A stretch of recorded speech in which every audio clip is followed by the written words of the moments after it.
Hey guys, it's your boy Cosmic Harry. So today we are gonna see what if Harry Potter got elemental powers from Fawkes Tears. Part 1. Please like, share, and drop so many comments. Also join Patreon for something very steamy and link in the description. Also please go and support author for his wonderful creation. Harry is thrashing about in bed, stuck in a nightmare of his fight with the basilisk. He had also vividly finding Ginny, confronting Tom Riddle, the basilisk being called, Fawkes showing up with the sorting hat and blinding the basilisk, the chase, drawing the sword, slaying the beast while still getting bit by the king of snakes, Fawkes Tears healing the wound, stabbing the accursed diary of Tom M. Riddle, flying out of the Chamber of Secrets while holding on to Fawkes. Little does he realize the events in the chamber will change the course of his life forever. The phoenix tears Fawkes shed were still at work in his body, fixing all the damage that remained unhealed throughout his life. The near starvation growing up causing malnutrition, the beatings from Dudley and his gang all throughout primary school bruising bones, being forced to live in the cupboard under the stairs for years with little room to grow and relax hurting his eyesight. All that damage was being fixed while Harry slept, numbing the pain of rapid muscle growth and poorly healed bones being repaired. The pain otherwise would be comparable to an unforgivable the Longbottoms know all too well. Harry eventually woke about 8 that morning, feeling more tired than when he went to bed the night before. Everyone else had gone down to breakfast already. It was Monday morning and they still had classes even if the end-of-year exams were cancelled for all non-OWL and NEWT students. Harry was about to get out of bed when all of a sudden Dobby appeared beside his bed. Dobby, what are you doing here? I thought I helped free you from the Malfoys yesterday? Harry asked, surprised to see the house elf again so soon. Great Harry Potter, sir. Dobby does not have the words to thank Uswith for freeing Dobby from bad masters. Dobby exclaims with tears in his eyes. His revere for the young wizard clear. Dobby must be apologizing, Harry Potter, sir. When Use freed me from old masters, Dobby loosely bound himself to Use, sir. Dobby said, head held low. But Dobby, why would you do that? I thought you wanted to be free. Harry questioned his little friend, surprised at what he had done. Oh, Harry Potter, sir. Dobby did wish to be free, but a house elf needs to be bound to a wizard or magical place to stay strong and healthy. Without the bond, we house elves would lose our magic and dies a slow, painful death. That is why most house elves fear clothes. It is to be condemned to a slow death if we cannot find a new master soon. Dobby knows Harry Potter, sir, is a good, kind, honorable wizard who would make a wonderful master who Dobby is proud to serve, unless Use don't want Dobby. Dobby finished with a look of fear towards Harry. Harry was shocked to say the least. He couldn't believe what he was being told. Dobby had bound himself to Harry after being freed from the Malfoys without telling him. Now was worried Harry wouldn't want him. He looked so scared Harry just couldn't stay mad at him, especially after what he had just learned. It's okay, Dobby. I'll gladly take you if it means helping you, Harry said. Dobby started crying in happiness at once. You said loosely, what do I need to do to accept you? Harry asked. Oh, thank you, Harry Potter, sir. All you need to do is point your wand at me and state you claim me as your house elf. It would be a great honor to serve the great Harry Potter, sir. Very well, Harry stated, grabbing his wand from his nightstand and pointing it at Dobby. I claim you, Dobby, as my house elf. There was a flash of white magic for a moment that surrounded them both for a few moments before it dissipated. Dobby quickly hugged Harry as hard as he could. Oh, thank you, Master Harry Potter, sir. Dobby will be a good elf for you. Okay, Dobby, 2 things before we continue. First, please just call me Harry, or Master Harry if you must. Second, you're not to punish yourself without my order. I remember you were quite creative with your punishments. Dobby quickly agreed. Thank you, Master Harry. Dobby will do as you ask of Dobby. Well, I had better get breakfast or I am going to be late for class, Harry stated, again about to get out of bed. Dobby will get your food while you be getting dressed, Master Harry, Dobby said as he disappeared with a light pop. It was then Harry realized he didn't have his glasses on but could see perfectly fine. He got dressed while he waited for Dobby, wondering how his eyes had been healed. He also realized his clothes were a bit snug. He would have to try to get to Diagon Alley this summer to get some new clothes. Just as Harry was finishing getting dressed, Dobby popped back in with a tray of food. Eggs, sausage, bacon, fruit, and toast with butter and jam. Harry thanked Dobby and dug in, inviting Dobby to join him. Dobby declined, stating it wouldn't be proper, with great shakes of his head, sending his ears flapping. Better hurry up. I don't want to be late for class. What was first period today? Harry asked himself aloud.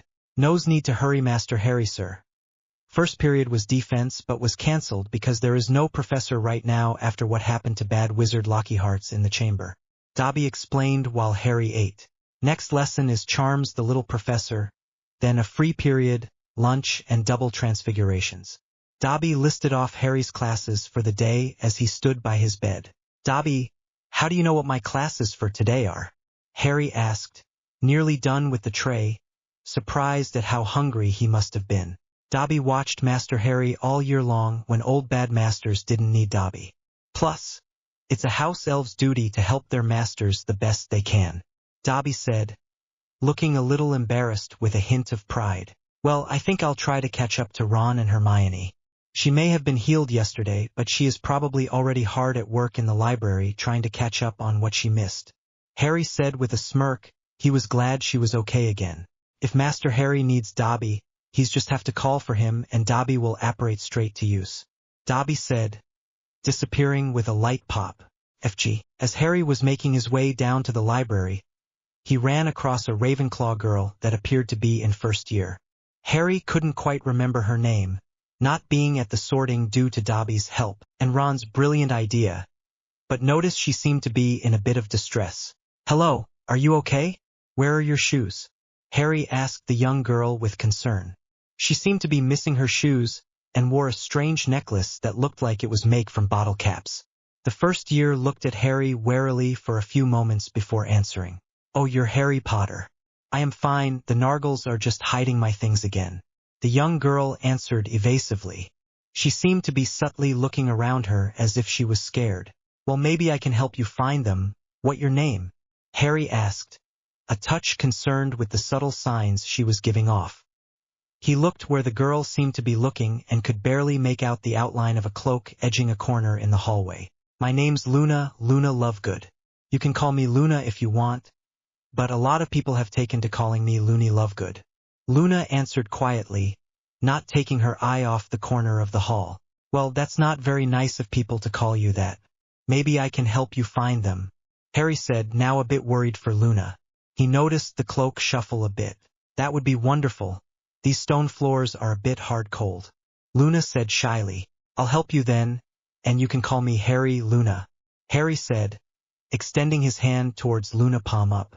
Luna took another look at the corner, hesitated a moment more, then shook Harry's hand, stepping close to him.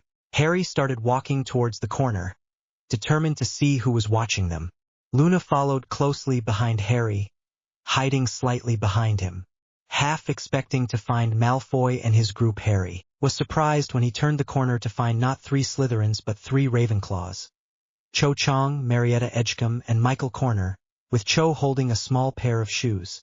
Harry looked at them angrily. He really didn't like bullies before he snarked, well, it's not Nargles but 3 stupid magpies. They all looked at Harry shocked. Cho, Marietta, and Michael with indignation clear on their faces. They couldn't believe what they were seeing and hearing. What did you just call us, Potter? And why are you walking around listening to Loony Lovegood? Cho Change asked angrily, losing control of her temper. I don't appreciate you calling my new friend names, and kindly return her shoes before I bring this to your head of house. My next class is charms, Harry said, getting quite annoyed. Luna hid further behind Harry, scared of her housemates. Please don't, Harry, it won't matter anyway.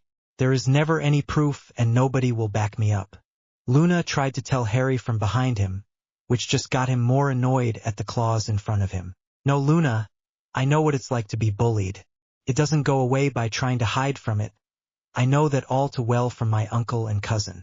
Plus, now you have someone who will stand up for you, me, Harry said, hoping to encourage his new friend.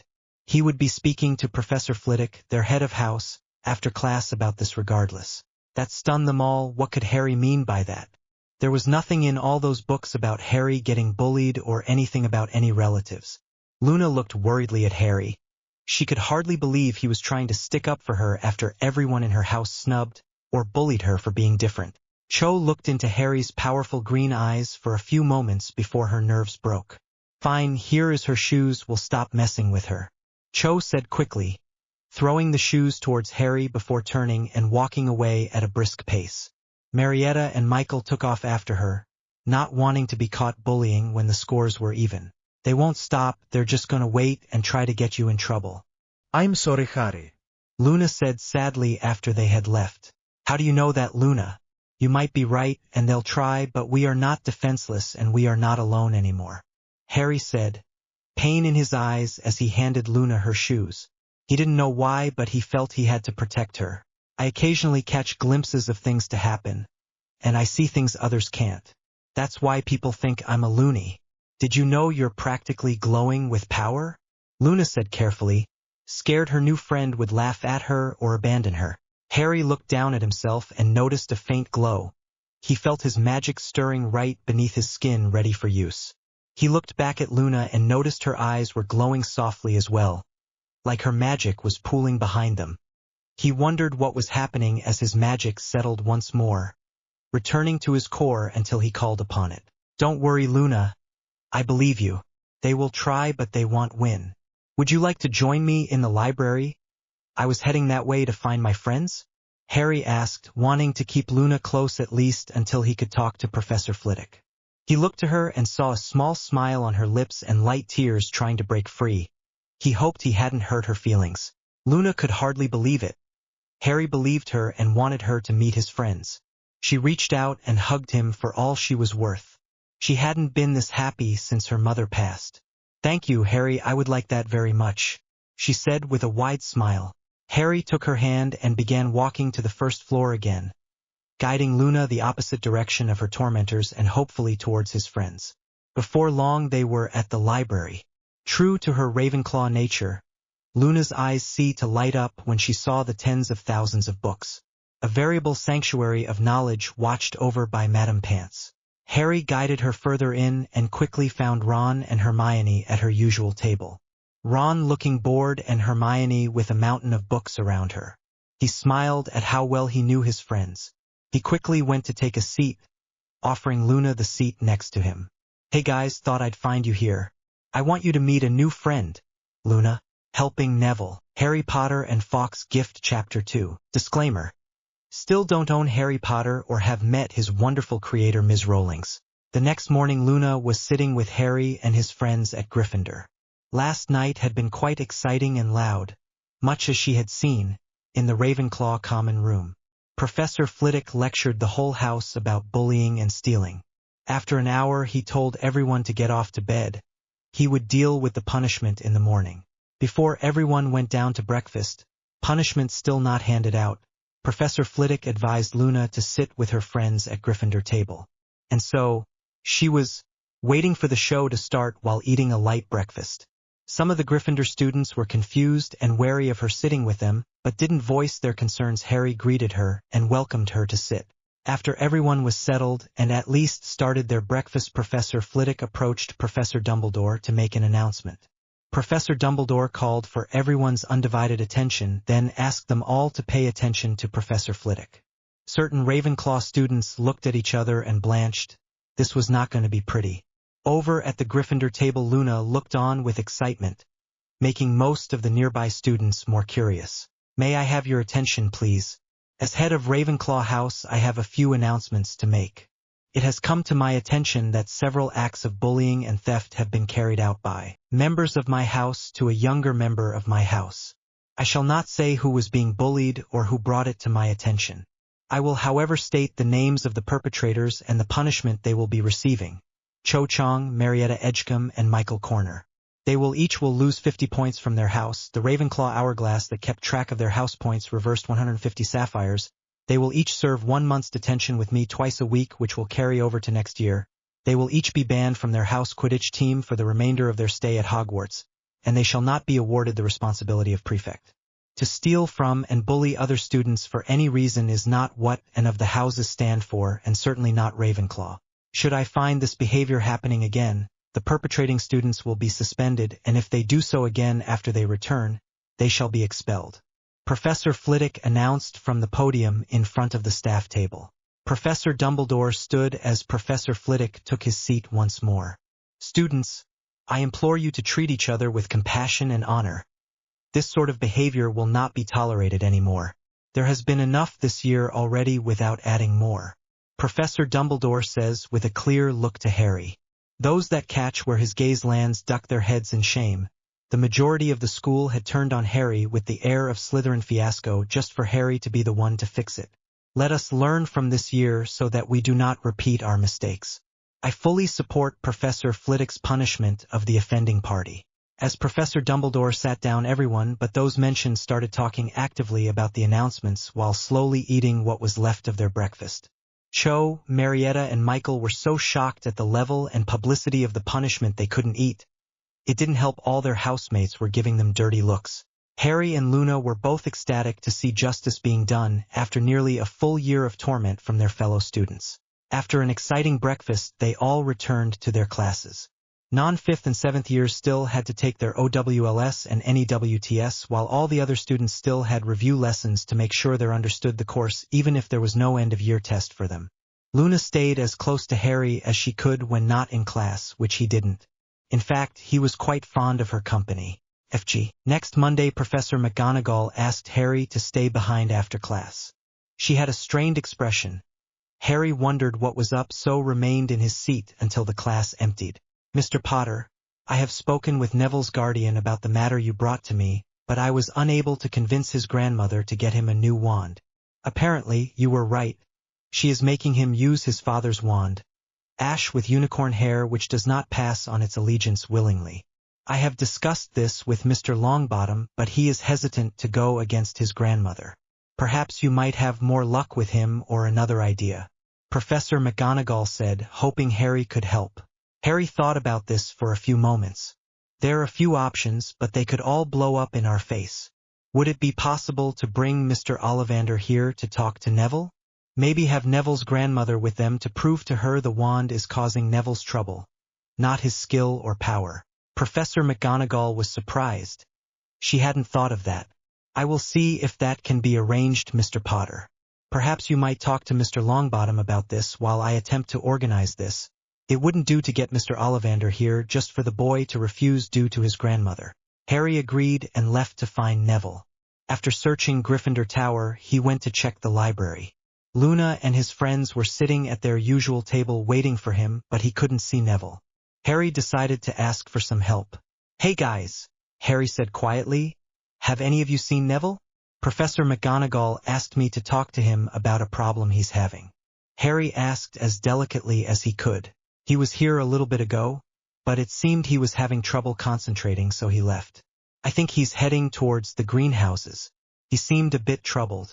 Luna said, looking a bit spacey like when she's seeing something but talking to others. Thanks, Luna. I'm going to try and catch up to him, then I'll come back here if there is time before dinner. See you soon, Harry said, before taking off towards the greenhouses. He missed the confused and slightly annoyed looks on Hermione and Ron. Luna got another glimpse and as a bit concerned, but she kept what she had seen to herself. Only Harry believed her anyway, and she would work to minimize the damage that was happening to the so-called Golden Trio. FG. Harry finally caught up to Neville near the greenhouses. Hey Neville, got a minute? Harry asked as he ran up to him. Neville stopped and looked back. Harry looked like he'd ran the whole way there. Sure, Harry, mind if we talk in Greenhouse 6? It's mostly botanical with healing plants, he said as Harry caught his breath. Harry followed Neville into the greenhouse. He watched as Neville seemed to relax as he walked among the flowering plants.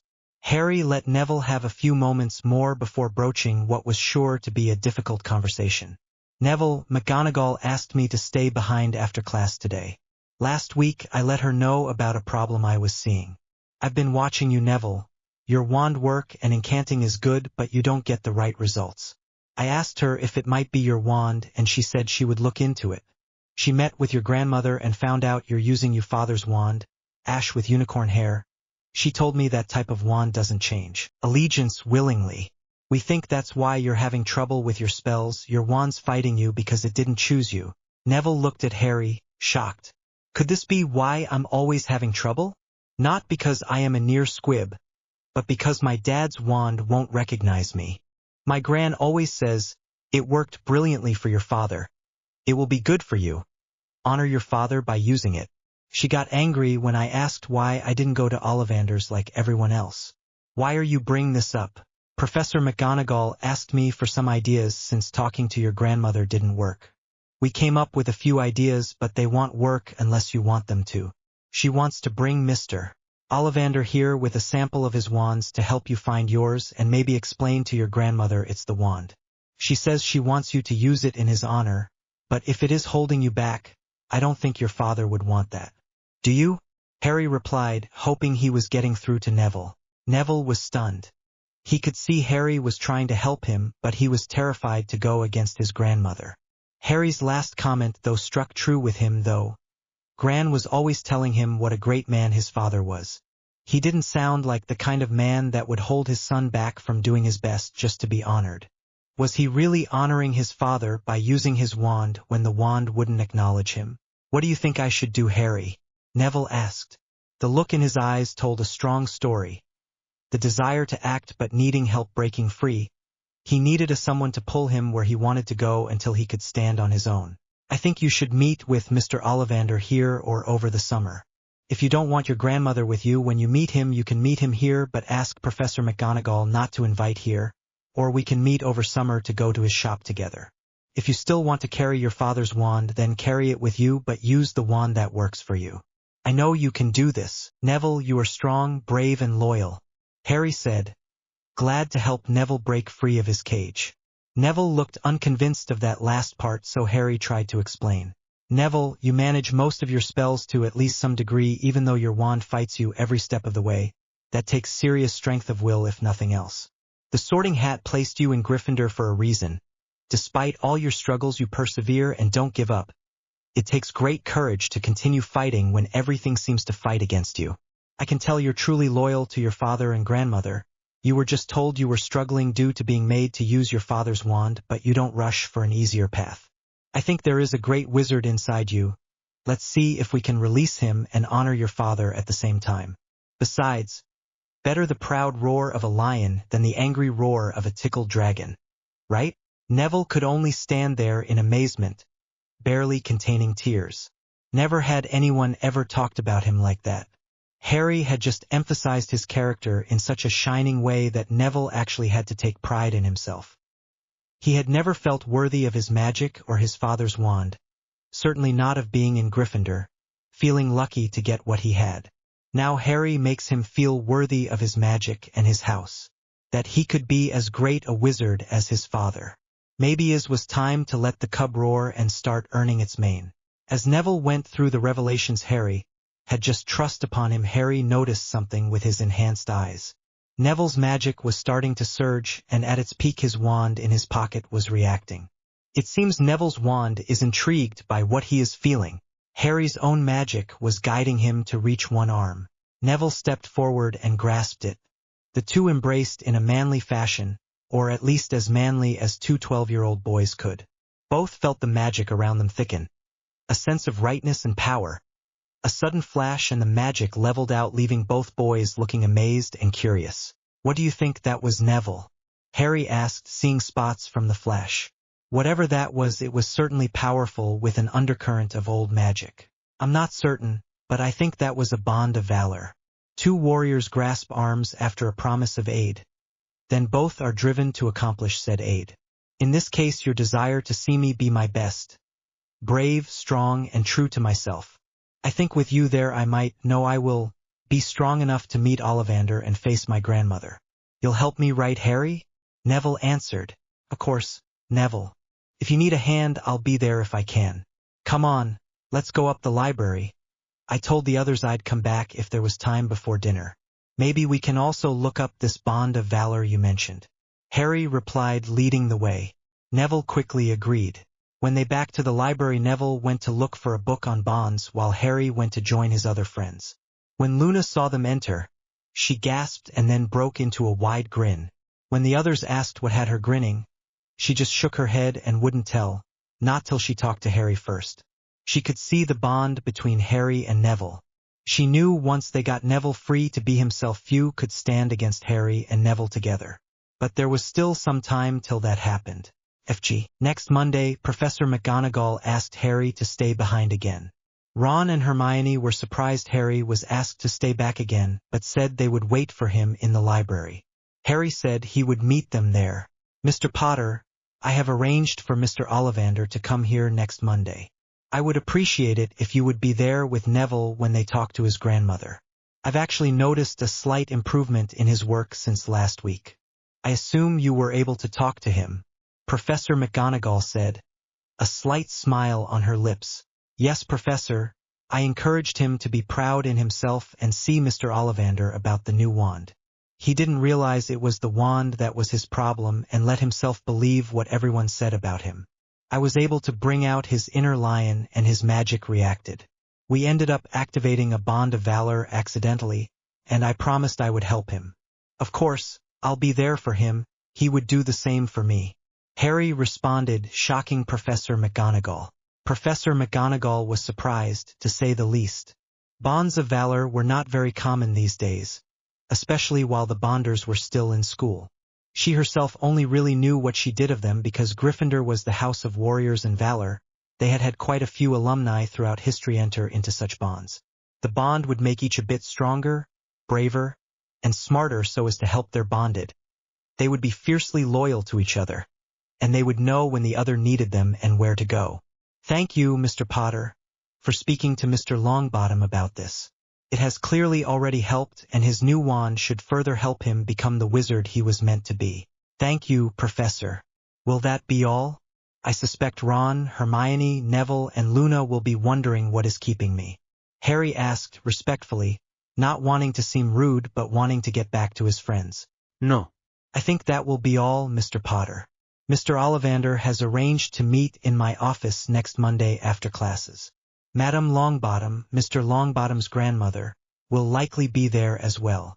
Please wait with Mr. Longbottom after class next Monday and I shall escort you both to my office for the meeting. Good day, Mr. Potter, Professor McGonagall said. Harry bowed slightly and left for the library. When he entered, he found his 4 friends sitting at a large table surrounded by books. Hermione was once again immersed in a large old tome, which looked to be about arithmancy. Ron appeared to have been convinced to read ahead and was reading a book on divination. Neville was still trying to find out about the Bond of Valor, so had a whole stack of books on bonds. Luna borrowed one of their second-year charms books and was reading ahead. As Harry walked up, Luna set the book aside so she could focus on Harry. What did Professor McGonagall want, Harry? I hope you're not in trouble, said Luna in her light, airy manner. She already knew, of course, but just glimpsing didn't show you the whole picture and wasn't as much fun. Harry smiled as he sat down. Harry had felt a sense of calm when he talked with Luna since he first met her. Like the world around her seemed to slow. Professor McGonagall just wanted to thank me for helping with a problem and asked me to stay after class next Monday. Apparently, there is a meeting she wants me to be involved in, he said. Harry had agreed not to talk openly about Neville's problem, and he knew Luna knew what he meant. Harry retrieved a book on ancient runes he had been studying and everyone got back to reading. They read until dinner and headed down after putting their books away. Like every meal for the last 2 weeks, Luna sat next to Harry at Gryffindor. Nobody even bothered to look up anymore except a few older students who thought they looked cute together. FG. The week passed quickly and it was once again Monday afternoon. Neville and Harry stayed behind after transfigurations. They were both a little nervous. This was the first time Neville had gone against his grandmother, and this would be the first time Harry met her.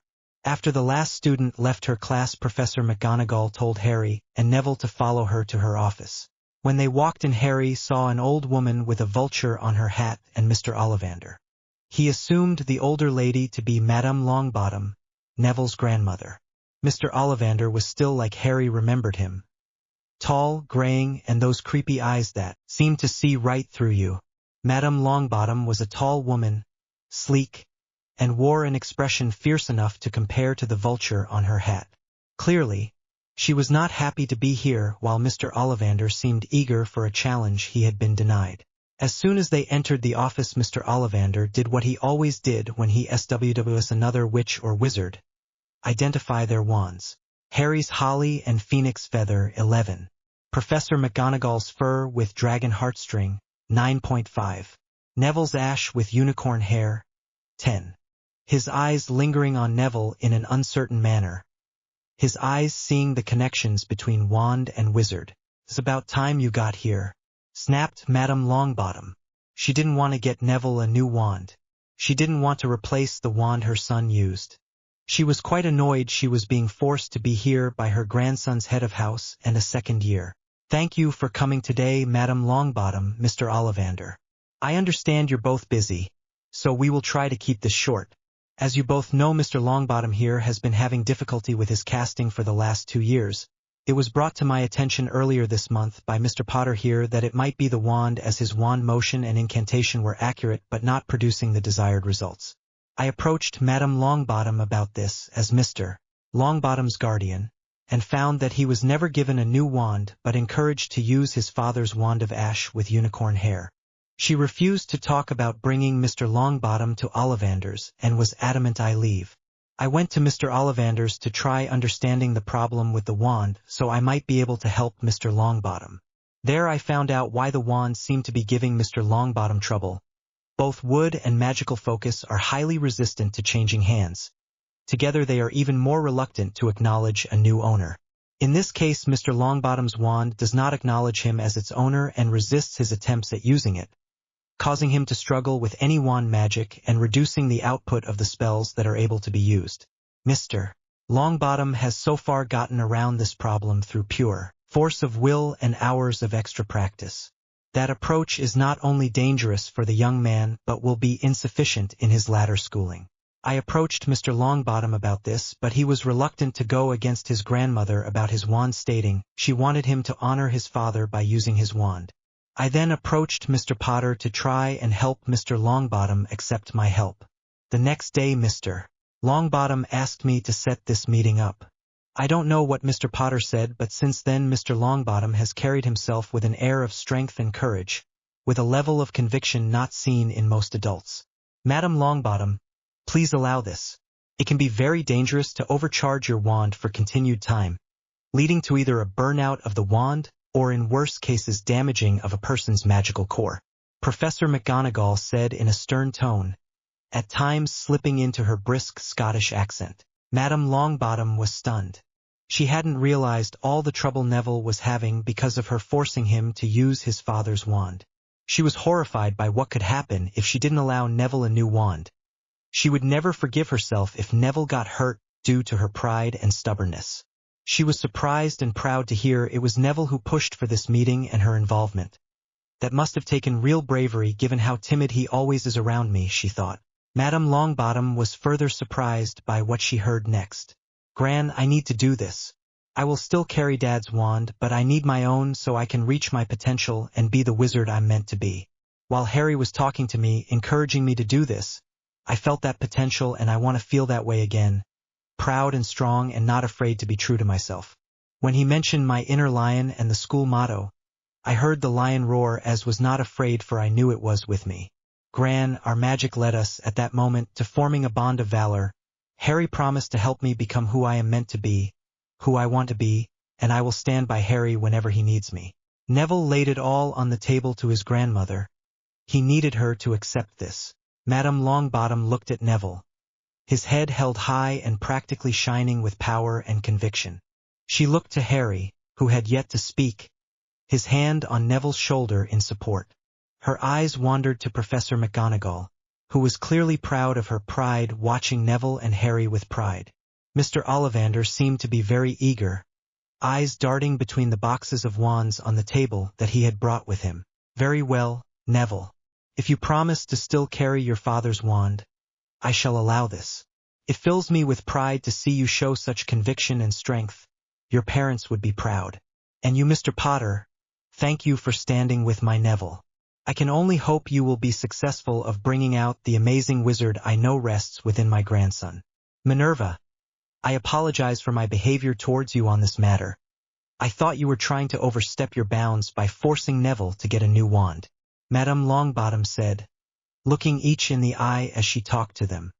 Her gaze was much less fierce than when they had entered. Neville was ecstatic that his grandmother accepted this. He would have been crushed to have to do this without her support, but he would have. Harry stood there proud next to his friend. Happy Neville would get what he needed and the support of his family. Professor McGonagall gave Madame Longbottom a pert nod, a tight smile on her face. She was still miffed with Madame Longbottom, but would hold her tongue for now. Mr. Longbottom was getting what he needed without too much of a fight. Professor McGonagall was glad she didn't have to go behind the woman's back, which would have led to hours of shouting from both of them. Well, Mr. Longbottom, now that I may be of assistance, let us begin getting you measured for your wand. I have brought several with me along with several samples of wood and magical focuses. Mr. Ollivander said with excitement. He had felt several samples reacting, while Neville had talked. So out came the magical tape, measuring every inch of Neville. Neville tried several wands with little results until he reached out and one shot towards him. The wand that reacted was a cherry with unicorn hair. 13. As soon as Neville grabbed the wand, his magic reacted as fiercely as Harry's had when he found his wand. The magic in the office thickened and sparks of red and gold trumpeted out of the wand. Cherry, a wood favored in Japan for its versatile boost of spells, each one favoring a different spell type. Unicorn hair, versatile in its uses, consistent magic, hard to turn to the dark arts, and produces the most faithful wand but stubborn if mishandled. Length, 13 inches. Flexibility, sturdy yet lenient. A fine wand for one with an affinity with earth magic and faithful to their friends. We can expect great things from you, Mr. Longbottom, Ollivander explained as he examined the wand that chose Neville before handing it back to him. An outstanding wand, Neville. I know you will do well with it. I was right that unicorn hair fit you. I'm just sorry it took so long to see you needed your own, Madame Longbottom said, giving Neville a light hug. Well, I better let you get off to your friends. I'll see you when you get home next week, Neville. Mr. Potter, thank you for starting all this in motion and being a true friend to Neville. If you ever want to visit, just send an owl, and feel free to call me Gran when we're not in public. Thank you for the invitation, Gran. It was good to meet you. Come on, Neville, Luna and the others said they'd wait in the library. I swear Luna and Hermione are trying to read next year's whole course before summer break. Harry said happily. That had gone over much better than I expected. With a wave, Harry and Neville left the adults to join their friends in the library. Hermione had moved on from arithmancy and was reading the ancient runes text Harry had been reading. Ron was reading from a current care of magical creatures book, though it was rumored Professor Sylvanus Kettleburn was planning on retiring. Luna was reading Harry's second-year Transfiguration. They quietly sat down and read till dinner with their friends. Neville, having found everything he could on bonds, pulled out his herbology text while Harry was trying to read the arithmancy book. One more week and they'd be heading home for summer. Ron's dad had written him saying he'd on a Daily Prophet lottery pot drawing, and they would be getting him a new wand and visiting Bill in Egypt this summer. Hermione, as usual, was going out of country for the second half of summer. This time to France, where she planned to check out all the magical side there had to offer while enjoying time with her family. Luna was going on a magizoology expedition with her father for their newspaper, The Quibbler. On the way to the library, Neville told Harry he was spending summer at home and Harry welcome to visit, recommending the night bus or the flu if Harry could get to the Leaky Cauldron. Harry was looking forward to this summer. He just had to get his uncle to sign his permission sheet for Hogsme visits next year. Shouldn't be that right? Thank you for your patience for this chapter. For those who think I mispaired, I did not. I happen to think Neville is more of an emotion-driven young man who is loyal with low self-esteem and needed a massive shove to break free of his own cage. Next up is summer vacation, trips to the Longbottoms, and the appearance of everyone's, minus Severus, favorite dog and Vernon's sister. See you all then. Start of summer. Disclaimer. I don't own Harry Potter, nor do I make money off this. His world belongs to J.K. Rowling. Monday morning of the last week of school, Dobby delivered a note from Headmaster Dumbledore requesting Harry join him in his office after classes that afternoon. Dobby looked excited and nervous, but said Harry would have to wait till that afternoon to find out what the headmaster wanted. Harry told his friends at breakfast, who all looked confused as well, except for Luna, who had a small knowing smile but decided not to volunteer. After classes, Harry made his way to Dumbledore's office, the gargoyle moving aside for him as he neared. He had thought all day what this could be about, but couldn't think of any reason he might be in trouble. Harry mustered his courage and walked up the headmaster's rotating staircase till he came to his office with the oak double doors and knocked. "Come in, Harry," Professor Dumbledore called as Harry knocked. He gave a soft chuckle at the surprised look on Harry's face. He always loved surprising his guests by calling them by name when they knocked. Nobody ever thought he might have a spell on the stairwell letting him know he had visitors and who. "I got a note that you wanted to see me, Professor?" Harry asked. Harry saw the magic on the stairs as it triggered, but didn't know what it did. Only that it led into Dumbledore's office. Even though it was his third visit to the office, he was still amazed at all the interesting books and devices. With his improved eyes, the office was nearly blindingly bright with passive magic. Harry's gaze met Fawkes and he had to avert his eyes. Fawkes literally glowed like the sun to Harry's new sight. Fawkes noticed this and reached out his senses towards Harry. What he saw surprised him. Not an easy thing to do for a creature older than the castle it called home. He saw within Harry his essence. The tears he had shed to save Harry's life seemed to have been absorbed into the boy's very magic, fixing all that was wrong and making him more. Fawkes reached out to Harry's mind as he would another phoenix and found he could make the connection and felt Harry's discomfort. "Harry, calm yourself. Focus on pulling back your senses, that's what is causing your discomfort," Fawkes said, speaking to Harry's mind while producing a calming sound. "Fawkes, is that you? How can I hear you in my head? What do you mean by pulling back my senses?" Harry asked, very confused. Fawkes let out an amused-sounding warble, the nearest equivalent to chuckling he could. "So many questions, hatchling. Are you sure you're a lion cub and not an eagle chick?" "Yes, I am speaking to you in your mind. You were not crazy when you heard the king snake and you aren't crazy now. You are letting your magic enhance your eyes to see the world as it truly is. Think of your magic going out as a wave, then think about pulling it back to you. Don't worry, hatchling, you will keep your sight. But you won't be blinded by the magic in this room," said Fawkes, whose pitch of warble had increased to imitate full laughter. Harry thought about what Fawkes had said and tried to do as instructed. He noticed the bright shine everything was enveloped in begin to dim, making it easier to see the objects themselves. Fawkes still shone brightly but was no longer blinding him, like a strong campfire instead of the sun. Harry continued to focus on pulling his magic back until all the magic in the room, except Fawkes and several objects, became nothing more than a dim glow. While Fawkes was helping Harry deal with his magically enhanced senses, Professor Dumbledore was watching Harry with concerned interest. As soon as Harry walked into his office, he started expressing discomfort, wincing and sweating. Then Fawkes started singing and warbling while looking at Harry, appearing to be talking to him. Professor Dumbledore had never seen anything like it. Then, just as fast as it had started, it was over. Harry gasped and then sighed in relief. Professor Dumbledore raised an eyebrow as he observed the two.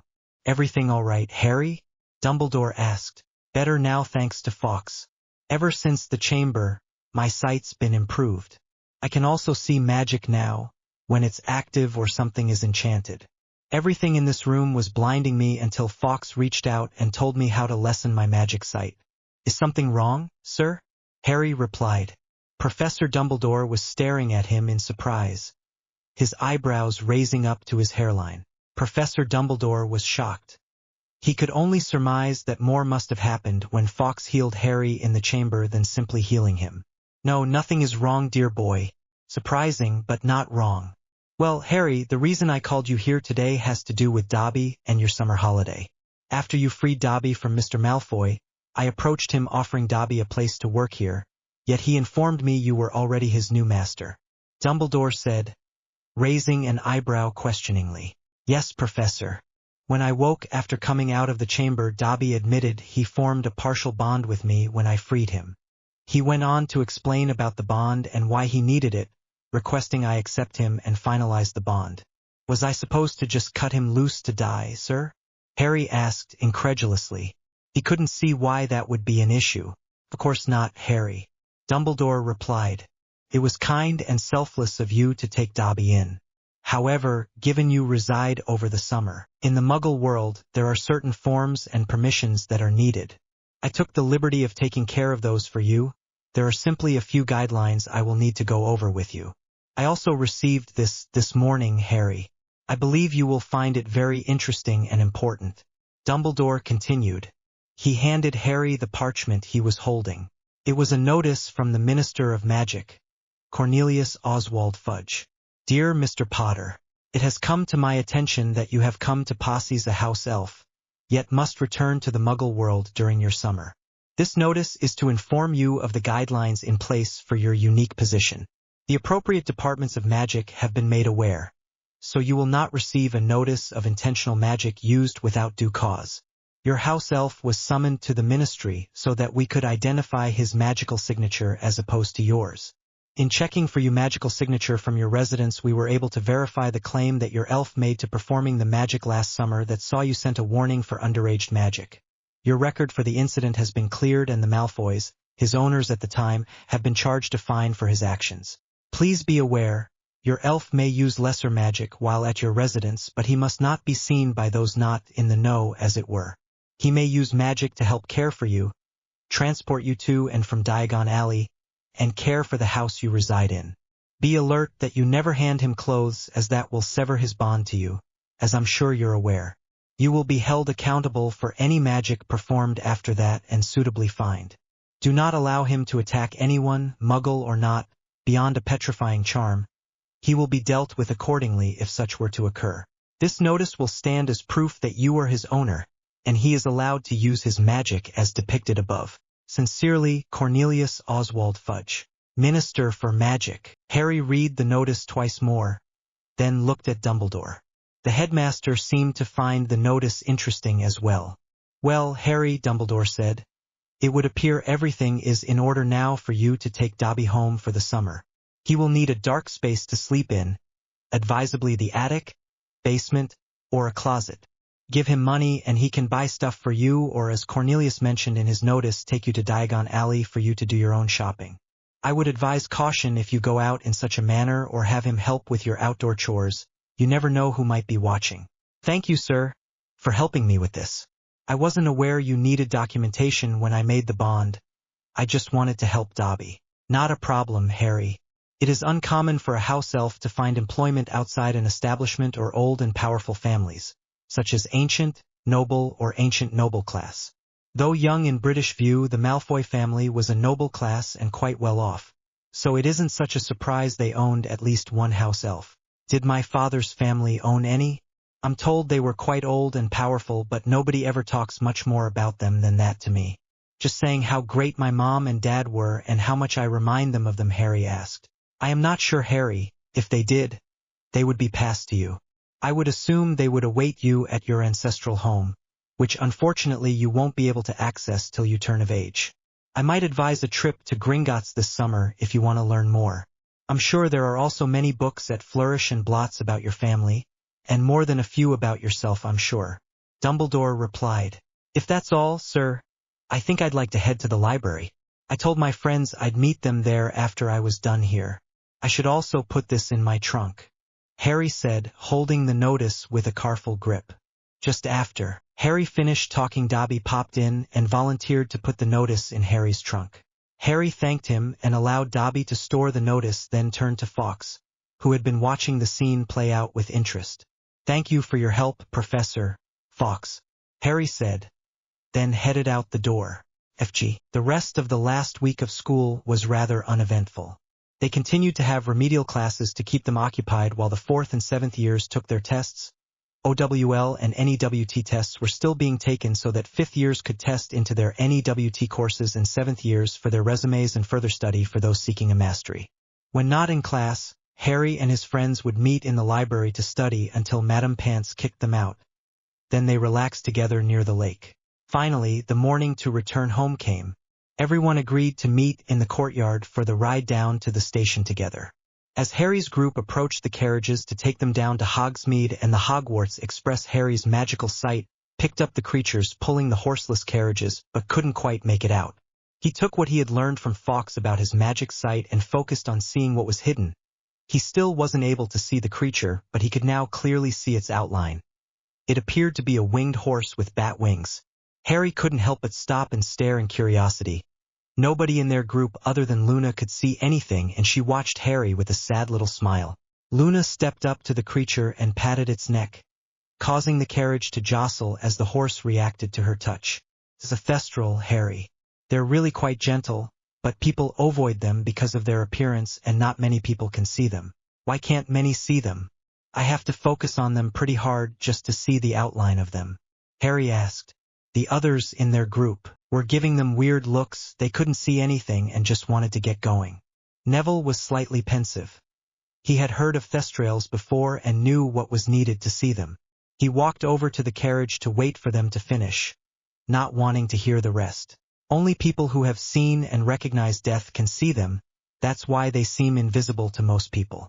"I found their paddock here at school while I was walking near Hagrid's cabin after the Nargles started messing with me. Hagrid found me there and explained what they were. It was an interesting talk. He would make a great teacher." Luna continued, ignoring everyone other than Harry. Harry listened and looked concerned for her. She knew what he wanted to ask but didn't want to be rude by asking. "My mother, she died when I was 9. She was a brilliant witch, but she did love to experiment. One day, one of her experiments exploded on her while I was in her lab with her." Luna explained. Though she said it with indifference, Harry could see the pain that lingered in her eyes. Harry gave her a tentative hug, not sure what else to do, and boarded the carriage. Luna stood shocked for a moment, a small smile and light blush on her face. Then she smiled brightly and followed Harry. Ron and Hermione stood shocked at the forwardness of their friend, then smiled at each other in a knowing fashion and joined their friends. After a quick ride down to the Hogsmeade station, they boarded the express for the ride home. They all decided to sit together for the ride. Luna pulled out her latest copy of the Quibbler, the newspaper her father ran. Hermione, after excitedly proclaimed she couldn't wait for the trip she was taking, pulled out her favorite book, Hogwarts, a history, and started reading through for what must have been the 1000th time. Only repeated reparo charms kept the book from falling apart after being read so much. Ron pulled out a Quidditch magazine after giving up trying to get a game of exploding snaps started. Neville pulled out a book on advanced herbology that Professor Sprout had given him, stating he had a promising future in the subject if he kept up the good work, and started reading eagerly. Harry looked out the window watching the scenery pass by. 30 minutes into their trip, the door to their compartment was pulled open. Standing at the door was Draco Malfoy and his cronies Crabbe and Goyle. "Scarhead, I thought you couldn't sink any lower. First the Blood Traitor and the Mudblood, and now the Squib and Loony," Malfoy said with a sneer. His cronies stood there laughing. Luna sat there frowning, her face hidden behind the newspaper. She knew this was going to happen and felt a little sorry for what was going to happen to Malfoy. Everyone else in the compartment got to their feet in anger, reaching for their wands. Before anyone could cast anything, however, Malfoy, Crabbe, and Goyle froze up in body binds. From behind the 3 bullies appeared Dobby, a smug smile on his face. "Harry Potter, sir, needn't be getting in trouble over bad old master." Dobby was watching the door to make sure you weren't disturbed. What would Harry Potter, sir, like Dobby to do with bad old master and his friends? Dobby asked, quite happy with himself. After Harry blinked for a few moments, he got an idea. He couldn't help smirking as he motioned for Dobby to come over. Harry whispered what he wanted done, and Dobby stepped back smiling and nodding so fast his ears were fanning. With a snap of his fingers, Dobby, Draco, Crabbe, and Goyle disappeared. Everyone but Luna looked at Harry with confusion. Luna put down her paper and looked at Harry with an exasperated smirk. She had seen the chain of events shift when Dobby appeared from a messy fight to a prank that Harry's father would have approved of. "What did you tell Dobby to do with them?" Neville asked, retaking his seat. "Oh, nothing much," Harry said with a smile. "Dobby just gave them a lift so they won't bother us anymore this trip." There at the King's Cross station platform, wearing only socks, he couldn't help chuckling. Hermione wasn't very pleased but didn't say anything. She still didn't approve of pranks or Harry ordering Dobby around. But Harry had sat her down after she found out about Dobby being Harry's now and explained the house elf bond and what it means to be unbonded for an elf. A slow slide towards insanity, then death. Hermione searched the Hogwarts library and to her shock and displeasure found it to be true. Ron, after a moment to think about that, laughed as took his seat and reopened his magazine. They talked for a while after that before falling back into their comfortable silence and reading. Harry had grabbed his book on ancient runes, which he had Dobby purchased for him from Flourish and Blots. That comfortable silence lasted till they neared the station. When they reached the station, Harry got off the train just in time to see Draco's mother dragging him towards the apparition point. Draco covered in a conjured violet robe looking furious. Neville's grandmother was waiting near the passage wall leading back to Muggle King's Crossed with Mrs. Weasley and Mr. Lovegood. Madame Longbottom and Mrs. Weasley looked scandaled while Mr. Lovegood was exited taking notes. Harry's group made their way over to the three adults and received their hugs and welcomes.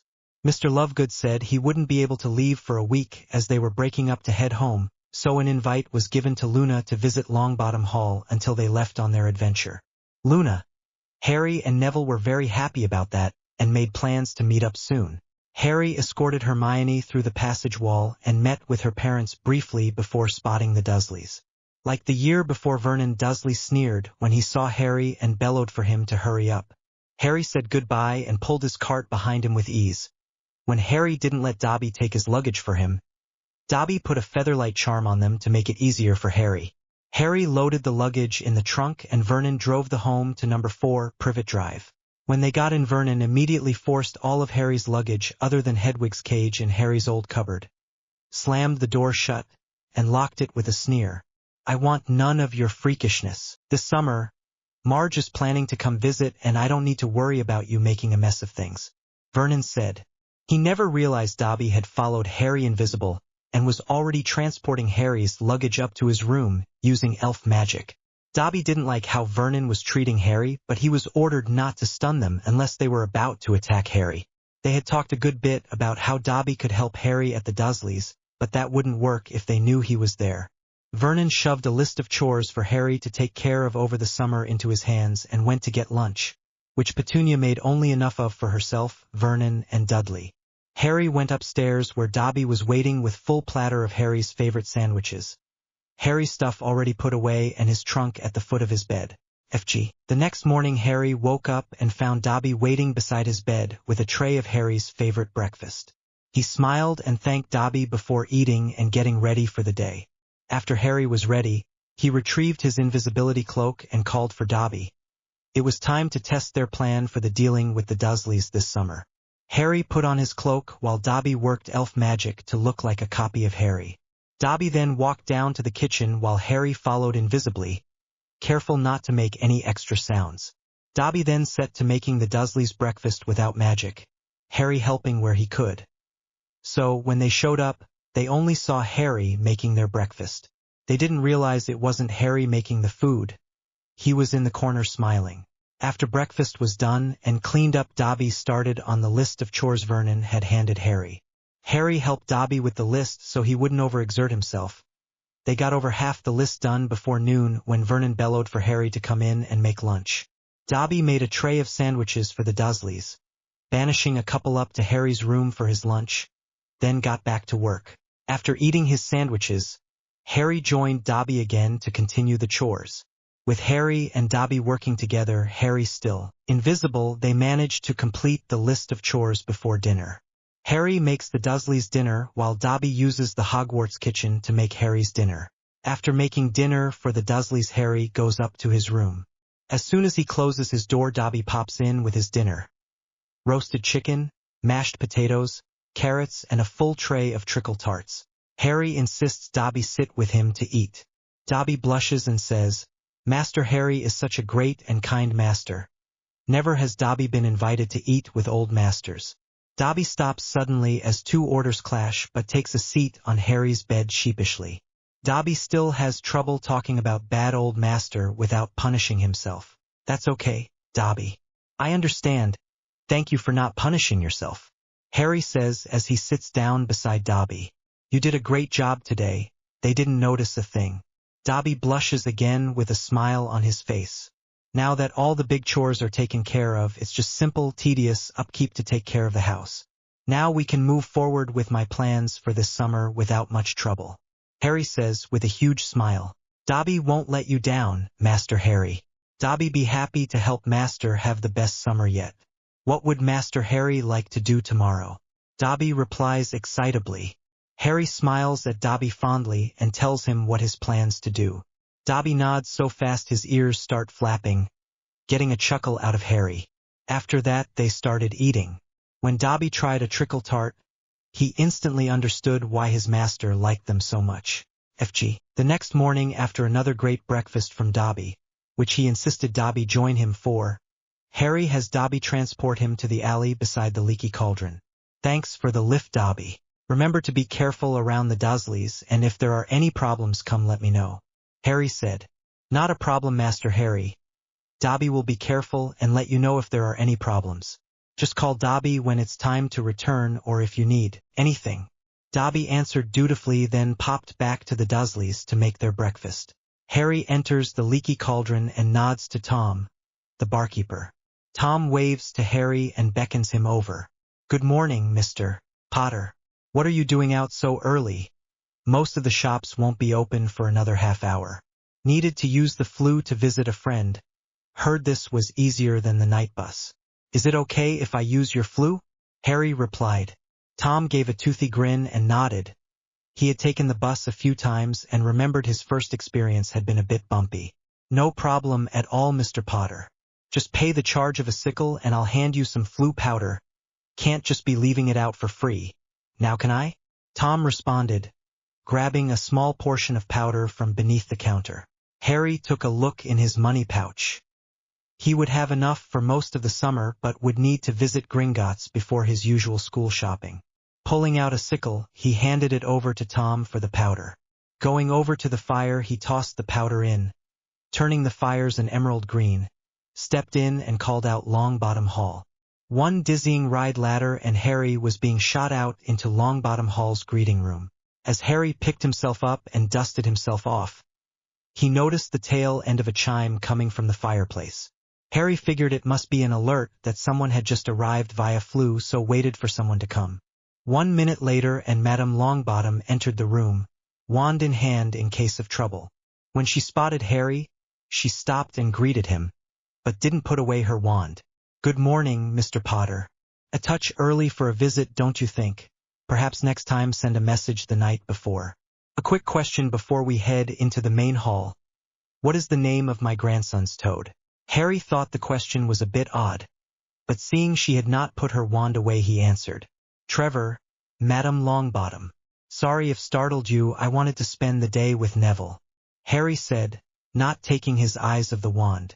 Madame Longbottom eyed him for a moment more, then put away her wand. Not a problem, Mr. Potter. I guess Neville forgot to inform you of the procedures for visiting. At least you had the good sense to wait in the greeting room. If you hadn't, you would have been greeted with a stunner instead of a question. Ever since Frank and Alice were attacked, we've been careful when people visit, rare as it is. That question was a security question to test you were you. She explained. I understand, Madame Longbottom. It's a good idea, Harry said as Madame Longbottom guided him out of the room and towards a sitting room. As soon as they sat down, a house elf appeared with 2 cups of tea and a tray of fixings. Thank you, Maddie. Please let Neville know we have a guest, Madame Longbottom said. Maddie bowed, then popped away. We had actually just finished our breakfast when the flu chimed, indicating someone allowed to had just arrived via flu. Neville should be here shortly. While we wait, why don't we have a nice cup of tea and chat? Madame Longbottom said with a gentle smile. 5 minutes later Neville arrived to a sight he never thought he'd see. His grandmother actually laughing while his best partner sat across from her looking reluctantly bemused. Neville took a seat beside his grandmother and Maddie popped in with another cup of tea. Good morning, Harry. I wasn't expecting to see you so soon. I take it your plans at home are working. Neville greeted with a smile.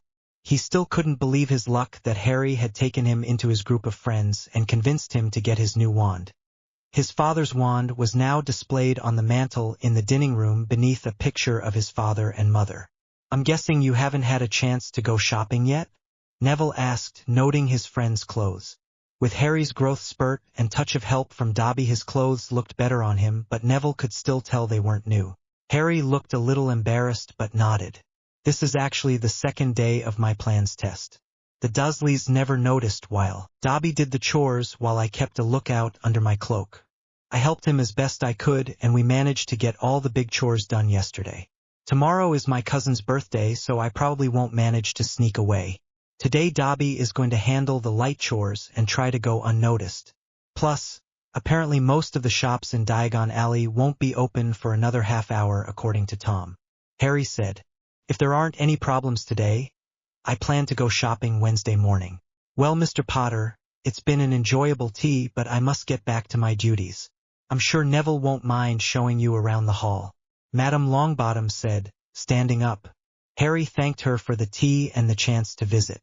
She nodded and exited the sitting room, making her way towards her office. Well, Harry, what would you like to see first? The library, greenhouses, or my room?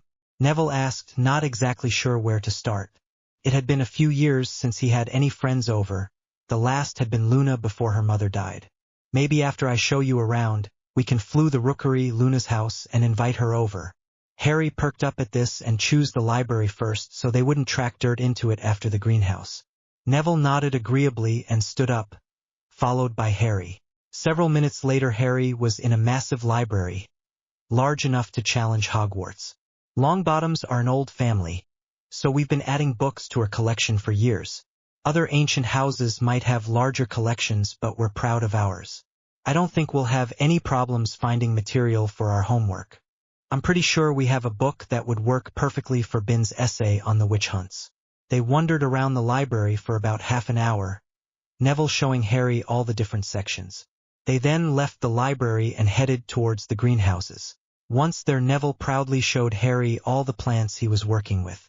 Harry recognized several they had worked with for their first 2 years, but after they left the first greenhouse and entered the second, he was completely lost and blown away by all the different magical plants. Towards the back of the second greenhouse there was even an area for aquatic magical plants.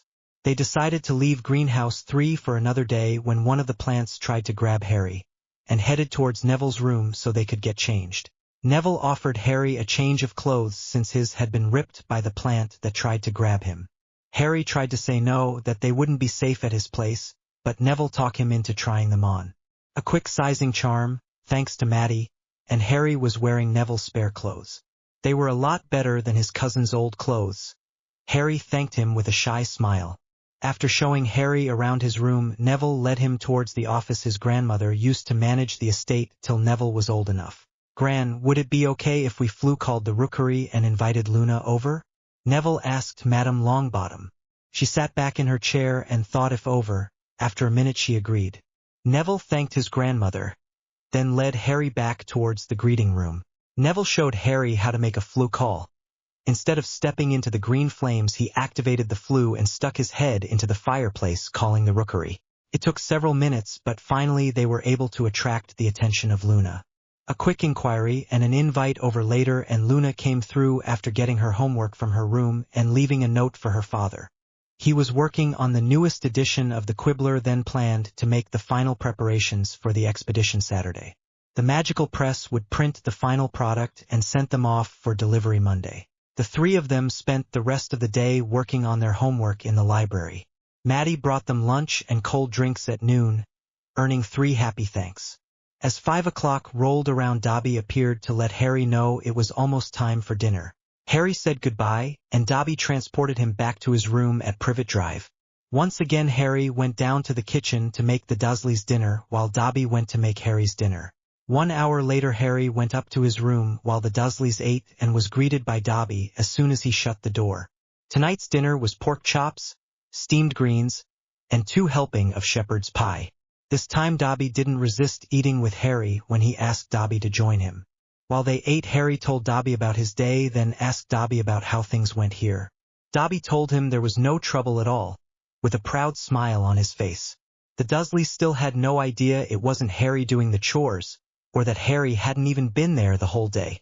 FG. As Harry slept that night, he dreamed of the chamber again, of fighting the basilisk, of Fawkes saving him as he dying from the basilisk fang that pierced his arm with his tears, of being carried out of the chamber by Fawkes.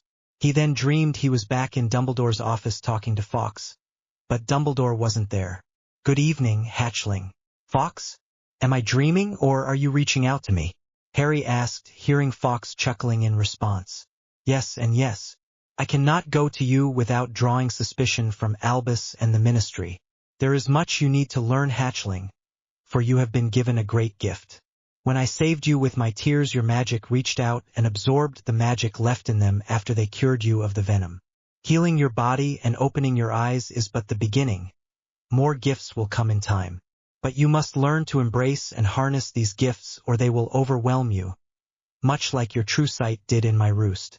Fawkes replied, a playful twinkle in his eyes that dwarfed Dumbledore's. Harry couldn't help but grin. "How do I learn to harness these new gifts?" Harry asked. "Each night I shall visit your dreams so that you can learn. By the time your greater gifts emerge, I shall be able to join you to help you learn control. Never fear, Harry. You are not alone in the journey that waits ahead." With that statement, Fawkes flames and Harry wakes up. Dobby watching Harry with wonder while Hedwig hoots softly with concern for her human. Harry drifts back to sleep, not noticing the magic in his eyes flaring. FG. The next morning, Harry woke up to find Dobby with a tray of breakfast. "Thank you, Dobby, this looks amazing. We won't be able to switch today, given that it's Dudley's birthday. I do have something else I'd like you to do for me today, though," Harry said. "Anything Master Harry be needing, Dobby be happy to do." "What can Dobby be doing for Master Harry today?" Dobby replied. "I would like you to go to Gringotts for me and withdraw 1,000 galleons, then convert them to British pounds sterling. Please also withdraw 100 sickles. Please find out how much is in my vault. I still need to be careful how much I use, but knowing how much I have would be a comfort," Harry said. Dobby nodded and popped away to do what Harry asked. After Harry finished breakfast, he walked down to the kitchen to start on the Dursleys' breakfast. Given that it was Dudley's birthday, Harry made sure to make extra pancakes, eggs, and bacon. Once the food was ready, Harry quickly excused himself, quickly making his back up to his room. He didn't expect he'd be able to, but the less he had to deal with the Dursleys the better. Shortly after Harry returned to his room, Dobby returned with £5,000 and a note. Harry was shocked when Dobby explained that the current galleon to pound exchange rate was 1 to 5. The note stated he had 9,000 galleons left in his trust vault, and that the Potter account was currently being audited and a review should be ready by the 31st of July. The note also requested Harry come to Gringotts on or shortly after 31st of July. "Thank you, Dobby. That will be all for now," Harry said. Later that morning, the Dursleys decided to try taking Dudley to the zoo again. Dudley refused to go if Harry was coming. He still hadn't forgotten their last trip to the zoo. Harry was dropped off at Mrs. Figg's to help take care of her cats. When Harry got there, he noticed something he never noticed before. All Mrs. Figg's cats were glowing, to various degrees. After the Dursleys left, Harry allowed his magical senses to sharpen and took another look at all the cats. Then he turned to look at Mrs. Figg. "Oh my, Harry dear, please ease up on the magic a bit. We don't want another letter, do we?" Mrs. Figg said when she saw Harry's eyes. Harry was surprised. In all the years he'd known Mrs. Figg, he never knew she knew about magic. And how did she know about his letter last summer? "Are you a witch, Mrs. Figg? Why didn't you ever tell me during all the times the Dursleys left me with you? How do you know I got a letter last year from the Ministry?" Harry asked suspiciously. Mrs. Figg sighed and directed him to have a seat. When he did, she went off to make some tea. When she returned with tea and cookies, she set them down on the tea table and took a seat opposite Harry. After fixing their tea, so took a fortifying sip of hers and started answering his questions as best as she could. "I'm not a witch, Harry. I'm a squib. Basically, the opposite of a muggle-born. A squib is a non-magical child born to magical parents. We're looked down on, much like muggle-borns, and are kind of between both groups. We live on the fringe of both societies, trying to make a living. When you were placed with your relatives, I was asked by Professor Dumbledore to keep an eye on you as best I could.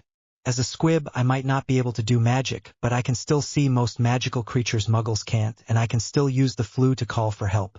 As to why I didn't tell you while I was watching you, it was so I could keep watching you. Do you think if I told you about magic and you liked coming over here, those relatives of yours would keep letting me watch you?" While you came over, I could at least get you away from them for a few hours. I know you got a letter last year because I keep an eye out for any owls and Mafalda Hopkirk is a cheap drunk. Mrs. Fig said. Well, we don't have to worry about a letter from Ms. Hopkirk right now. That was a magical gift and you're not a muggle, said Harry with a cheeky grin. There was a bit of trouble at the end of last year and Dumbledore's phoenix had to save my life with his tears.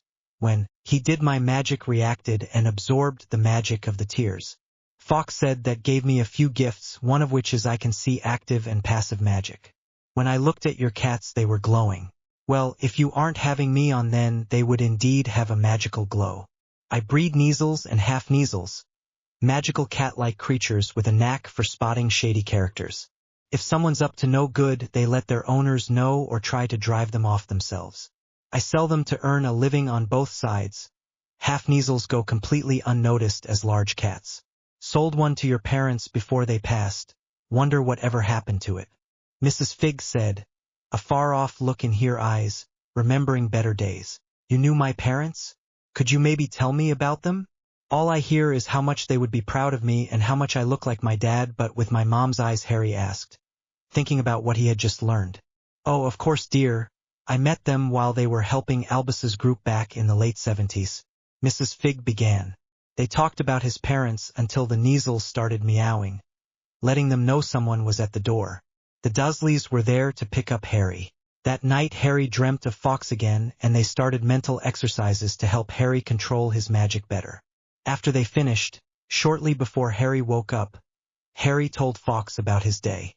Fawkes just listened, an amused little chuckle every now and then. Fawkes felt he could get used to this and looked forward to the day when he could visit in body. Then the real fun would start.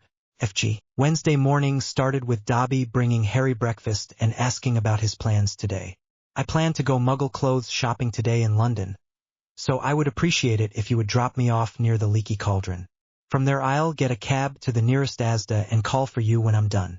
I'll probably have lunch while I'm out so you don't have to worry about that. Harry said. How have things been going here? Any trouble with the Dursleys?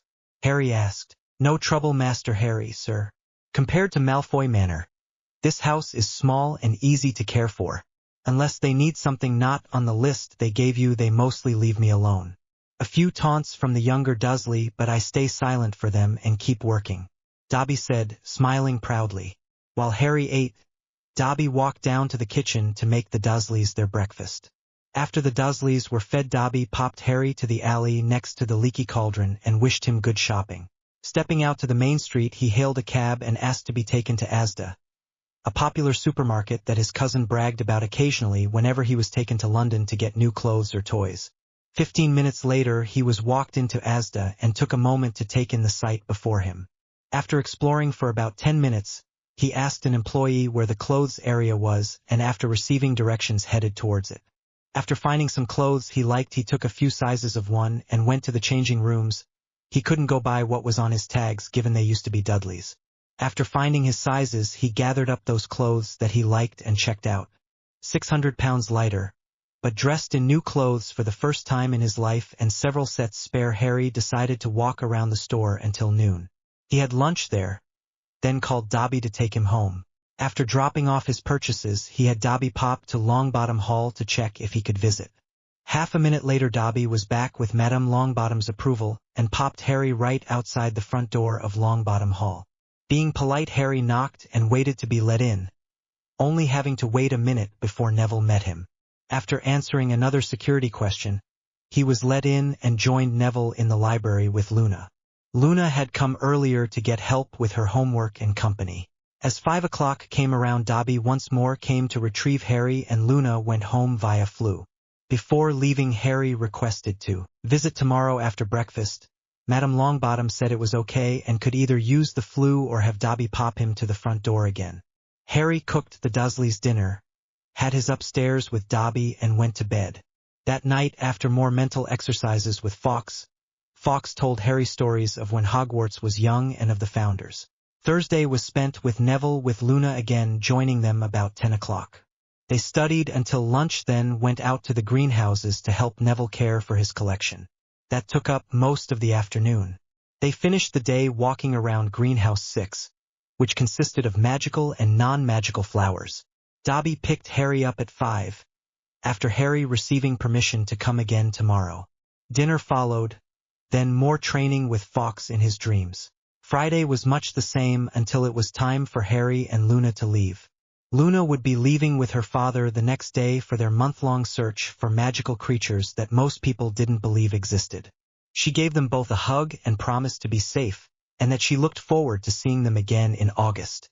While Harry was making the Dursleys dinner, he noticed his uncle in a thunderous mood.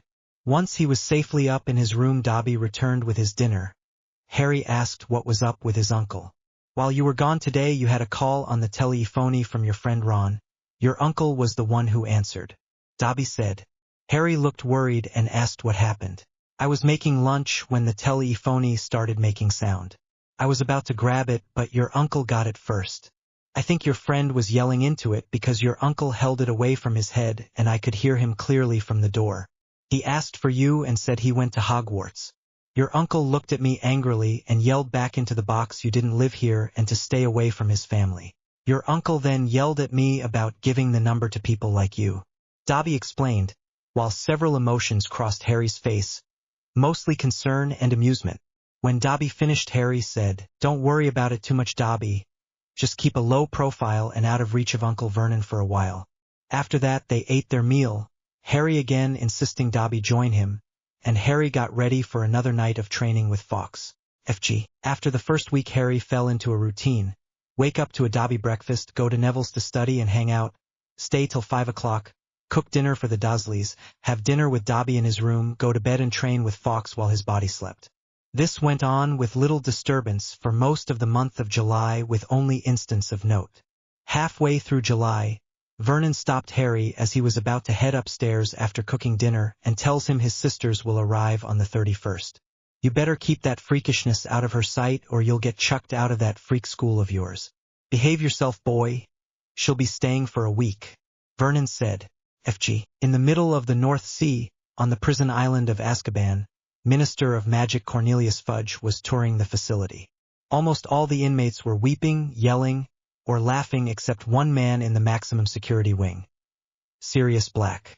As Fudge walked by his cell, Sirius asked for his copy of the Daily Prophet, claiming he missed doing the crossword puzzles.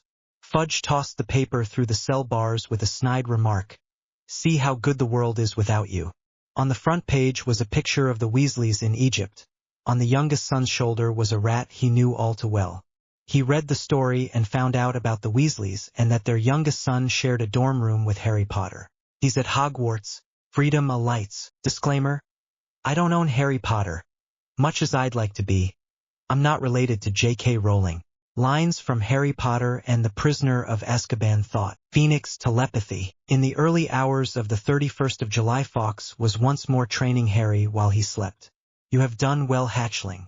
You have managed to summon flames and control them, temper them so they are only as hot as you want them, and move them with your will. As you've trained here, your magic has grown stronger and more in tune with you. But remember, Harry, flame is easily stoked by anger, so you must watch your temper. The mental exercises we have done will help with that," Fawkes said as their training round down. Harry smiled proudly at Fawkes. "I'll do the best I can, but Aunt Marge is coming for a visit and she's always been horrible. She always brings her dog and encourages it to attack me, while throwing insults at me. I might have to send Dobby away while she's here or he might attack her. He's rather protective of me," Harry said, slightly worried about Marge's visit. He had a bad feeling. "Tell him to come to me while she is there. I shall attempt to explain it to him. Should you feel the need to escape, remember you now have the means to defend yourself and to flee without a wand. If you need to escape, think of a place you feel safe and let your magic guide you. If you use this gift, I shall know and be with you instantly, to take you somewhere nobody you don't want to find you can reach," Fawkes said, attempting to reassure his young charge. He could tell something about this. Marge scared Harry greatly. "Thank you, Fawkes. I really appreciate all your help. I know there must be so much more to learn and don't want to think about what could have happened if you hadn't started teaching me," Harry said with a shudder.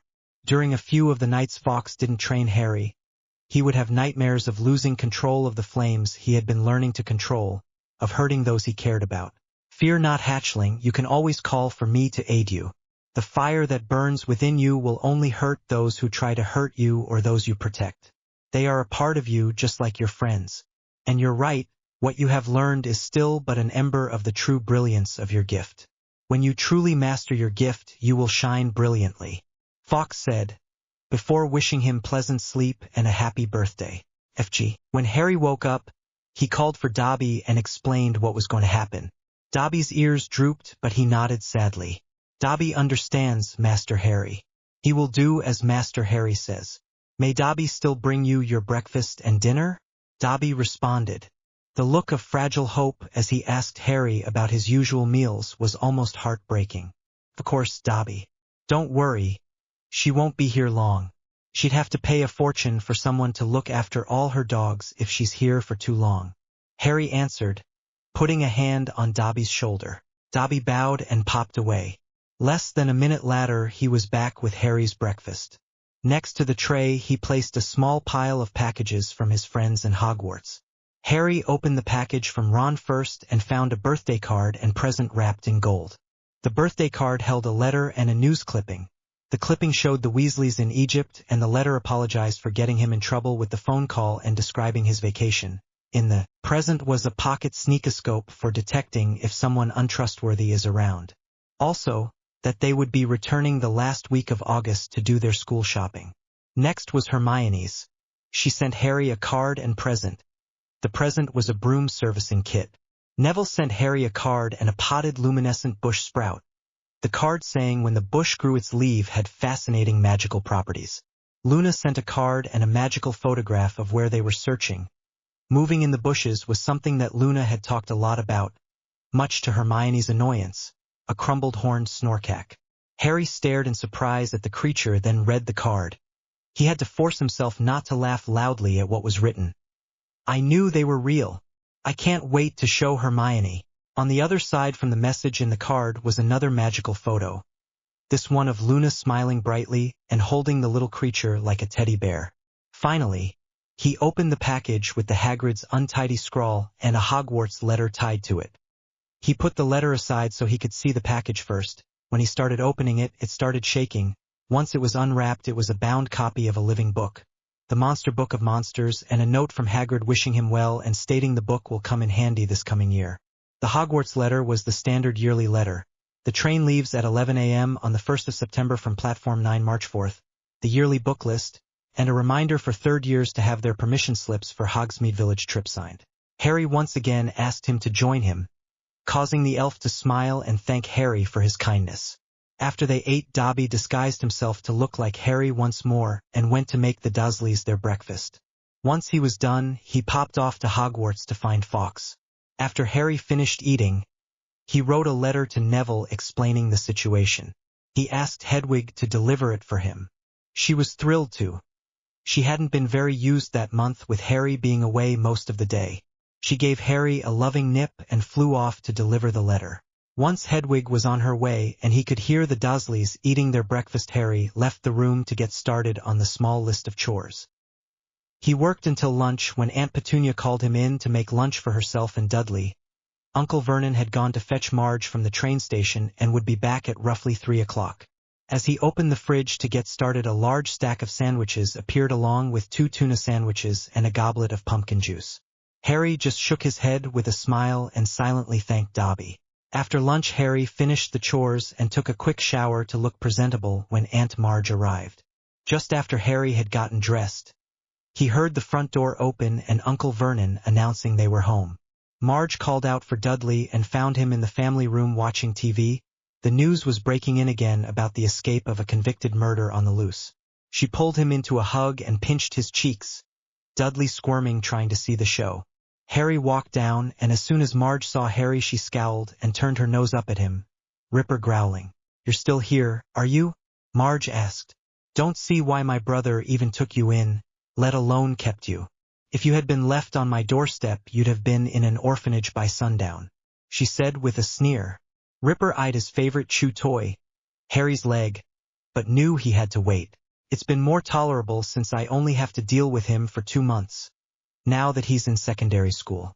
St. Brutus's is a first-rate institution for hopeless cases like him, Uncle Vernon said, looking around nervously. Odd things kept happening this summer when he talked about Harry. He had no idea why. Nothing went flying at him, but he did feel the temperature starting to rise. Good disciplinary school, not afraid to use the rod. Good. Can't stand all this namby-pamby, wishy-washy nonsense about not hitting people who deserve it. A good thrashing is what's needed in 99 cases out of 100. Have you been beaten often, boy? Barked Aunt Marge towards Harry. Oh yeah, said Harry loads of times. Aunt Marge narrowed her eyes. I still don't like your tone, boy, she said. If you can speak of your beatings in that casual way, they clearly aren't hitting you hard enough. Petunia, I'd write if I were you. Make it clear that you approve the use of extreme force in this boy's case. Seeing that hadn't gotten Harry to react as she'd hoped, so continued. Away with you, boy. Get back to your chores. Do what you're told or I'll lock you outside with Ripper. Ripper barked and growled excitedly. Aunt Marge looked towards the television as the news bulletin flashed again about escaped convict Sirius Black. The public is warned that Black is armed and extremely dangerous. A special hotline has been set up, and any sighting of Black should be reported immediately. Best be careful out there, boy. They don't say where he escaped from, but from the look at that mug I'd say he's mad as a hatter, Aunt Marge said before waddling towards the kitchen for a spot of tea. FG. The rest of the day Marge would snipe at Harry. Harry would focus on keeping his temper so as not to burn the house down. Harry was very stressed when he was finally able to escape to his room after making dinner. The entire time Harry was cooking, Marge was running her mouth at the table drinking wine. By the time dinner was ready, the wine had boiled in her glass and shattered it. Marge played it off as having a firm grip. Dobby popped in with Harry's dinner and a calming draught. I could feel your anger from Hogwarts, Master Harry. Dobby wishes he could help. Harry smiled tiredly at his little friend and invited him to sit for dinner. That night, after telling Fawkes about his day, they focused on meditation, to help Harry keep calm around Marge. After hearing what his day was like after Marge arrived, Fawkes was very concerned. Once Harry was in a meditation, Fawkes' eyes darkened from the rage. He felt towards the one who harassed his charge, thinking darkly it will be a miracle if Harry's control lasts the week. He pushed those thoughts aside and joined Harry in meditation for the remainder of the night. FG. The weekend continued along the same line as Saturday afternoon. By Monday the house thermostat was a steady 10 degrees hotter than usually kept, despite multiple attempts to cool the house down. Harry was doing everything he could to keep his cool, while Aunt Marge did her best to make him snap. Dudley just stood around watching in amusement when he wasn't out terrorizing the neighborhood with his gang. His wallet bulging from all the pounds Aunt Marge kept slipping him. Uncle Vernon sweated buckets following his sister around. Aunt Petunia had a constant look of fear and disgust as Ripper turned her clean house upside down. Aunt Marge, constantly dropping little treats for him, came to a head that evening at dinner. The Dursleys were at the dinner table drinking and watching a small kitchen television while Harry had once again cooked dinner. Aunt Petunia was drinking coffee while Aunt Marge and Uncle Vernon were drinking brandy, while Dudley drank milk and gobbled down a pie after dinner. Aunt Marge intentionally spilling some for Ripper to lick up, much to Aunt Petunia's dismay. Aunt Marge, on her third glass already, was rambling on about her dogs and sniping at Harry. Once dinner was finished off before Harry could get to the table, Aunt Marge, deep into her 6th glass, patted her belly and belched. Marvelous meal, Petunia, Aunt Marge said, completely ignoring that it was Harry that did the cooking. Seeing Dudley belch contently, she winked at him and said, You'll be a proper-sized man, Dudders, like your father. Then she looked over at Harry with a glare. His stomach clenched and he felt the room raise another 5 degrees. This one here's got a mean, runty look about him. You get that with dogs. I had Colonel Fubster drown one last year. Ratty little thing it was. Weak, underbred. Harry focused on the candle in his mind, trying to remain calm. It all comes down to blood, as I was saying the other day. Bad blood will out. Now, I'm saying nothing against your family, Petunia. She patted Aunt Petunia's bony hand with her shovel-like one. But your sister was a bad egg. They turn up in the best families. Then she ran off with a wastrel, and here's the result right in front of us. Harry focused on his mental exercise but could hear a loud whooshing sound, like the flames of a raging fire. Aunt Marge's voice boomed over the whooshing sound, her voice like a sonorous. "This Potter," said Aunt Marge loudly, seizing the brandy bottle and splashing more into her glass and over the tablecloth. "You never told me what he did?" Uncle Vernon and Aunt Petunia were looking extremely tense. Dudley had even looked up from his pie to gape at his parents. "He didn't work," said Uncle Vernon, with half a glance at Harry. "Unemployed, as I expected," said Aunt Marge, taking a huge swig of brandy and wiping her chin on her sleeve. "A no-account, good-for-nothing, lazy scrounger who—" "He was not," said Harry suddenly. The table went very quiet. Harry was shaking all over. He had never felt so angry in his life. "More brandy!" yelled Uncle Vernon, who had gone very white. He emptied the bottle into Aunt Marge's glass. "You boy," he snarled at Harry. "Go to bed, go on." "No, Vernon," hiccuped Aunt Marge, holding up a hand, her tiny bloodshot eyes fixed on Harry's. "Go on, boy. Proud of your parents, are you? They go and get themselves killed in a car crash. Drunk, I expect." "They didn't die in a car crash," said Harry, who found himself on his feet. "They died in a car crash, you nasty little liar, and left you to be a burden on their decent, hard-working relatives," screamed Aunt Marge, swelling with fury. "You are an insolent, ungrateful little—" Ripper took this as an attack on his owner and charged at Harry. He went for his favorite target, just about the ankle, and bit hard enough to draw blood. As soon as Ripper tasted Harry's blood, he also tasted something different from before, something that made him let go, vomit, then stagger from the room. Harry looked down at the bite, and it was already healing. As Harry was leaving the kitchen to go collect his things, Dobby popped in looking panicked. "Master Harry, you need to leave. The magic you used was stronger than what I could do. The ministry will be here soon, and I hear noises in the distance. I packed you stuff in this trunk, and Hedwig is out hunting. Hurry." Before Harry could say anything, Dobby popped away. Left with little choice, Harry walked out the front door. Harry had a rough plan. He would walk quickly till he was several streets away from the Dursleys, then call the night bus. He would then go to Neville's so he could have a safe place to plan his next move. He obviously couldn't go back to the Dursleys. That was an inferno waiting to happen. But he needed time to think. As he was passing Magnolia Crescent, he slowed to a stop. This should be far enough, Harry thought to himself. As Harry pulled his wand out to summon the bus, he sensed something was off. He looked around, his eyes shifting slightly to improve his sight with true sight, and then he noticed something standing in the narrow gap between garage and the fence behind him. Whatever it was shrouded with the same strange magic he noticed on Ron's rat before school let out. Harry used his wand to cast Lumos, and a beam of light shot from his wand into the narrow gap. What he saw looked to be a great big dog, with mangy black hair and big gleaming eyes. The dog, whatever its true nature was clearly magical as magic danced about it.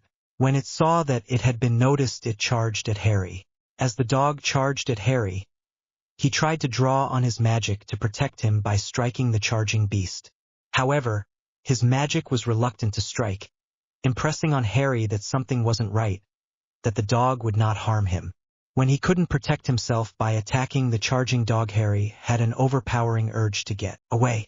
He thought of what Fawkes had told him on his birthday: if you need to escape, think of a place you feel safe and let your magic guide you. Harry thought about Neville's home, of needing to get to safety at Neville's home. His magic flared, and in a flash of fire Harry disappeared from Magnolia Crescent. The dog skidded to a stop and blinked in surprise. It sniffed the air where the young wizard had been and recoiled in surprise. One thought ran through its mind. Pop, FG. Moments later Harry arrived at Longbottom Hall in a flash of flames, still simmering on the front lawn. As Harry was attempting to get his bearings, another flash of flame appeared in the air and Fawkes arrived. "Fawkes," Harry called out mentally, while needing to take a moment to release his true sight. "I am here, Harry, just as I said I would be if you ever felt the need to flame to safety. Now that you have done so, I will take you to true safety." Fawkes said as he circled Harry before landing on his shoulder. With a nod from Harry, Fawkes flamed them away. FG. When they arrived, Harry stumbled before seeing where they were. In front of him there was a golden gate attached to a long silver fence that stretched on in either direction for half a mile before being lost in trees. On the gate there was a crest, depicting a phoenix in flight about a griffin with large oak trees on either side. Beyond the gate stood a massive, in Harry's opinion, manor, standing 3 floors tall and standing half a mile wide from the front. The wood appeared to be the same as the trees around the manor, strong dark oak.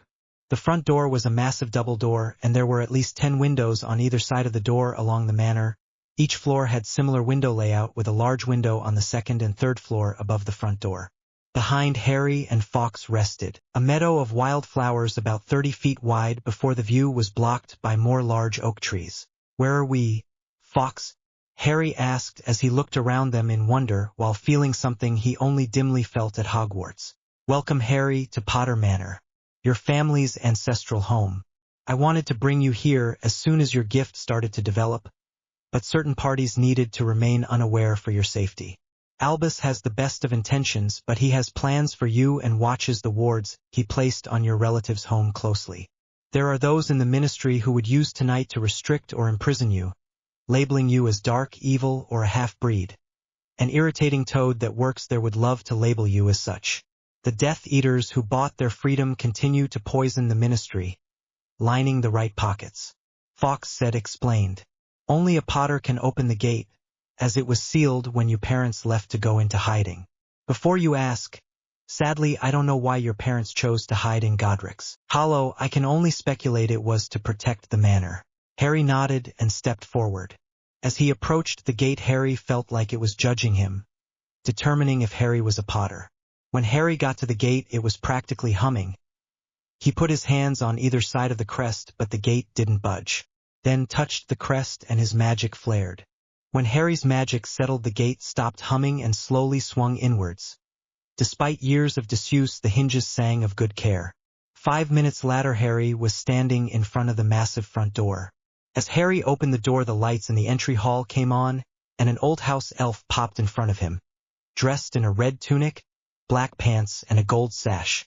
"Welcome home to Potter Manor, Master Harry. My name is Tomsy. I be the head elf for the Potter family." Harry and Fawkes entered the manor, following Tomsy to the first-floor lounge. While Tomsy popped away to get food and tea for Harry, Harry told Fawkes what happened that night to make him leave the Dursleys and then scared him into flaming to Neville's. Needless to say, Fawkes was less than pleased with the Dursleys and furious with this Aunt Marge. He complimented Harry on his control and self-restraint, saying others could easily have chosen otherwise. He was concerned and confused when Harry told him about the strange magic that the dog let off and said he would think about it. His immediate thought was troublesome, but he didn't want to scare Harry any more tonight. FG. In the morning, Dobby woke Harry up with breakfast. Dobby, very sorry, Master Harry, for panicking last night. Dobby just wanted Master Harry safe. Dobby wanted to punish himself for last night, but couldn't because Master Harry said not to. Dobby said through tears, pulling at his ears. "It's okay, Dobby. I'm not upset you were scared. It's natural. Please stop pulling at your ears," Harry said, trying to calm his little friend, finishing a little firmly. Just then Tomsy popped in to see what the commotion was about. "Who be you?" Tomsy asked as soon as he saw Dobby. "I be Dobby, Master Harry Potter's personal elf." "Who be you?" Dobby replied. "I be Tomsy, head elf of the Potter family." Tomsy replied firmly. Harry, sensing trouble, intervened. "I hope there isn't going to be any trouble between you two, Tomsy. Dobby went against his family to try to save me last year at Hogwarts. At the end of the year I freed him from his abusive last family, and he bonded to me and has been of great service all summer.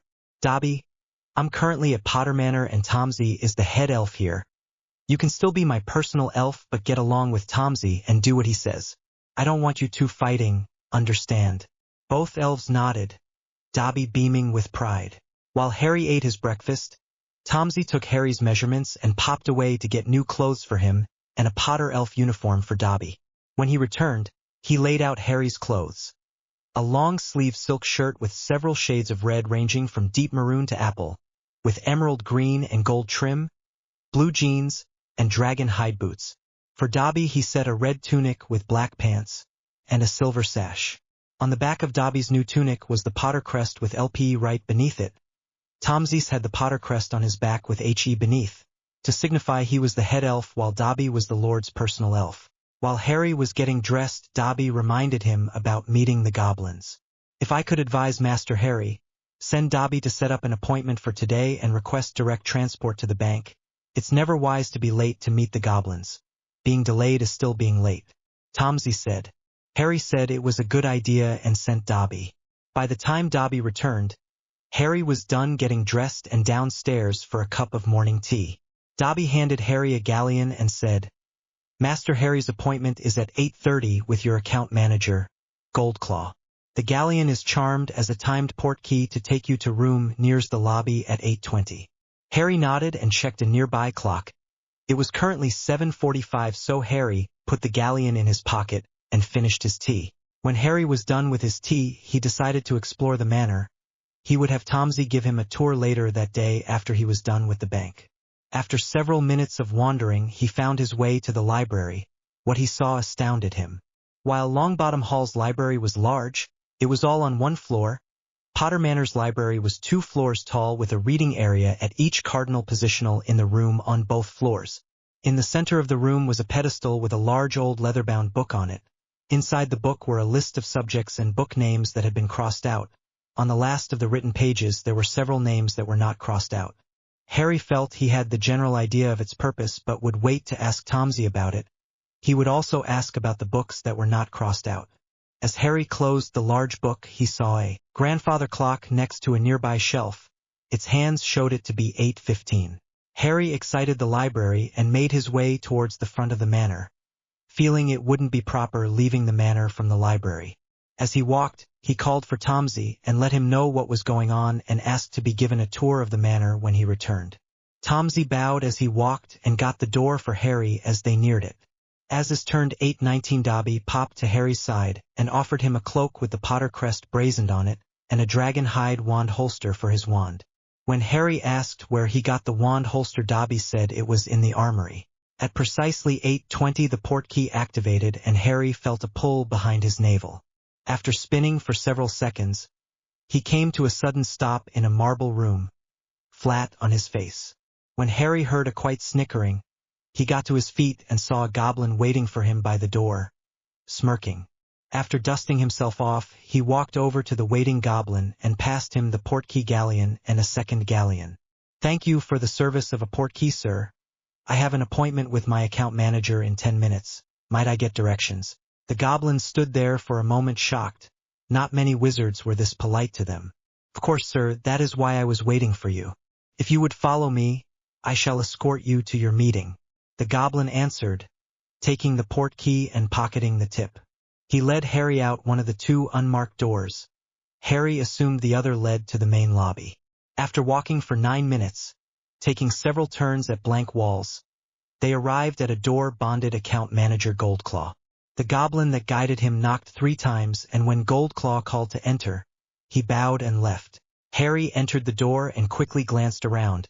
The room was decorated with weapons mounted on the wall. A dark lacquered mahogany desk, with large comfortable-looking chairs on either side. Seated behind the desk was an older goblin with salt and pepper hair in a suit that wouldn't look out of place in Barclays. Harry noted with some amusement that Goldclaw's nails actually appeared to be golden. The goblin gave Harry an annoyed look and he moved to have a seat across from Goldclaw. Thank you for meeting with me today, Mr. Goldclaw, Harry said. Of course, Mr. Potter. Now we have a few things we must discuss before we talk about the audit of your account, Goldclaw said, his eyes hardening some while he talked. Gringotts has attempted to reach you multiple times over the years. Why are you only now coming in? When you did come in, it was to pull money from your trust vault and then immediately left. I had left instructions for you to be brought to me when you came to collect your funds for school materials. The next year you were accompanied by the Weasley matriarch and her children and left the bank even faster. This year you sent a house elf to make a withdrawal for you and inquire about an audit. Mr. Potter, tell me, Why is this the first time we're meeting, and why have you not responded to any of our mail? Goldclaw inquired, increasing agitated. Harry was stunned for a moment before, like with Hermione when she rapid-shot questions, he began responding to the statements and questions.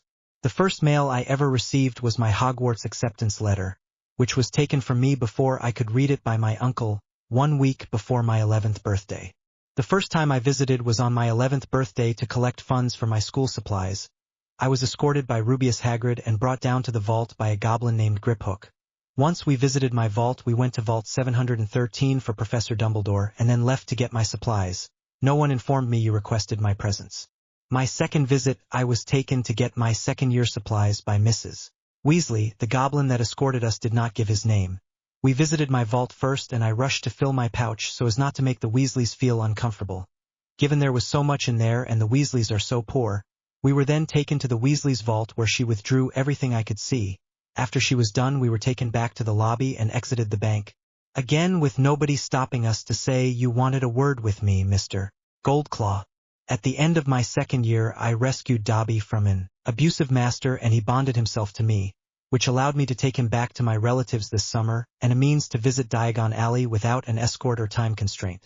Until yesterday evening, I could not break away from my relatives, so sent Dobby to withdraw money, so that I could make non-school purchases such as clothes and reading material. Dobby returned with the money I asked him to retrieve and a request to meet you on or shortly after the 31st of July. On the 31st of July, my Aunt Marge arrived at my relative's house and I was unable to get away. She has always been particularly aggressive towards me, and the missive I got from the ministry only allowed for Dobby to defend me against my immediate family, who are aware of and hate magic. Yesterday evening my Aunt Marge was rather drunk and very vindictive for me challenging what Uncle Vernon always said about my parents. He always said my father was a jobless drunk bum, my mother was a drunk whore, and they died in a car crash leaving me with my Aunt Petunia and him, a worthless miscreant freak that according to him and his sister should have been drowned at birth. Harry couldn't keep his anger in full control when he got to the part with the Dursleys. His eyes glowed, his magic flared, and the temperature in the room jumped 50 degrees. When Harry noticed the goblin slowly reaching under the table, he realized his temper had gotten away from him. He closed his eyes halfway and visualized the flame of his emotion, currently a raging fire, and forced the flame to recede and with it his temper. When Harry was finished getting his fire under control, he sagged slightly and the room started to cool.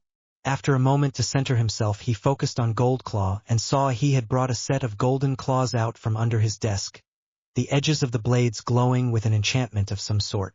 My apologies, Mr. Goldclaw. I should not have lost control of my anger. Yesterday evening I left my relative's house after losing control of my anger and inflating Aunt Marge. After I was several blocks from their house, I was about to call the night bus when a magical dog of some sort charged at me from an alley and I panicked, flaming to Longbottom Hall. Fawkes, Dumbledore's Phoenix, has been training me since I started manifesting Phoenix magic he accidentally gifted me with. This is quite troubling. Your anger towards your relatives and this Marge seems to be well justified. But keep that temper on a tight leash or you might not make it out of Gringotts alive. It would seem you were blocked from visiting me for some reason. You received no mail before your Hogwarts letter. None from your own kind? You should have gotten lots of mail from witches and wizards after you killed Voldemort, said Goldclaw, still tense from Harry's flare-up. No, sir, none since I can remember. I had a hard time just getting the Hogwarts letter. My uncle confiscated and destroyed all the Hogwarts letters that got sent, while more kept coming daily. Now that I think about it, that was quite reckless of Hogwarts. There were dozens of owls perching on or near the house. The day before my uncle decided to try running from them, dozens of letters came shooting out of the chimney. I'm surprised the ministry didn't intervene. Ministry's a bunch of pompous fools with few who aren't idiots or corrupt. Someone was most likely paid to look the other way. I'm sure more than a couple thought it was funny. Anyway, it sounds like someone put up a mail redirection ward around you, probably whoever put you with your relatives. If so, there should have been a registering of that. The fact there isn't means it's either illegal, someone's taking a bribe, or never filed it. You don't mess with a wizard's mail, especially not Gringotts mail. How did I receive a notice of underage magic if all the mail gets redirected? Harry asked, annoyed that someone had apparently stolen his mail. Whoever set it up must have taken it down or modified it once you started receiving you Hogwarts letters. I'd wager most people gave up writing you by then if they didn't get a response. If you ever find that mail, I'd advise responding to them as soon as possible. Harry gave a firm nod and put it on his mental list of things to look into. It would seem you were not ignoring us, but were truly unreachable. I shall have to look into why no one informed you when you entered or left before. I'll certainly be having words with Griphook after we're done here today. Goldclaw stated. The smirk on his face when he mentioned having words with Griphook made him almost feel sorry for the goblin. His day was about to get a lot tougher. Now, the reason you came, the audit of House Potter's account. We shall start with the liquid assets such as galleons, sickles, nuts, British pounds, US dollars, stocks, and investments. We will then move on to heirlooms, businesses, and properties. Your trust vault, which is all you are able to redraw from until you take up your head of house ring, has been refilled to 10,000 galleons, 1,000 sickles, 1,000 nuts as of the 31st of July, as it was set up to automatically refill to that amount yearly when the vault was set up on August 3, 1980. The family vault currently sits at 15 million galleons, 50,000 sickles, 50,000 nuts, 4,500,000 pounds, and 6 million US dollars. Current interest income comes to 100,000 galleons, 50,000 sickles, 50,000 nuts, 250,000 pounds, and 300,000 US dollars due to various stocks, investments, businesses, and rented property. The heirlooms range from several types of precious gems, jewelry, furniture, and documents of moderate to significant importance to the history of the house. At this Goldclaw passed Harry a stack of parchment with what was listed as heirlooms. Hundreds of cut gems of varying quality, a list of the various pieces of jewelry in the vault's collection, lists of various pieces of furniture, and a chronological list of documents. They then moved on to the various investments, properties, and businesses the Potters were invested into or owned outright. Properties all over the world, several businesses owned or partially owned in both the magical and muggle world. Harry could admit, if only to himself, he didn't know what most of the places or businesses were, but some stuck out. Most of the stores currently in Diagon Alley had at least 15% ownership, several like the bookstore, Flourish and Blots, Quality Quidditch, and the magical Menagerie had 30% ownership and 40% of the daily profit. One of the muggle businesses that stuck out though was Grunning's, full ownership. Am I able to influence any of these, or do I need to wait till I'm head of house? Harry asked. Goldclaw looked over to see what Harry was on when he asked and then checked his copy of the accounts. While he was turning the pages he said, as heir, you are able to make small deals with advisement. Larger deals need a sign-off by me or the head of house. Grunnings, here we are. Your father bought the business and left a note in the file. For goodwill and leverage with sister-in-law, Petunia Dursley, trump card against Vernon. Looks like you father bought this to keep your uncle in line, and Vernon is either unaware of this or thinks you'll never find out. What are you wanting to do, Mr. Potter? I think he needs a reminder about who owns his company. I don't want to close them down. Why punish the lot for the actions of one walrus? I have a form he needed to sign but didn't. If he wants to keep his job, arrange for him to sign. As soon as Harry finished talking, Dobby popped in with the Hogsme permission form, bowed and popped away. Harry just shook his head and chuckled. He handed the form to Goldclaw, who read it and laughed. This heir Potter is proving most interesting and amusing. Easily handled, Mr. Potter, Goldclaw said, putting the parchment to a clear spot on the desk reserved for new parchment work. Any other changes you'd like to discuss? Not that I can see, but I might want to look into investing in the Quibbler. I've gotten to know the owner's daughter and she says good things about the paper. Goldclaw nodded and made a note. He could see potential on several angles with that request. Is there anything else I should know, Mr. Goldclaw? I would like to get some shopping done since I'm in the alley, so I'll need to visit my trust vault before I leave. Harry said, I think that will be all for today, Mr. Potter. I shall escort you to the carts. I have business that way now anyway. Goldclaw replied as he quickly put his desk back in order and the Potter accounts back in his desk drawer, then locking the desk. As they walked towards the carts, Goldclaw told Harry about a couple of times Harry's father had to come in, and Harry listened eagerly. He always loved hearing about what his father got up to. When they reached the carting area, Goldclaw ordered one of the younger goblins manning the station to take Harry down to his vault. Once Harry was speeding along the tracks, Goldclaw went in search of Griphook. When Harry got to his vault, he started to load his money bag, counting as he went. Now that he knew how much he had and that it would refill, he wasn't afraid to take what he wanted. He would still try not to waste it, but he knew he didn't need to hold back. He loaded his bag with 2,000 galleons, 100 sickles, and 100 nuts. He figured that should more than cover anything he could possibly want in the alley and plenty to spend in Hogsmeade. As much as Harry knew Vernon hated him, he knew Vernon liked his job and way of life more. His bag filled to capacity. Harry headed back to the lobby for a day of shopping. His first stop was Flourish and Blots to grab his school books and see what books there were on him and his family, like Dumbledore advised. As Harry entered Flourish and Blots, the manager came hurrying towards him. "Hogwarts?" he said abruptly. "Come to get your new books?" "Yes," said Harry, "I need—" "Get out of the way," said the manager impatiently, brushing Harry aside. He drew on a pair of very thick gloves, picked up a large, knobbly walking stick, and proceeded toward the door of the monster books cage. "Hang on," said Harry quickly. "I've already got one of those." "Have you?" A look of enormous relief spread over the manager's face. "Thank heavens for that. I've been bitten 5 times already this morning." A loud ripping noise rent the air. Two of the monster books had seized a third and were pulling it apart. "Stop it! Stop it!" cried the manager, poking the walking stick through the bars and knocking the books apart. "I'm never stocking them again. Never. It's been bedlam. I thought we'd seen the worst when we bought 200 copies of the Invisible Book of Invisibility. Cost a fortune, and we never found them.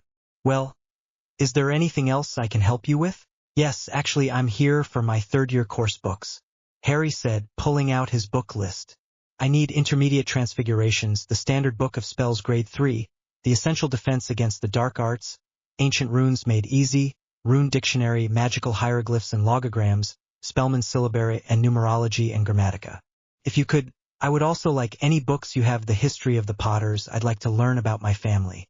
The manager nodded, then did a double take when he mentioned his family.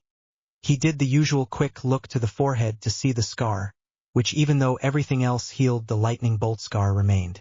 He took Harry to an aisle he kept most books written about Harry Potter on. Near the end was books about the Potters. Harry looked at these books while the manager went to collect his books. He was really glad not to need to deal with the monster books. There were several books that caught his eye. He grabbed a few about his grandfather, Fleamont Potter, and his great-grandfather, Henry Potter, and went to find the manager. He caught up with him in an aisle with Charms books in them when a magical glimmer caught his eye. He focused on his true sight and saw the outline of a box on top of the shelf. "Sir, could someone have put that box of invisibility books on top of a shelf and forgotten about them? There is a slight shimmer on top of this shelf." The manager looked, and when he used a detection charm, he was ecstatic. He grabbed the box and took it with the books he had already collected to the counter. He rang Harry up for all his school books, then reached under the desk and pulled out an odd dusty book cover. He pulled one of the invisible books out and put it in the book cover. When it was in, it became visible.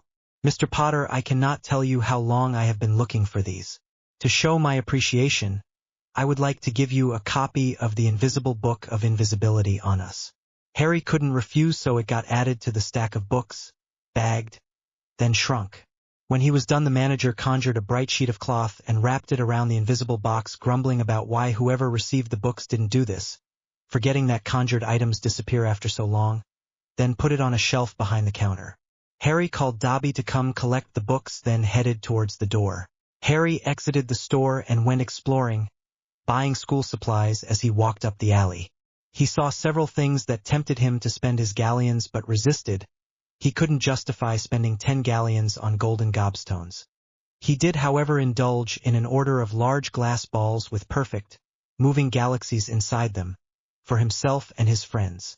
At 10 galleons each, he figured they would make great birthday or Christmas gifts, and they would never have to take another astronomy lesson.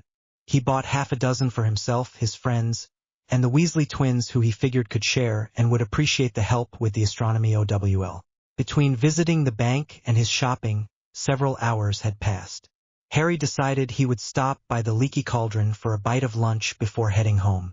As he entered, however, he was met by the Minister of Magic, who immediately grabbed Harry and guided him through to a private parlor. Thank Merlin I found you, Mr. Potter. I must say you gave us quite the scare. You really should not have run away from your relative's house.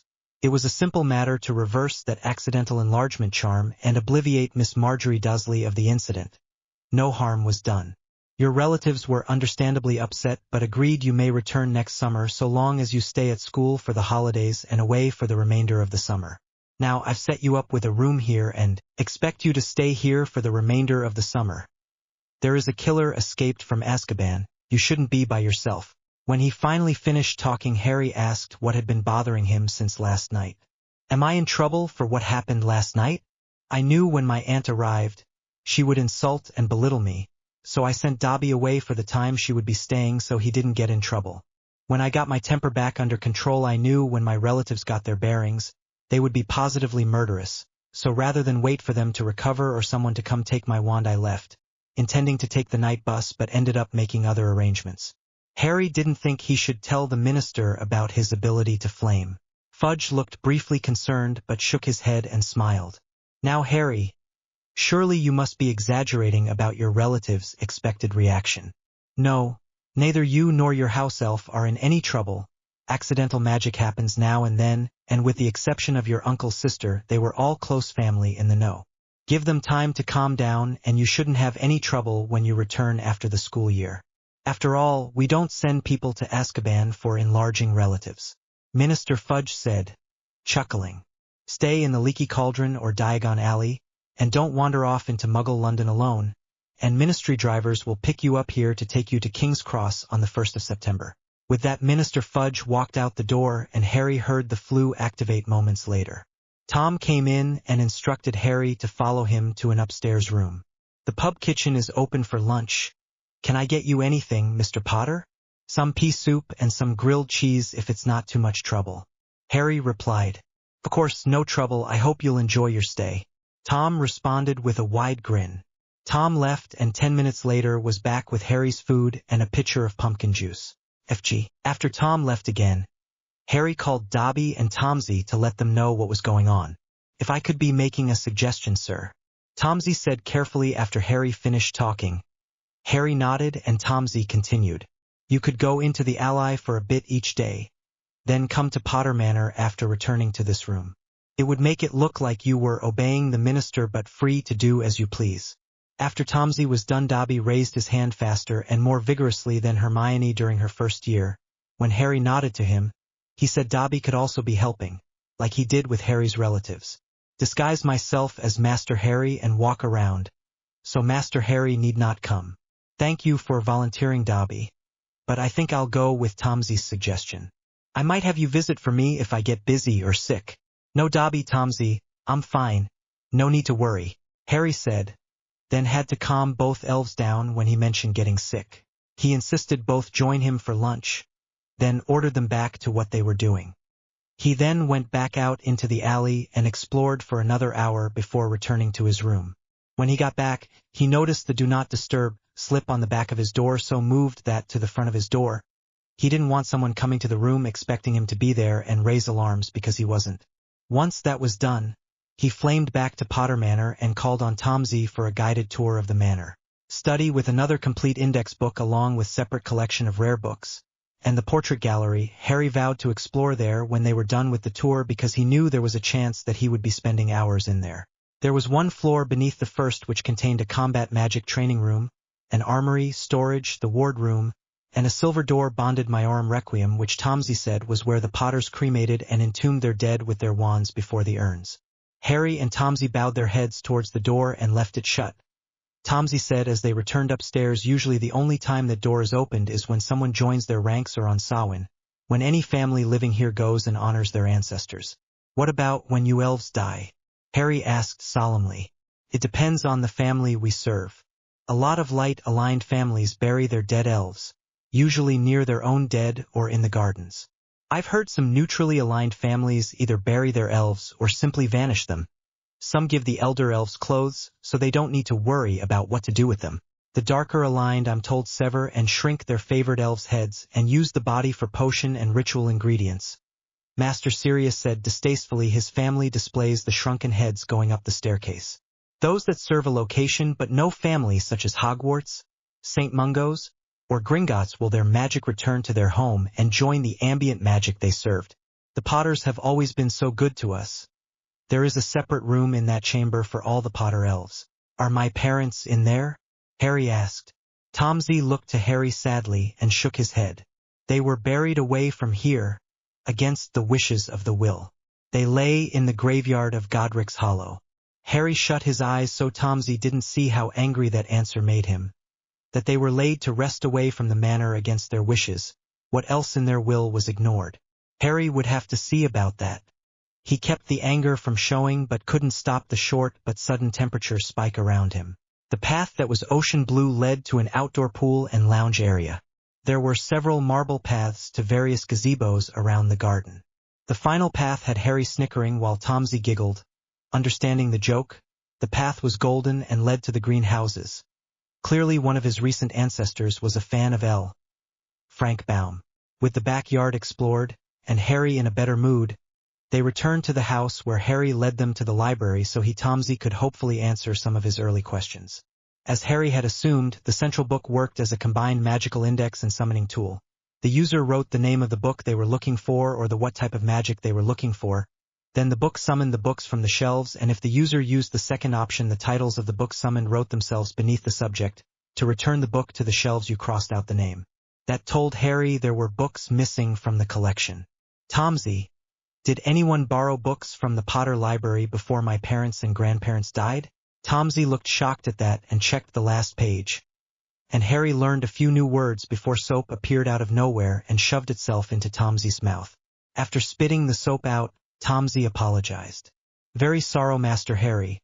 One of the previous Lady Potters got tired of using the charm herself every time her children cursed, so added the spell to the wards.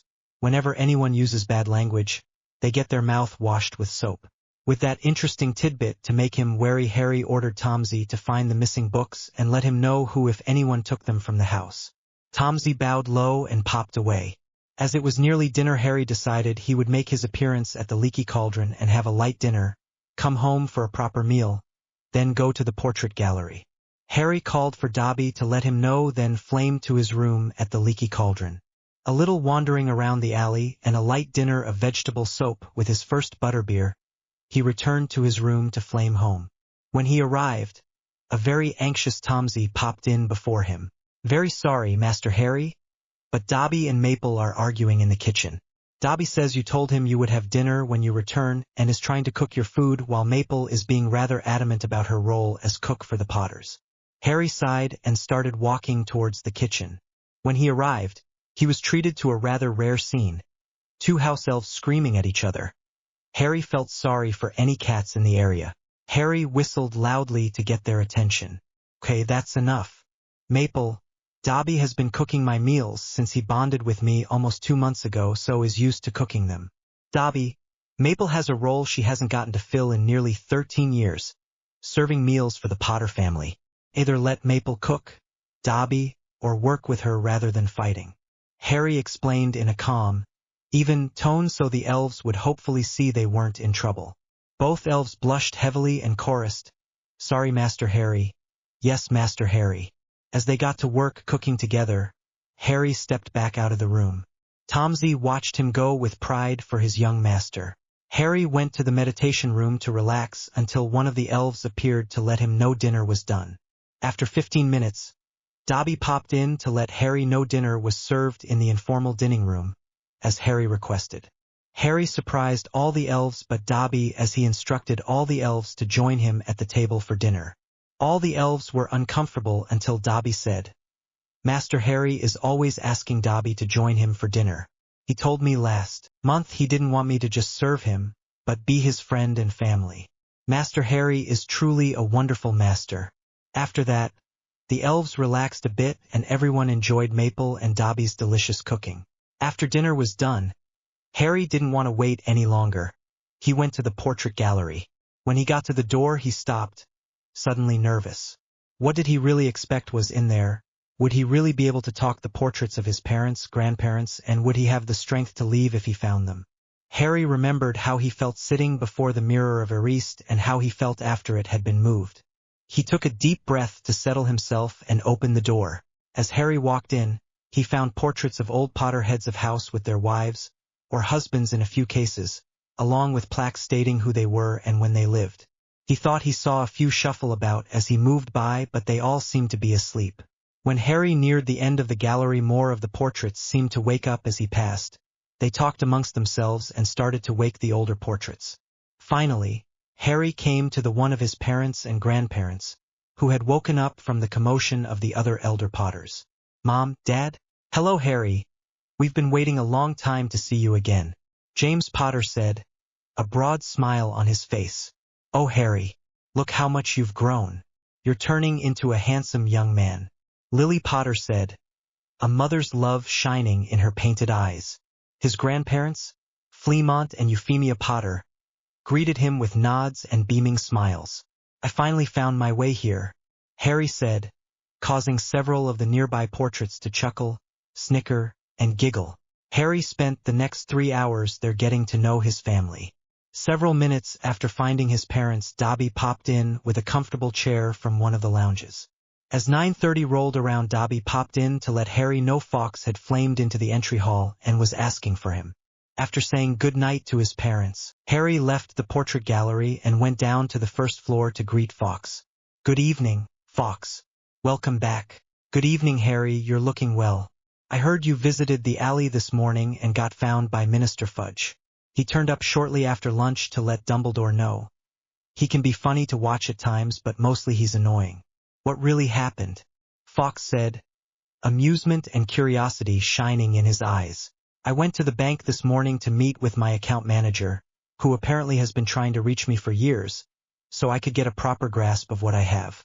After I explained that I never received any mail before my Hogwarts letter, and only letters from a select few and being escorted through the bank quickly, he grouched about looking into it and moved on to explaining my estate to me. Apparently, I own the company my uncle works for," Harry said with a smile.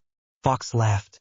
"After the bank, I did some shopping, got my school supplies, and generally explored since I wasn't being rushed. It was nearly lunchtime, so I went to grab a bite at the Leaky Cauldron.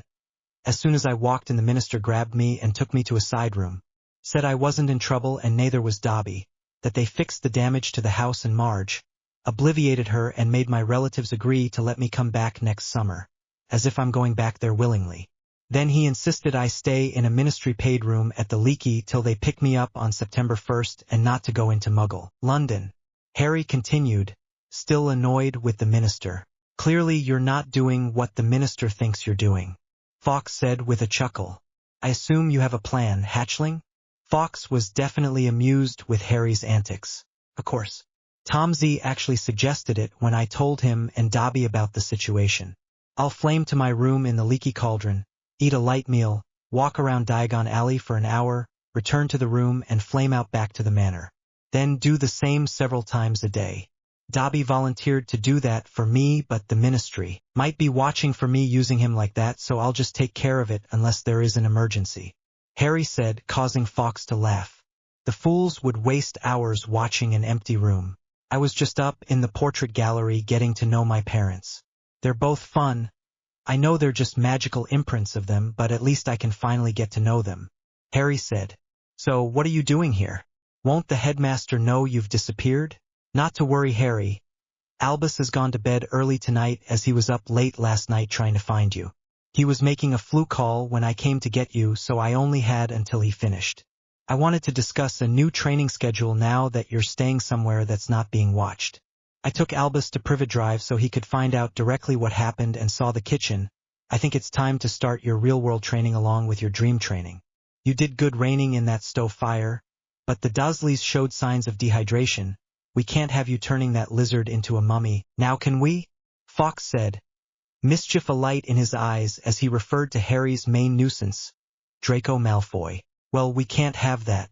As one of the ones watching over the school, I can't have you frying everyone who insults you. If the students turn against you like last year, the whole school might go up in flames." Fawkes responded, only half joking. He really hoped he could get Harry sufficiently trained before the school learned the full truth behind the school motto, "Never tickle a sleeping dragon." "If you're agreeable, I would like to work with you 3 hours a night here after Albus goes to bed. So, on average, from 10 at night till 1 in the morning, then sleep training. I'd suggest getting an afternoon nap between lunch and dinner. If you want to inform those closest to you, that's fine. I'd recommend not telling the red-headed one until he returns. His mother has been known to intercept her hatchling's mail. Harry nodded and agreed not to tell Ron or Hermione just yet. He'd wait till he saw them at the end of the month.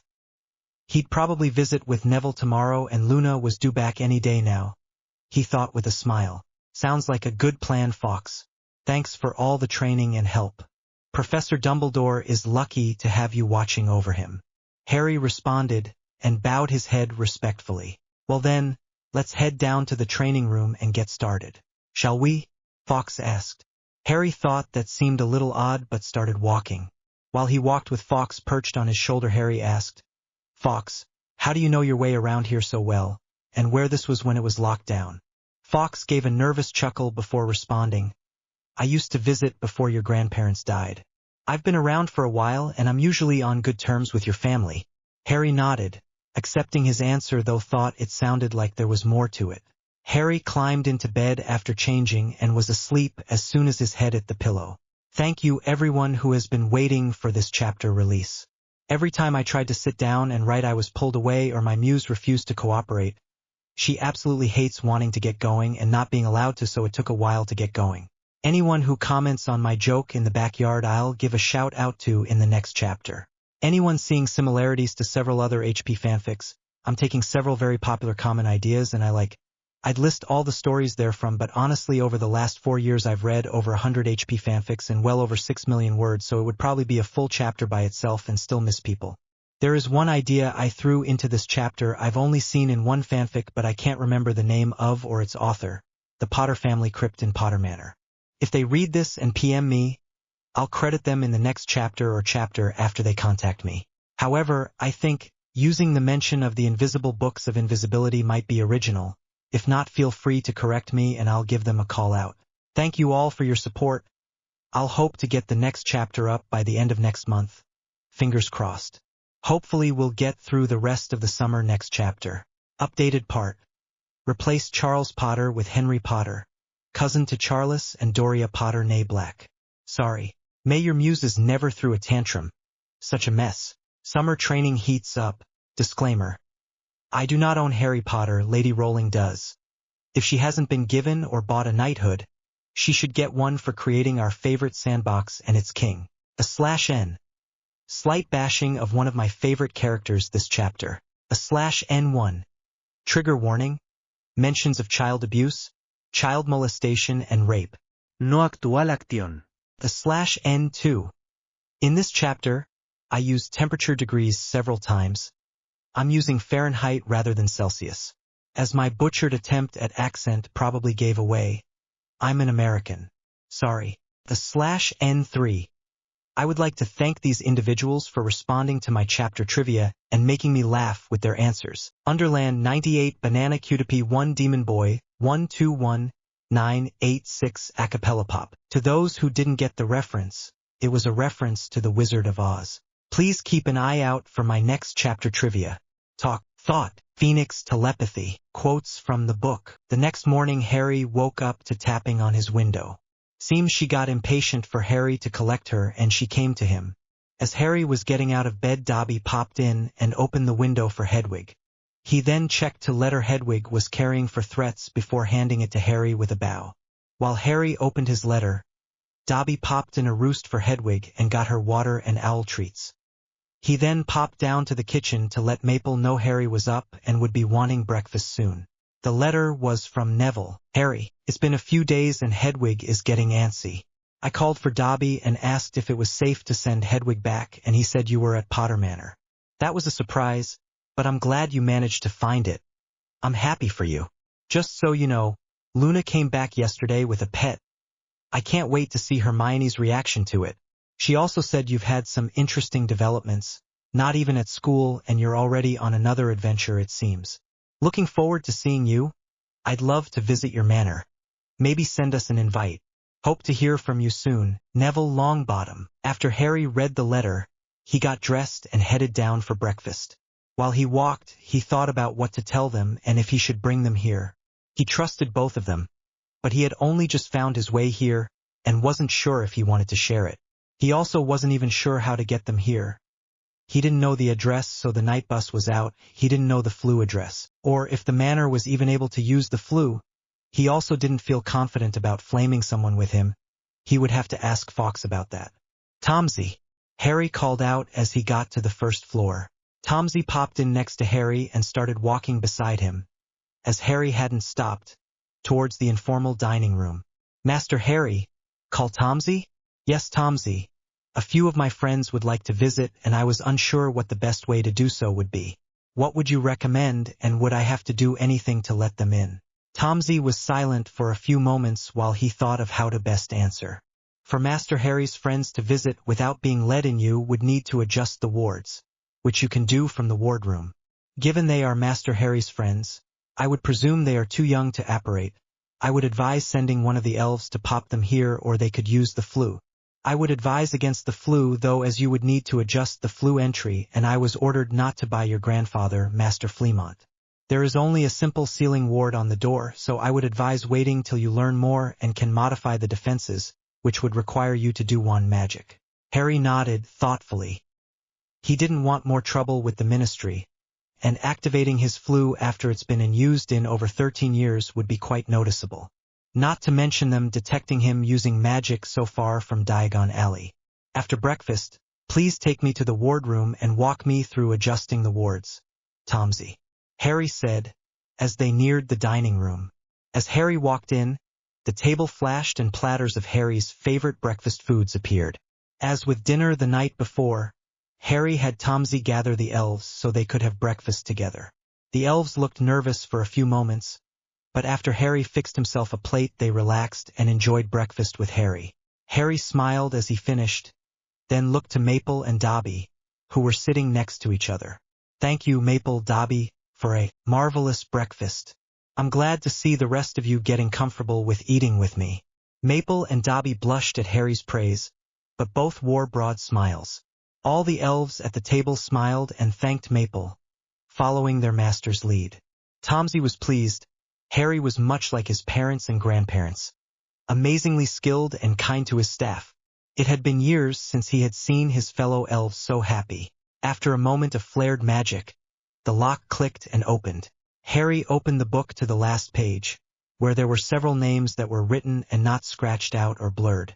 To add someone to the be allowed to pass through the wards, you must write their name. To remove someone from the allowed list, merely scratch their name out and they won't be able to approach the manor without the wards detecting them and alerting those within. If a name is blurred, that person died before they were removed from the book so that intruders could not use their image to gain entry. Harry added Luna, Neville, Madame Longbottom, Hermione and Ron to the list. He then scratched out one of the remaining names. Albus Dumbledore.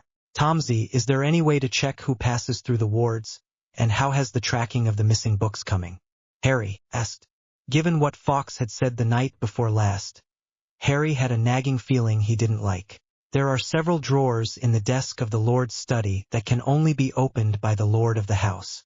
In one of those drawers there should be a self-updating list of those who passed through the wards. There were several books from the list that were in the various reading areas and lounges around the house. Those Tomsy returned to the library. There are a few in the Potter family vault, but Tomsy isn't able to take them from the vault without being told. The remainder of the missing books are located in Headmaster Dumbledore's private study. Tomsy was unable to retrieve those. Tomsy is very sorry, Master Harry. Do not punish yourself for this, Tomsy, Harry said quickly. I told you to find the books and let me know who, if anyone, took them from the house. Thank you for your hard work, Tomsy. He could see Tomsy was still troubled but didn't look about to punish himself. Harry made a mental note of the remaining people allowed through the wards and closed the book in case. After considering his options, he decided to flame to Longbottom Hall to talk to Neville directly. So, Harry called for Dobby to go ask if he may come over, and went back to the main entrance and waited. When Dobby returned with permission, Harry asked Dobby to cover for him today, then flamed to Longbottom Hall. FG. Harry arrived at almost the same spot he had 2 nights before, at the base of a long driveway leading to Longbottom Hall. He didn't know if it was subconscious or magical but accepted that would be his arrival point when flaming. When Harry got to the front doors he knocked and waited. Moments later the Longbottom elf allowed him to enter. The elf took him to the greeting room he had arrived in when he first visited. After a minute Madame Longbottom came in, wand out, and asked, "What have you been studying this summer with my grandson?" Harry answered, "The bond of valor." Madame Longbottom gave a sigh of relief and lowered her wand. "Sorry, Harry, but you know how cautious we are, and you came through the front door, rather than get transported by your elf." "Not a problem, Madame Longbottom. It's always best to be cautious when visitors aren't scheduled. Thank you for letting Hedwig stay here the last few days," Harry said with a smile. Over the summer, Harry had found out more about what happened to Neville's parents, so he could definitely understand her caution. It's one of the reasons he agreed with Tomsy to leave the flu off at Potter Manor. "No problem at all, Harry. Thank you for letting us know what was happening. I'm sure Neville would have been worried if you just stopped coming without warning," Madame Longbottom said, as the door behind her opened. "Welcome back, Harry. Glad to see you're safe," Neville said, walking into the room to greet Harry. As he reached Harry, they grasped each other's forearms, like they had done since they initiated the bond by accident. "Sorry to worry you, Neville. I just couldn't risk the trouble with the Dursleys, and then had a very busy day in Diagon Alley yesterday morning and Potter Manor yesterday afternoon. Tomsy, the Potter head elf, took me on a tour of the manor after I got home, and I spent 3 hours in the portrait gallery getting to know my parents and previous generations of Potters," said Harry, as they moved to the couches. "How did you go from being unable to leave your relatives?" Neville knew better by now than to refer to the Dursleys as Harry's family, to finding Potter Manor. "As far as I know, nobody knows where it is," Neville said, eager to hear about Harry's last week. Harry told Neville and Madame Longbottom about Marge's visit, his escape, flaming for the first time to escape the magical dog, being taken to Potter Manor by Fawkes, his trip to Gringotts, his shopping trip, being found by Fudge, and his tour around Potter Manor. Neville. As Harry finished his tale, the Longbottom elf popped in with refreshments and calming draughts for Neville and Madame Longbottom. "Well, young man, that certainly is quite the tale. And Fudge just swept the reasons for the outburst away and is insisting you return there next summer? Well, I'm certainly going to be having some rather strong words with him, and if that undersecretary of his gets uppity about it, I'll roast her hide and send her to France," Madame Longbottom said, calm as could be if you didn't count the storm clouds in her eyes. Harry was slightly curious about this undersecretary. Both Madame Longbottom and Fawkes seemed to hold a great deal of irritation towards her. Just as Harry was about to ask about the undersecretary, the flu activated and out stepped Luna Lovegood. "Good morning, Madame Longbottom. Sorry to intrude. I had the feeling Harry was here. The answer to your question is Pandora," Luna said, in her usual airy voice. Harry noticed a touch of annoyance and sadness in her eyes, while Madame Longbottom stuttered. With a huff, Madame Longbottom motioned her towards the couch. "Good morning, Harry," Luna said, while giving Harry a light hug before sitting down. "Did you like the pictures I sent you?" A slight blush to her cheeks. Harry saw the blush and figured she was talking about both the photo and the card. He smiled lightly and said, "Yes, both were beautiful. I can't wait to see Hermione's reaction. Did you get to bring it back with you?" Luna giggled. "He's asleep in my room. I took a page out of Newt Scamander's book and had Daddy make a pocket dimension inside my trunk, so I can take him to Hogwarts. I was just telling Neville and his grandmother about my last week, and why I'm not staying at the Dursleys anymore this summer. They needed calming draughts after I was done, so I hope you don't mind waiting till later to hear.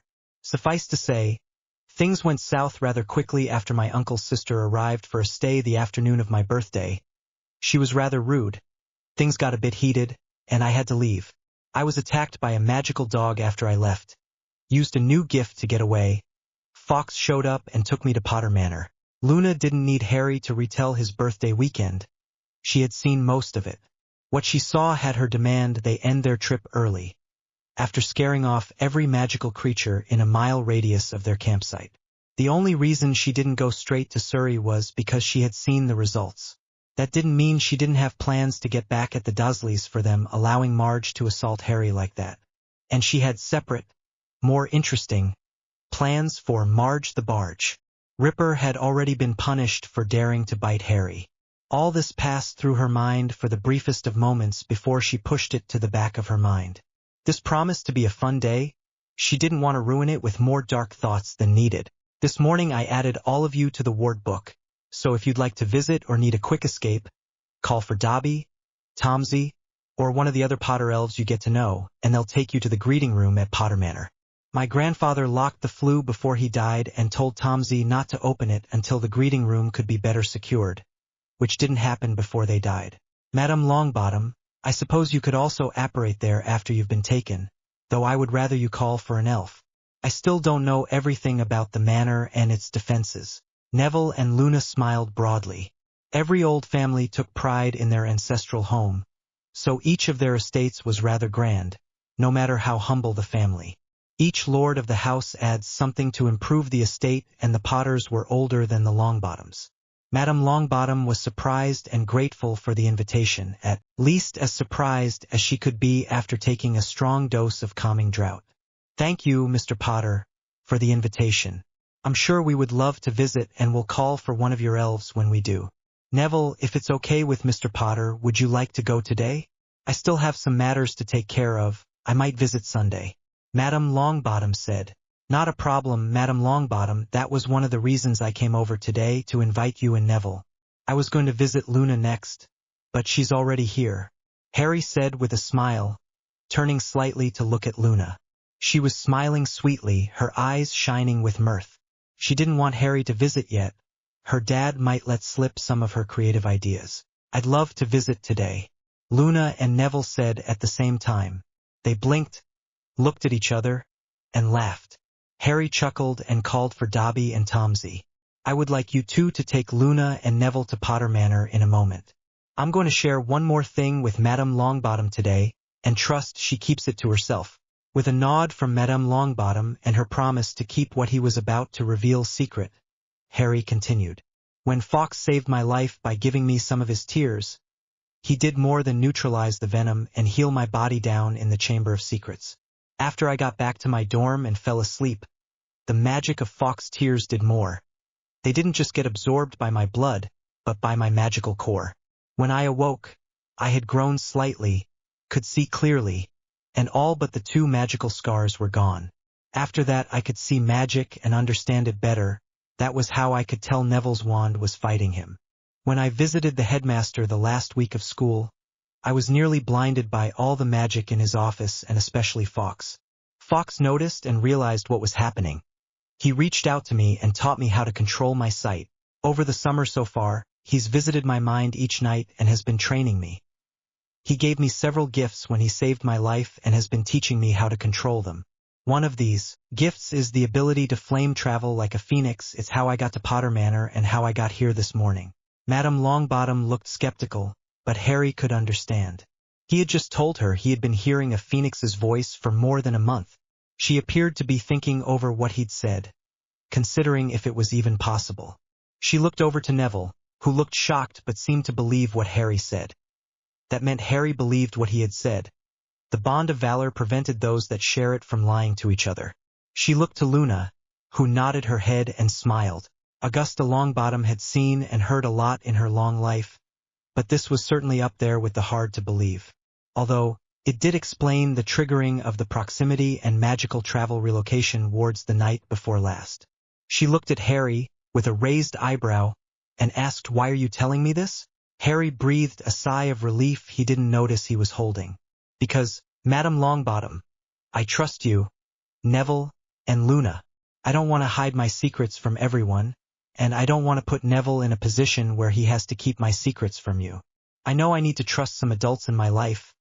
There is still so much I need to learn, and I know I might need your help dealing with things I'm not old enough to handle. I hope you believe and trust me." Madame Longbottom smiled and looked at Harry fondly. She was proud he understood that he couldn't do everything yet and honored he trusted her enough to keep his secrets and guide him. She nodded to Harry, who smiled back. "Thank you, Madame Longbottom. I look forward to your visit. Neville, Luna, I'll see you there soon." With that, Harry stood and flamed back to Potter Manor. Madame Longbottom and Neville looked to where Harry had just been with amazement. Luna just smiled and grabbed Dobby's hand. She said, "Dobby, would you mind taking me to Potter Manor?" With a slight pop, she vanished, leaving only the Longbottoms. "Be safe and respectful, Neville. You might be friends, but you're visiting his ancestral home. If Mr. Potter really is being trained by a phoenix, I'd hate to get on his bad side." Madame Longbottom said, "Don't worry, Gran, I will. And don't worry, so long as you don't attack him or those he cares about, you don't need to be afraid of Harry. There are 2 at Hogwarts that might need to worry. But not us. Though I do hope Ravenclaw learned their lesson last year. I don't want to think what Harry would do if they messed with Luna again." Neville replied, "Thank you for your patience, Tomsy. Would you mind taking me to Harry?" Neville said, holding out his hand towards the elf. He smiled and grabbed Neville's hand, and they disappeared with a soft pop.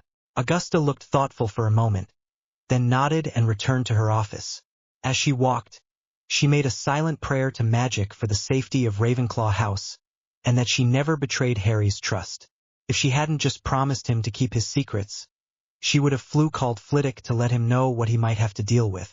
FG. Once they had all arrived, Harry gave them the tour. Harry enjoyed watching their reactions to the different areas of his manor. Neville marveled at all the magical plants cared for in the greenhouse. His praise drew out the elf that took care of them, and they eagerly discussed how the plants were cared for. When Neville and Woodsy finally noticed Harry and Luna chuckling, both blushed. Before Woodsy gave Harry a low bow and popped away to continue his tasks. Neville and Luna enjoyed the tour, and it took several minutes to get Luna out of the library after Harry let them each have a go at the index. Luna searched for books containing other creatures she and her father had been looking for, and several books came flying. Harry let her borrow 1 book, and she chose a book about Crumple, Horned Snorkax, while making a mental note to borrow a book about rack sports. Needless to say, she was very happy touring Harry's manor and spending time with them after a month away. After lunch, Harry took them to the outdoor pool, where Dobby fetched swim trunks for Harry and Neville and a sky blue one-piece for Luna. After swimming for an hour, Harry took them over to the Quidditch pitch to fly till 3. Then Harry apologized to end the day there, but explained that he needed to catch a nap before dinner and his evening training with Fawkes. He also invited them back the next day, which both eagerly accepted. Neville calling for his family's house elf and Luna being taken back by Dobby before he visited the alley again. FG. When Harry woke that evening from a relaxing nap, he called for Dobby to see what he had been up to in his trips to the alley. Dobby was very active, visited many shops. "Mr. Fortescue is very nice. Gave Dobby free ice cream every time I passed by. Dobby tried many flavors to see what Master Harry might like. Well, Harry though, that explains why Dobby looks to be on a sugar high. Thanks for covering for me today, Dobby. You were a big help," Harry said. Dobby smiled widely and hugged Harry. Harry patted Dobby's shoulder after a minute so he could continue. "I think I'll take the last shift of the day before dinner. What flavor would you recommend?" Dobby recommends the strawberry and peanut butter ice cream. It was interesting, and Dobby thinks Master Harry will like it, Dobby said quickly. He then bowed and popped down to the kitchen to help Maple with dinner. Harry chuckled lightly while getting ready. He then flamed to his room at the Leaky Cauldron, and walked down to grab a light dinner at the pub before going out into the alley to do a little exploring of his own. He stopped by Fortescue's to try a scoop of the ice cream Dobby recommended and found he quite enjoyed it. When Harry ordered it, he mentioned it was so good he had to get another after his dinner.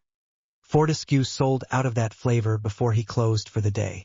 Harry walked around for another half hour and returned to his room at 7:15. He flamed back to the manor, where he and his elves had a proper meal together. After dinner, Harry went back up to the portrait gallery to visit with his parents some more. At 9:30, Tomsy popped in to inform Harry Fawkes had arrived for their training. Harry walked down to greet him, then they made their way down to the training room. They trained for 3 hours with a 30-minute break, calling it a night at 1. Fawkes left back to Hogwarts and Harry went up to bed, after a hot bath, heated by his powers. That night, while they continued dream training, Harry asked Fawkes about flaming with someone else. Therefore, they focused on the theory and mental exercises needed to flame with someone tagging along. They agreed it would be a while before Harry was ready to try flaming with someone unless it was an emergency. Fawkes informed Harry the results of failing were considerably worse than splinching while operating.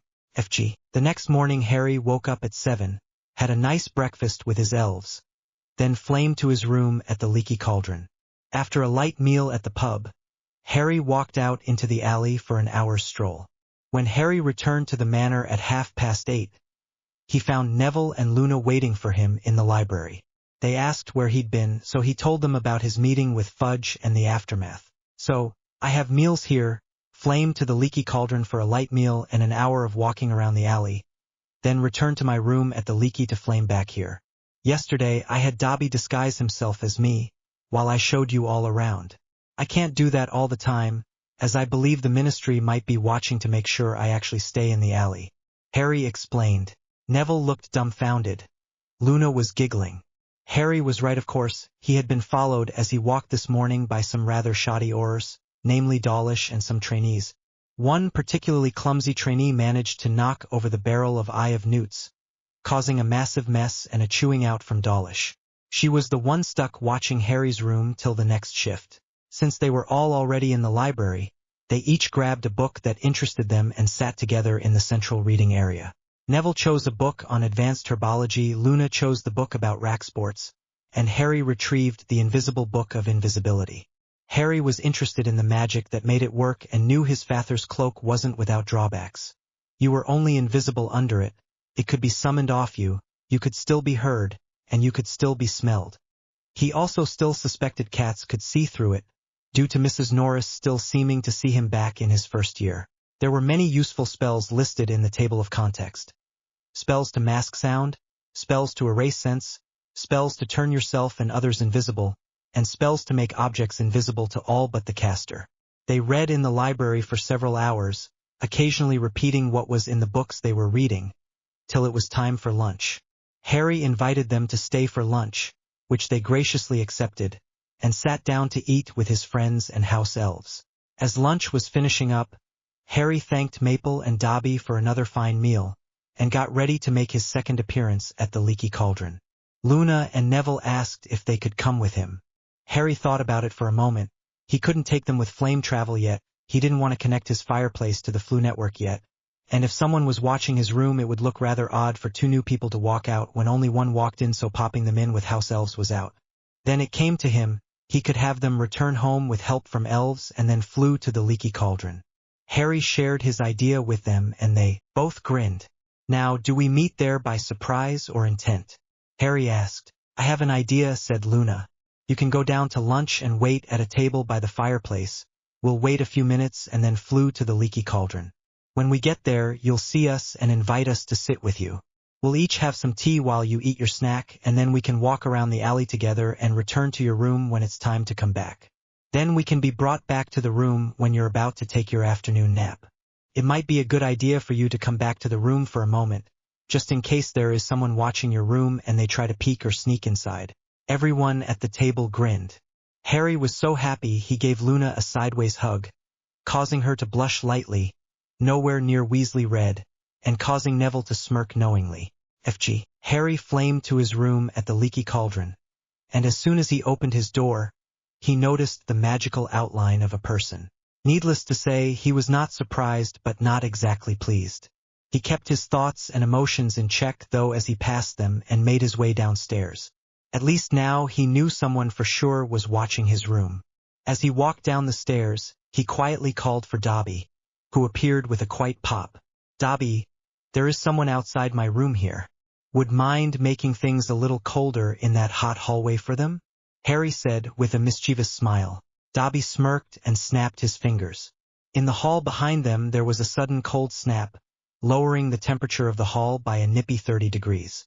They quietly laughed as they heard a woman exclaim in surprise. A wink from Harry and a snap from Dobby, and the hall was back to its previous temperature. "Blimey!" they both heard, and they had to hold the walls to not fall down laughing. Clearly the witch watching his room, for that was most certainly a woman's voice just then, had quickly cast a heating charm to combat the cold snap just in time for the temperature to jump back to its previous toasty summer usual.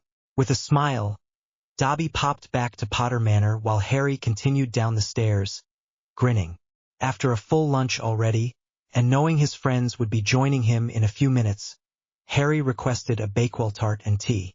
Shortly after he had sat down, the flue activated and out stepped Neville. Luna followed seconds after. Once they were both through, they made their way to Harry. Harry told them about the invisible woman watching his room and the prank he played on her with Dobby. Both smirked at the poor watchwoman's misfortune. After a minute of waiting, the Bakewell tart and tea was served and they all enjoyed the treat. It took them nearly 10 minutes to finish the tart. Halfway through, the invisible orur trainee tripped at the second to last step, causing a racket.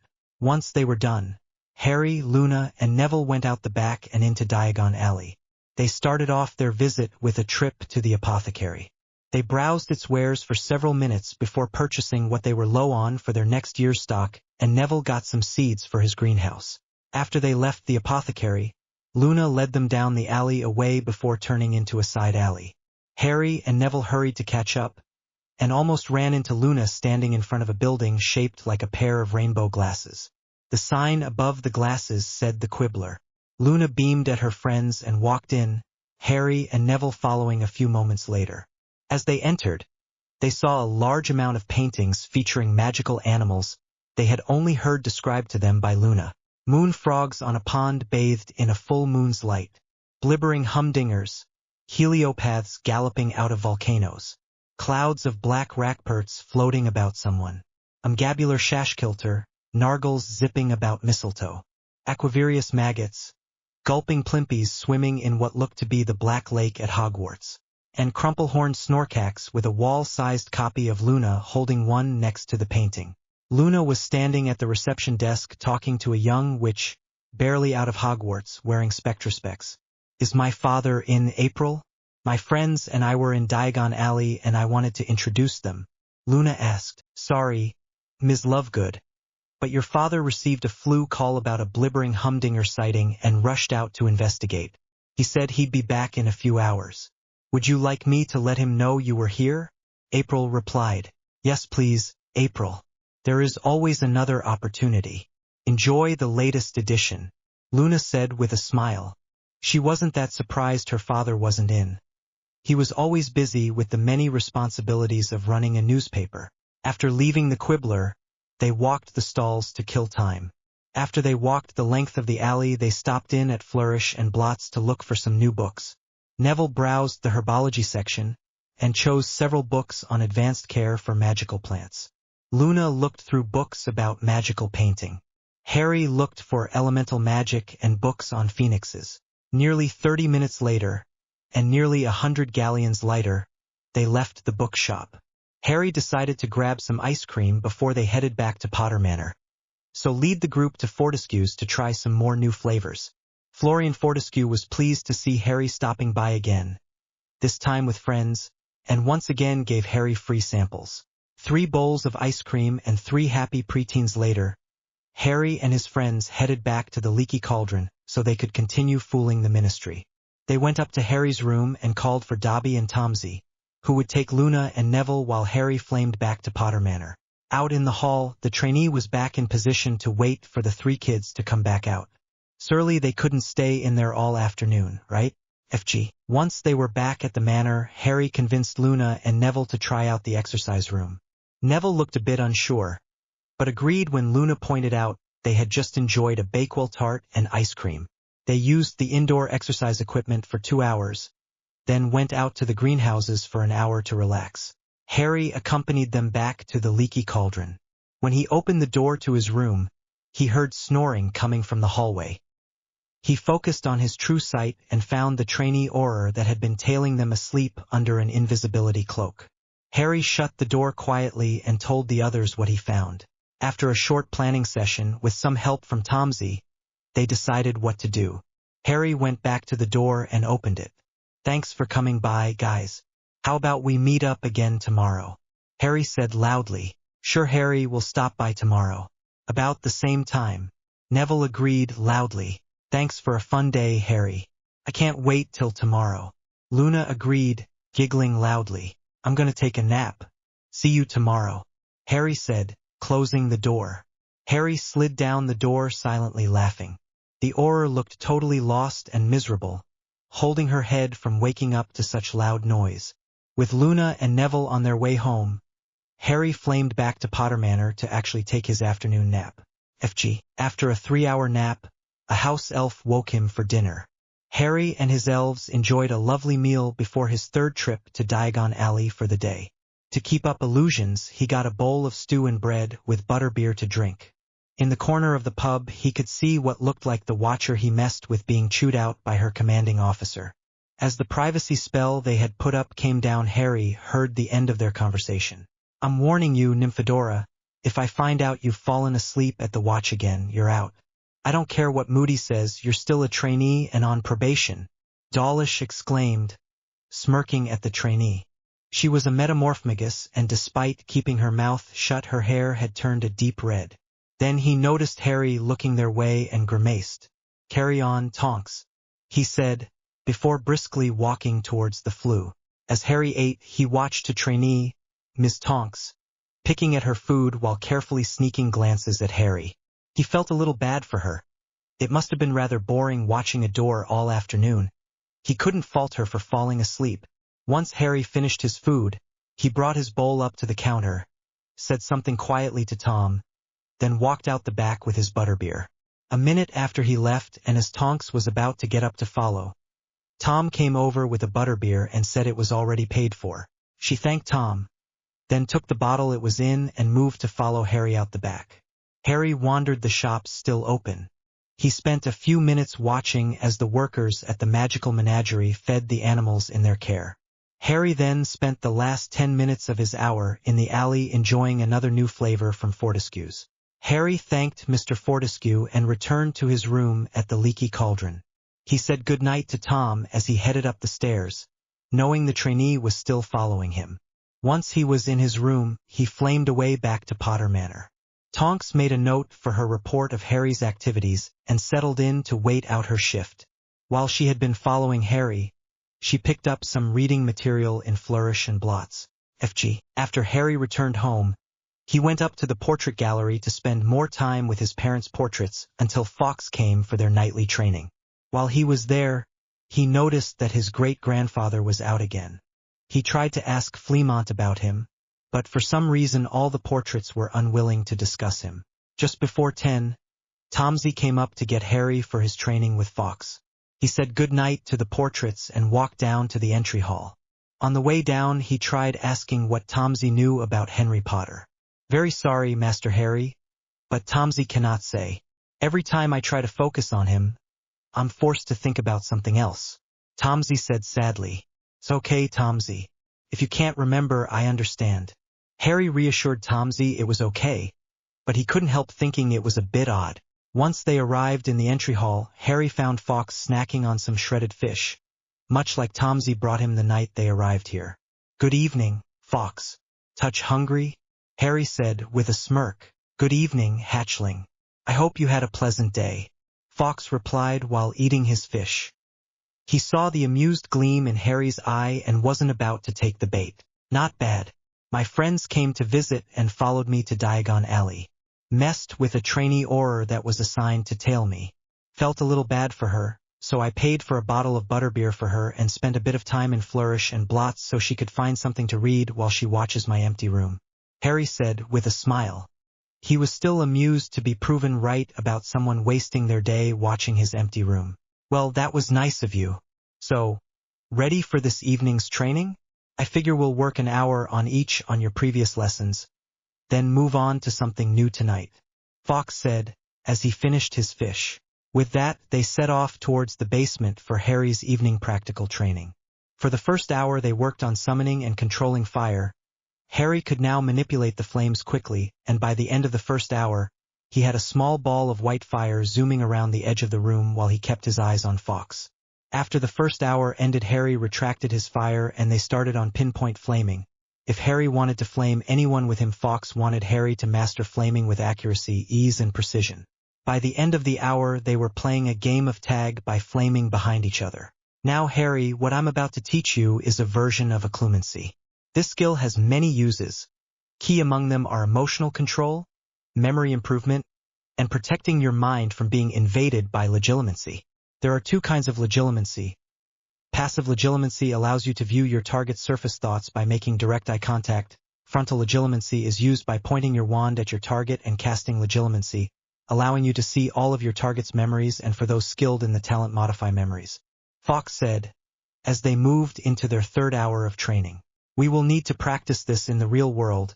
If you succeed in using this skill, it would block my connection to you while you sleep, since while we train in your dreams, I am technically invading your mind to do so. Now, to start, we shall focus on meditation to order the mind. While you meditate, I want you to form the image of a fire in your mind, as bright as you can make it. Fawkes continued, making eye contact with Harry. And so, Harry focused on an image of a bright fire as he meditated. It was actually much harder than he thought to focus on the image while he could feel Fawkes looking into his mind but not entering. By the end of the hour, he was mentally exhausted from the exercise. At the end of the hour, Fawkes told Harry to flare the image of the flame in his mind. If someone gets into your mind without you knowing, you can still force them out. If any creature is blinded, most will. Harry forced all his remaining focus into increasing the bright flame into a blinding white inferno. At that moment, two things happened. Fawkes let out a surprised squawk and fell over while Harry crumpled in exhaustion. Fawkes laid on his back stunned for a full minute before righting himself and looking to Harry. When he saw Harry unconscious, he got worried and called out for a Potter elf. Tomsy popped in and squeaked when he saw Harry collapsed and rushed to his side. Checking Harry over with elf magic and finding him magically exhausted but otherwise fine, he called for Dobby and together they cleaned Harry, switched his clothes with his pajamas, and Dobby popped him up to bed. Once Dobby had left with Harry, Tomsy turned his attention to the still dazed Fawkes. If Fawkes wasn't immortal, he might have been afraid of the look in the little elf's eyes. What was yous thinking? Berated Tomsy, hands balled in anger. Yous will tells me right now why Master Harry collapsed from magical exhaustion. Or so help Tomsy, I will tells Master Harry yous secret. Tomsy demanded and threatened Fawkes. Fawkes sighed and tried to fly to a perch that had been brought there for him, only to lose his balance as soon as he took off. Tomsy stood there with a raised eyebrow and a small smirk, much to Fawkes' ire. I was teaching Harry the beginnings of occlumency, so that Albus and his pet bat couldn't find out where Harry has been this since his birthday and what he has been doing over the summer. I had him focus on the image of a bright fire in his mind for an hour while I looked into his mind. As our face-to-face training for the night was coming to a close, I told Harry to flare the image of flame as I explained the basics of removing someone from your mind. I can only assume Harry took it as a challenge to make me leave his mind and overestimated how much I would resist. The white-hot fire he was holding in his mind, which would already keep out most passive legilimency attempts, flamed into a blinding inferno, ejecting me from his mind and knocking me out for a full minute. He must have pushed a considerable amount of his magic into the attempt. Fawkes explained, the tips of his wings against his head, as if massaging his head. He was definitely going to have a migraine tomorrow. Tomsy was still mad but took pity on Fawkes. He snapped his fingers and Fawkes floated onto the perch he had attempted to fly to. He popped away for a moment and returned shortly with an eyedropper full of headache relief potion. Fawkes saw the potion in the dropper and inwardly grumbled about the amount. But he couldn't fault Tomsy's loyalty to Harry and meaning to or not he had hurt Harry. He sighed again and took the potion. There's be no dream training tonight or until he wakes up. Yous will not push him that far again, or yous will not be welcome back here until the Lord of the House says otherwise. Yous may be able to pass through the wards, but that doesn't mean we elves can't keep you out, Tomsy said, brokering no argument. Fawkes nodded his head and then held it in his wingtips again. The dosage Tomsy had provided was rather on the short side for one his size. Yous might want to have Henry's portrait visit, Master Harry be noticing and asking, Tomsy said, before snapping his fingers. After a flash of magic, Fawkes and the perch he was on were out on the front yard. His head still hurt too much to flame safely, so he attempted to take off again. Successfully doing so, he set a course for Hogwarts, It was going to be a long flight and he had to be back before Albus woke up. Harry slept through the night and the next 2 days. During that time, Neville and Luna visited and found out what happened to Harry. Neville looked worried but Luna looked disgruntled, which made Neville worry even more. I'm going to have words with that bird when I get a chance, Luna said. Over in Scotland, in the headmaster's office, Fawkes woke from his nap with a start and looked worriedly towards Potter Manor. The Sorting Hat noticed Fawkes' reaction and chortled softly. When Fawkes had returned very late, the Sorting Hat had made him tell what had happened. Dobby made sure to make Harry seen throughout Diagon Alley, including meeting Neville and Luna at the Leaky Cauldron to keep up that additional appearance. All the elves were rather subdued while Harry was unconscious and more than a little miffed with Fawkes. They did their task and took meals together as they had since Harry had arrived, but they were quiet and concerned. Rather than leave Harry's manor while he slept, they decided to keep him company. They each grabbed a book from the library to read while Harry slept. When they returned the second day to find Harry was still recovering, they grabbed more books from the library to sit and watch over Harry. Neville was both a little interested and concerned when Luna retrieved a rather large tome on phoenixes. As they read, Neville would occasionally look up to see Luna's eye twitching and muttering. At 8:30, Dobby and Tomsey popped off to retrieve Harry's friends. When they returned, they brought Madame Longbottom as well. She greeted Harry formally, so Harry returned in kind, then smiled and started giving her a guided tour. He asked Tomsey to come along in case Madame Longbottom had any questions he didn't have answers to. Tomsey bowed and followed right behind Harry, providing additional information as they went. Took them 2 hours, and when they were done it was time for morning tea. They sat in one of first-floor lounges while they waited for Dobby and Tomsey to get the tea. When they returned, Madame Longbottom was surprised when Harry asked them both to join them. Seeing her surprise, Harry said, "I treat my elves like they're all a part of my family. I appreciate all their hard work, and taking meals with them helps me connect with them and learn about them individually and as a whole. It's only been a few days, but I'm glad they're all willing and starting to enjoy our meal times." They all smiled at Harry, and Madame Longbottom thanked both elves for their hard work. She then thanked Harry and Tomsey for a splendid tour and complimented his manner. "Well, Mr. Potter, I'm glad to see you are up and about. Neville told me about what happened. I hope you'll be more careful moving forward with your training." "Not to worry, Madame Longbottom. I'll be careful." I'm sure Fawkes was just as surprised as everyone else. "I still plan to practice occlumency though. It sounded interesting and it was a challenge holding the image until Fawkes told me to flare it. I guess I might have put too much force into repelling him," Harry said, shyly. Madame Longbottom huffed. "The eagerness and impatience of youth," she said, shaking her head with a wry smile. "If you're going to insist on learning occlumency, I'm going to start training Neville in it. The bond you share helps both you learn what the other learns, so you'll both get it twice as fast if the both of you train the skill." She looked to Neville to make sure he understood. "Yes, Gran. I guess since he was training a mental magic we can both learn. That would explain the dream I had the same night Harry collapsed. I was in a large, humid jungle, filled with all the plants I'd ever seen. Then I suddenly woke up, sharply, just before 1. Neville said while nodding. "That will make this much easier, that you already have a mental image you can focus on. We'll discuss when I'll train you when we get home," Madame Longbottom said with a smile. "For now, Mr. Potter, would it be okay to visit the portrait gallery? I would like to speak to some old friends," she asked. "Not a problem, Madame Longbottom. It's on the top floor. I'll lead you," replied Harry, happy he could help her. While they walked up the stairs, they talked about his parents and grandparents. She told Harry about letters her son, Neville's father, sent home about Harry's dad and his group of friends, the Marauders. When they reached the portrait gallery, Harry led them to the back where his recent relatives hung. It was a happy, if teary, Madame Longbottom that left an hour later after many stories were shared. Harry noticed, though, that whatever kept Tomsey from talking about his great-grandfather also affected Madame Longbottom.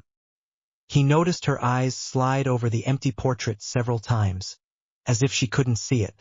As it was lunchtime, Harry invited Neville and Madame Longbottom to join him for lunch, which they happily agreed to. Madame Longbottom's surprise passed more quickly as all the Potter elves joined Harry for the meal, their smiling faces and bright eyes showing how much they care for their master, though he would never make them call him that. After a wonderful meal they all thanked Maple and returned to their duties, with a bow to Harry, who took it with a smile. "Dobby," Harry called out as he spotted him about to leave. "Thank you for taking care of my appearances while I was recovering, but I'd like to go to the alley today." Dobby nodded and bowed. "Any issues with our watcher there?" Harry asked. "Lady Orr, not a problem, though has much problem with balance. Dobby actually had to call for help to keep here safe following Dobby. She's odd though, every time something happens her hair changes color. Dobby doesn't think she's noticed it not really be Master Harry." Dobby responded. At hearing that, Madame Longbottom broke into the conversation. "It sounds like the girl is a metamorphmagus, a witch or wizard with the rare gift to shapeshift without transfiguration. It's a rare skill to have, very useful for spying but has two major drawbacks. Unless you're a master occlumencer, the color of your hair changes to match your mood and you have terrible balance because you constantly change your center of balance when you use it. Odds are, when you saw her having trouble, she didn't look like how she was born. I wouldn't doubt she uses her ability when she doesn't need to. She walks around with bubblegum pink hair. Looks just out of Hogwarts too," Harry said, remembering how she looked after tripping down the stairs and her hair changing color when she was talked down to. "Well, best be off if I want to keep my schedule. Madame Longbottom, you may stay here while I'm gone or you can ask an elf to take you home. Neville, would you like to come with?" Harry said, addressing Madame Longbottom before asking Neville. Neville looked to his grandmother for her opinion. "Thank you for a wonderful morning and inviting me to remain while you're away, but I really must get back. While we're here or at Longbottom Hall, feel free to call me Augusta if you like, Mr. Potter. Neville, if you would like to join Mr. Potter you may, though we will still talk when you return," replied Augusta. "Thank you, Augusta. In that case, feel free to call me Harry if you like," Harry said, receiving a small nod and smile from Augusta. "Thanks, Harry, I would love to go." "Gran, I'll be home after the trip to Diagon," Neville said, getting up and helping his grandmother out of her chair. "Even though Fawkes taught me how and trained me more in flaming, I'd prefer to wait till he thinks I'm ready before I try to flame with others. So you'll still have to use the flue. See you there," Harry said, as he walked them to the entry hall. After saying goodbye to Augusta and seeing her off, he flamed to his room at the Leaky Cauldron. Before going downstairs he checked for the orur and found it was a male one today, the one who Tonks reported to. Harry decided the rude man looked a little too relaxed, so increased the temperature of the hallway by 15 degrees as he walked by. The orur immediately started sweating and cast several feeble cooling charms. Harry walked down the stairs and saw Luna at his usual table with 3 light lunches waiting for him.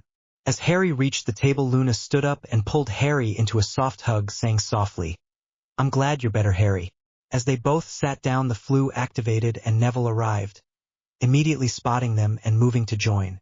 After they ate their light lunches, they wandered around the alley for an hour before stopping by Fortescue's for ice cream. As they were getting up to leave, there was a commotion a few tables away. Harry turned around and found the waiter on the ground and the ice cream they were carrying floating in air. When Dawlish saw Harry and his friends moving to stand, he quickly stood up, not paying attention to his surroundings and forgetting he was invisible. When he stood up, he bumped into the waiter carrying a full tray of ice cream, sending them to the ground and covering him with 10 different flavors.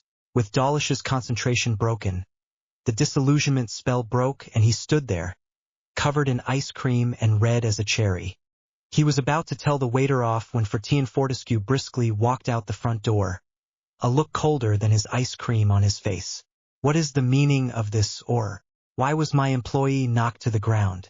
And why were you disillusioned in my establishment without my knowledge? As the law states, you must inform me," Fortian asked, sharply, while Dawlish muttered and spluttered, trying to come up with a way to save his arse. The rest of the customers gave him dirty looks and muttered darkly. Harry decided to lead his group back to the Leaky Cauldron while Dawlish was trying to get out of hot water at the ice cream shop. In the end, Dawlish was made to pay for the spilled ice cream, pay for the replacements, and was told in no uncertain terms a complaint to his superior officer would be made about him. After paying for the ice cream, Dawlish was free to sulk his way back to the Leaky Cauldron, hoping he would still be able to ensure Harry didn't leave the alley or get attacked. Once Harry and his friends were in his room, they traveled back to Potter Manor, where Neville excused himself to return to Longbottom Hall. He knew his Gran would be waiting for him to return, so they could go over starting his occlumency training. He called for the Longbottom elf and returned home, leaving Harry and Luna. Luna said she wanted to go for a swim, so they headed to the outdoor pool, Harry unconsciously holding Luna's hand while they walked, while Luna just smiled at their hands. They spent 2 hours swimming, until it was time for Luna to return home so that Harry could take his afternoon nap. When they returned to the room at the Cauldron, they found Dawlish standing across from him, half invisible and grumbling angrily to himself. Harry had had just about enough with being tailed by these orurs, and more than enough of this one. He looked to Luna, whose eyes unfocused momentarily and let out an exasperated sigh before nodding. Trigger warning start. Harry nodded and said, "Sir, why are you following us and waiting outside my room? Were you told to spy on me or something? I hope you're not the kind of man my uncle warned me about, the kind that has an unhealthy interest in young boys and girls. Then again he kept saying he was looking for one to give me to." Slowly moving Luna behind him, he didn't see the look in Luna's eyes. If he had, he might have felt the slightest bit scared for his uncle. "You ungrateful brat. My name is John Dawlish, and I'll have you know I'm an orur. The minister himself ordered a squad of orurs to watch you round the clock, and his senior undersecretary Madame Umbridge hand-picked the team with me leading them. She trusts me to watch over you and train the trainees she assigned to my team. We're to make sure you don't go into Muggle London and ensure you don't get attacked by Sirius Black." John Dawlish said, smugly. "What on earth are you talking about with that comment?" I guess the magical world really lucked out. It sounds like there isn't pedophiles in the magical world." Harry answered, still eyeing Dawlish warily. "Sadly, no, Harry." "I know what you're talking about, but it's harder to prove than in the Muggle world. Spells and potions able to control the victim and make them forget anything ever happened and leaving almost no evidence. For spells the primary offenders use Imperio, Obliviate and Episci, control, erase the memory and repair wounds. For potions, Amortentia is very common and easy to get, if not brew, causes the drinker to become infatuated or obsessed with the person who gave it to them." As Luna talked, with a mixture of embarrassment and outrage on her face, Dawlish's face paled as he realized what had been said and implied. His face turned from porridge white to death's looking at you white, as he saw the look on the two teens' faces. While Luna looked like she wanted to curse someone, Harry looked like he wanted to incinerate anyone who thought about using those methods.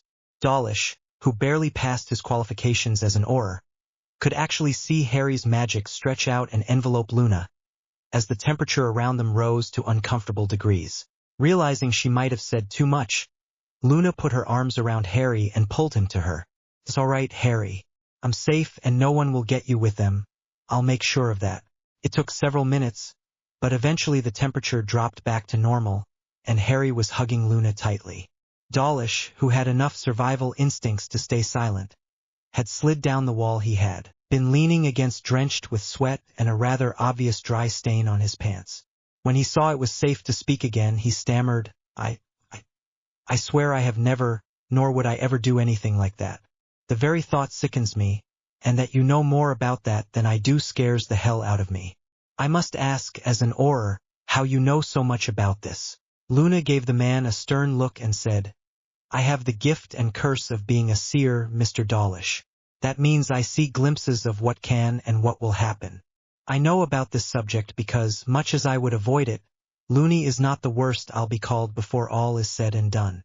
Humans, by their nature, are petty, greedy and jealous creatures. Having magic just means we have more options to take what we want. Miss Skeeter makes a living off it. I would advise you to let the matter drop and leave Harry be for the time being." Trigger warning ends. Getting the sense that he shouldn't push he luck any further, Orur Dawlish walked down to the pub and called a replacement. After that encounter he felt the need for several showers and several more bottles of Ogden's best fire whiskey. From what he had seen and heard from those two, He pitted any that tried to hurt either of them, and infinitely more so for anyone Lestrange level insane enough to try to hurt the other. As soon as Proudfoot, the third member of their team, got there, he gave him a warning to not bother Harry right now and fled to the safety of his house. "I'm sorry that got a bit out of hand, Harry. I thought you would take a different path, and hearing what you implied got me rather angry. I truly hate those potions and the first two spells, and down another road you would have faced all of them while narrowly escaping being trapped by the potion and in the process saving a life. You don't need to worry about me. I would know if someone was going to try, and with Fawkes' gift no potion can control you, and you'll have an even easier time throwing off the Imperious curse," Luna said, still holding Harry tightly. When Harry finally let go, he looked at Luna with awe and concern. She just smiled at him, as if they had been discussing what they wanted to do tomorrow rather than such dark topics. "Would you like to walk to my dad's office? I'm sure April is still there, and would rather not be alone at the moment, and you need your nap for tonight," Luna said, her own awe and concern hiding behind her serene smile. Harry quickly agreed, and they walked to the Quibbler office in Diagon Alley. As they were entering the building, Luna stopped suddenly, her eyes going wide and unfocused. When they focused again, she looked at Harry with concern and conviction. "Harry, I must tell you something, and don't interrupt. Before the anniversary of their deaths, the truth of your parents' betrayer shall be made known. When it is, you must not kill them, or two souls will never know freedom again. When an old flame attempts to shackle you, it will break the bindings on your house, allowing you all that is yours to claim, but only if the betrayer lives." Then, as quickly as it had come, the tension eased off. Luna looked to Harry with a smile, but concern in her eyes, and Harry looked confused and worried. "Don't worry if you don't understand now. You're not a seer, and it will only lead you to migraines and a labyrinth of nightmares trying to figure it out before it's time. Would you like some pudding? When I see something troubling, I always eat pudding, with a few drops of dreamless sleep potion if it's before a nap or bed," she told Harry. "Oh, and April, not a word of this to anyone. Am I clear?" she asked, seeing the secretary with awe and confusion. April blinked for a moment before responding, "Of course, Ms. Lovegood. Unlike some at the Prophet and Witch Weekly, I know when to keep my mouth shut. Speaking of, are all the wards working? Especially the Animagus ward?" Luna asked, giving a quick glance towards Harry. "No sign of anything trying to sneak in, ma'am," April answered, knowing what she was getting at. Luna had specifically instructed the installment of anti-bug and anti-animagus wards in the lobby and on the windows. She wouldn't say why, but Luna occasionally let little things slip that she was able to put together. Luna took Harry into the back and up some stairs to a loft they had installed at the office in case of late nights and snacks for when Luna came by. She fixed Harry some pudding and added the dreamless sleep potion before giving it to Harry. Once he had finished it and looked drowsy, she called for Dobby. "Please take Harry home and put him to bed. He should be asleep in a few minutes and up in time for dinner. Also, please inform Fawkes that I want a word." With a bow, a snap, and a pop, Dobby took Harry back to Potter Manor and put him to bed. Harry was out before his head hit the pillow. Luna tidied up the loft's kitchen before going back down the stairs to tell April she was taking a nap. She wanted to be alert when she talked to Fawkes, and she knew waiting till the school year started wasn't the wisest course of action. FG. When Harry woke, it was time for dinner, so he went down to join his elves. He was feeling out of sorts and didn't really want to run into Orur Dawlish again today, so he sent Dobby to the alley for his evening visit. He told his parents' portrait about the encounter and what Luna said at the Leaky Cauldron and later at the Quibbler. While they were concerned with Harry being tailed and troubled with the subject which brought about Harry's and Luna's anger, they were quite impressed with Luna's handling of the situation.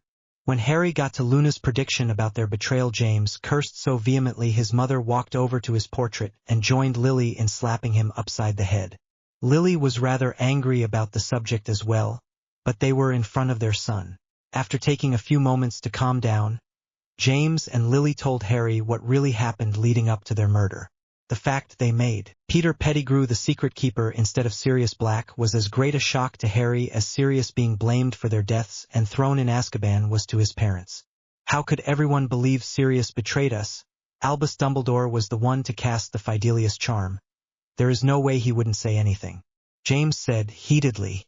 Fleamont looked towards James and sighed while shaking his head. Turning to Harry he said, James always did buy in to everything Dumbledore said. After he defeated Grindelwald, everyone viewed him as a hero and leader of the light that could do no wrong. When Voldemort rose to power, Dumbledore was able to counter him for the most part with his order. Wouldn't let them really fight on an even level though. Stunners, Expelliarmus, and Jinxes only, and what Death Eaters they managed to apprehend were quickly released. It was Albus that convinced them to leave the safety of the manor and move to Godric's Hollow. James looked like he wanted to argue, but Lily's and his mother's glares kept him quiet. What about our wills? James asked. We made sure to claim Peter our secret keeper in our wills. Were they never read? You should have grown up with Sirius if something happened to us, or Alice and Frank Longbottom if something happened to him. There was long list of people that should have taken you in. Where did you grow up after our deaths? The Dursleys, Petunia and Vernon with their wail of a son Dudley. I don't know what happened to your wills. As far as I can tell they were never read. Harry said. As soon as he said that, the vulgarities started flying again. But this time, while James looked livid, it was Lily's turn to blow her top. Needless to say, his admiration and fear of his mother increased tenfold. Every portrait within hearing distance winced at the volume, intensity, and venom coming from Lily. After several minutes and quite a few pointed questions asked, James and Lily manages to rein in their fury. We'll get to the bottom of this. For now, know that Sirius is your magical godfather and couldn't hurt you even if he wanted to. Sirius, Peter, and I were all animagi, wizards and witches with the ability to change into animals. Sirius was a big dog resembling a grim, I was a deer, and Peter was a rat. Guess we should have seen that as a clue to his true nature. Have Augusta, Madame Longbottom, come back at her earliest convenience. She'll help. Once we fix this situation with your godfather, he will be able to help you get into the family vault. In there you will find a copy of our will. Have the goblins read it. James said, his painted eyes showing the anger wasn't gone, just focused. It took a moment for Harry to comprehend everything James had just said, but nodded and promised he would request she come at her earliest convenience as soon as he left. After that they tried to talk about lighter subjects, but the mood was tense for the remainder of the night. At 10 o'clock, Tomsy popped in to inform him Fawkes was here. He asked Tomsy to let Fawkes know he would be down in a few minutes. Tomsy bowed, then popped away. Harry said good night to his family and went next door to the Lord's study to write his request for Madame Longbottom. Once he was done writing, he called for Tomsy to deliver his letter, figuring it would state the importance of the letter more appropriately. Tomsy bowed before popping away with the letter, leaving Harry to walk down to the greeting room. When Harry got down to the greeting room, he found Fawkes on the perch that the house elves moved around for him whenever he visited. Good evening, Fawkes. Sorry I was out for so long. I didn't realize how much force I used. Good evening, Harry. I'm glad to see you well again. You gave us all quite the fright. I am sorry. I should not have pushed you so far on your first night of occlumency training. It is a mentally and emotionally taxing training. When I asked you to attempt to force me from your mind, I underestimated the force you would use and was not prepared. Do not worry. I will not force you that hard again, and you did extraordinarily well for your first time, Fawkes said, bowing his head. Before going to Potter Manor, he had heeded Luna's request to visit her. He now had a new level of respect for and fear of her. He just knew he was going to be having nightmares of the young witch for weeks. Rustling his feathers, Fawkes blinked hard before turning to look at Harry, forcing his new Boggart-level memory to the back of his mind. Well, Harry, now that you are well again, I think it's time we get back to training. I think we'll follow the first 2 hours from our last training session, try something new, then work on occlumency for half an hour. Please don't force me out with everything you have. If you wind up magically exhausted again from our training, I might need to go into hiding. Harry couldn't tell if Fawkes was joking about that last part, but let out a sheepish chuckle before promising not to overdo it. After agreeing to the plan for the night, they made their way down to the training room to start on flame manipulation. Then they played flame tag for the second hour. After the second hour was over, Fawkes asked for a house elf to bring refreshments for them, while he talked Harry through what he was about to teach him. There will be times that you may need to shield others from harm, but do not want to put your body in harm's way. What I am about to teach you is known as a Haze Shield. To put it simply, it is a compression of heated air that blocks most physical attacks. Now, all shields have their limits, and it will tax you magically to hold the shield in place against force. So, I wouldn't advise playing tag with another mountain troll with this. Fawkes explained, chuckling with Harry about the Halloween night of his first year, where Harry saved Hermione by jumping on the troll's back. Well, I certainly don't plan on it. Although, I might have a chat with Aragog or play tag with Fluffy again though. Harry said, cheekily before he was double over holding his ribs from laughing. When Harry had mentioned playing with Aragog, Hagrid's pet Acromantula, and Fluffy, Hagrid's Cerberus, Fawkes squawked before falling out of the air in shock. After taking several sips of his amber liquid to calm and fortify himself, he didn't even want to think about how Harry know those two XXXXX creatures by name. He glared at Harry before talking. Now see here, I'm not teaching you this so you can go looking for danger, but keep yourself and your friends out of it. I know rather well the Potter family draws enough trouble without its members looking for more. Fawkes mumbled something to himself, while continuing to glare down Harry from a lower vantage point. When Harry finally stopped laughing, Fawkes continued to try to teach Harry the Haze Shield. Now, how you use the shield is to focus on the area you want it to form in. Most time that will be between someone in danger and what is threatening them, such as an enraged animal. How we will practice is by forming it in front of you while one of your house elves tosses a ball towards you. Dobby, would you please bring us one of the medicine balls from the physical training room? Dobby popped in with the requested item, glaring at Fawkes. None of Harry's elves were very happy with him at the moment. When Fawkes told Dobby what the ball was for, Dobby looked aghast and then ashamed. He started to wring his ears before Harry intervened.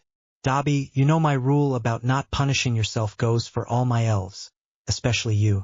You just remembered when you tampered with a bludger in my Quidditch match to make me leave Hogwarts.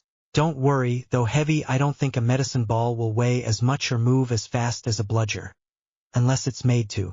I plan to only have it at regular weight and moving as fast as if thrown. You should not have too much trouble stopping or deflecting the ball, and if you do get hit it should not hurt too much. As I just alluded to, this skill, with enough practice and intent, can be used to deflect physical items such as balls or more dangerous physical items like stone or furniture. It is a good counter for someone attempting to attack you with a banishing charm, said Fawkes gently. They trained like this for half an hour, with Harry achieving a measure of success, and dodging most of the balls that got through his Haze Shield. As the time finished up, Fawkes caught the ball with his talons and forced it to the ground. He then nodded to Dobby, who had stayed to make sure Harry didn't get hurt, and the little elf removed the ball from the room. You did very well for your first session, Harry. It is not an easy skill to master. I'm positive that before long we can start increasing the speed with no trouble. Now, on to the last part of tonight's training, occlumency. I want you to once more focus on the flame in your mind. Tonight, I will only intrude lightly, so you do not feel the need to eject me, Fawkes said, landing on his perch while Harry got into a lotus sitting. They continued this until 1 in the morning, when Fawkes left Harry's mind and Harry stood up. You did well, Harry. Your focus is coming along nicely. Now, get a bath and get set for bed. Haze Shield is rather tiring to learn. I would suggest you make use of the physical training room for the remainder of the summer. You will find you get stronger not only physically but mentally and magically. The more endurance you have, the stronger your shield will become and the easier it will be to maintain. Good night, hatchling, Fawkes said before flaming out. Harry did as he was told. Took a nice hot bath, brushed his teeth and went to bed. When he dreamed, Fawkes was there to continue their fire control and mental control exercises. During their breaks, Fawkes would tell Harry stories of his family. FG. The next morning, Jules, Harry had finally gotten the name of the Longbottom house elf, popped in with a response from Madame Longbottom while Harry was eating breakfast. She agreed to come over that morning at 9. Harry thanked Jules and asked he relay his understanding and appreciation of a quick response. Harry finished his breakfast shortly after and made his way to the Leaky Cauldron for his morning appearance. After a light meal of poached eggs and hash with a glass of orange juice, Harry was off into the alley. He spent half an hour walking around, exploring the alley further. Harry then moved on to Flourish and Blots, where he spent the remainder of his morning visit. Occasionally he would look for his watcher, but either they had all been scared off or the third member was much better at not being noticed without the use of magic. Personally, Harry didn't care which. He was glad he didn't have to deal with Dawlish or protect trainee Tonks this morning. At 5 till 9, Harry headed back towards the Leaky Cauldron and his room. Harry arrived back at the manor with 1 minute to spare, so decided to head towards the greeting hall to welcome her. Madame Longbottom arrived promptly at 9, with Neville right beside her. After greeting them, Harry led them both up to the portrait gallery to talk with his parents' portrait. "Good morning, Augusta, Neville." "Good morning, Harry," James' portrait said as they got near. "Good morning, James. Harry sent me a letter last night, requesting I come here today with considerable urgency on your behalf.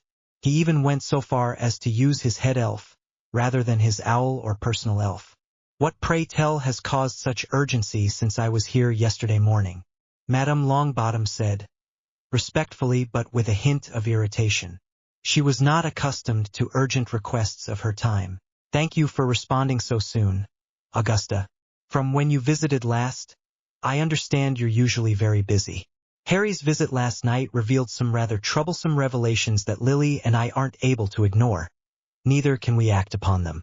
We have a rough plan, but need your help. Harry, Neville, would you two care leaving so we can talk bluntly and get this business sorted out? James replied, causing Augusta to raise an eyebrow and Neville to look concernedly towards Harry. "Come on, Neville, Fawkes advised me to start using the physical training room and you can join me. To be honest, I'd rather not work out in there alone and Fawkes said we would be stronger magically if we got in better shape," said Harry. Neville didn't look too thrilled with this but looked towards his gran. She gave a sharp nod before saying, "Neville, go with Harry and help him work out. Most wizards and witches don't think about it, but what Fawkes told Harry is true. That's why orurs are able to uphold the laws. They are required to train physically during their training. Those that keep up with it after they finish training go on to be better orurs than those that start slacking off." Neville gave his gran a sharp nod and followed Harry out the door. "Now that they're gone, what happened?" Augusta demanded, decorum giving way to serious business. James told Augusta what Harry had told them last night, and what they had shared with Harry. Before they were done, they had to break for tea, laced with a strong calming potion.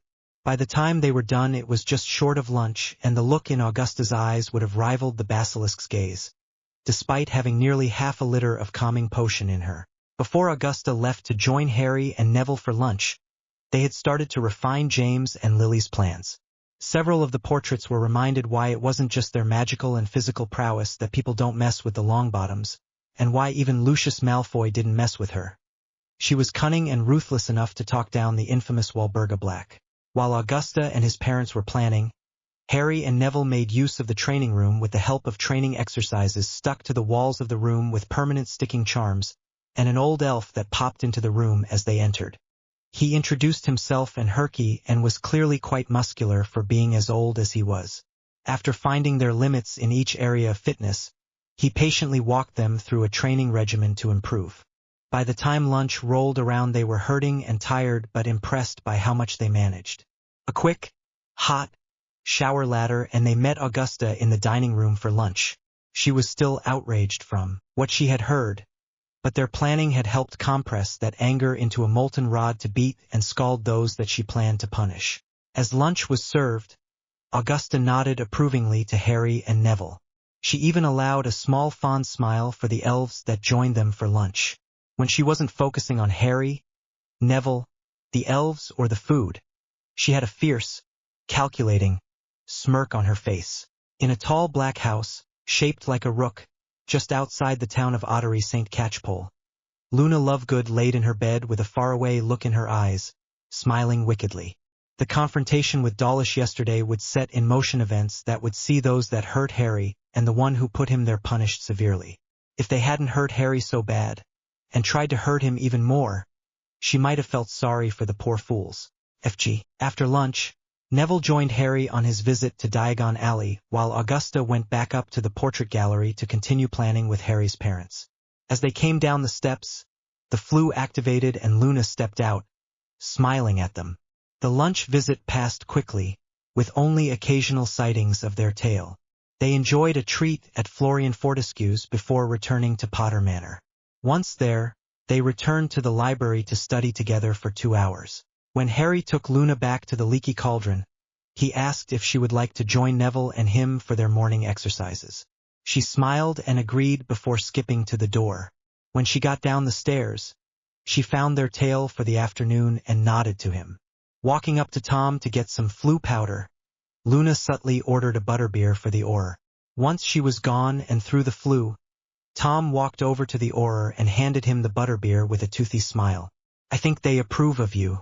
They haven't pranked you yet, and Ms. Lovegood just bought you that. Good kids, those three. Orur Proudfoot stared at the bottle in front of him in surprise before chuckling softly.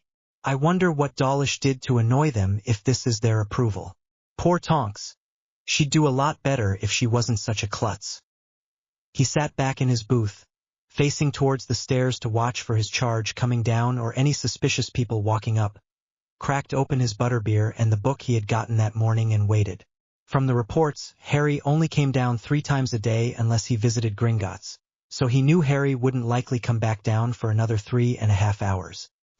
After Harry's nap he had dinner with his elves, Neville and Madame Longbottom, who had still been planning with his parents while he napped.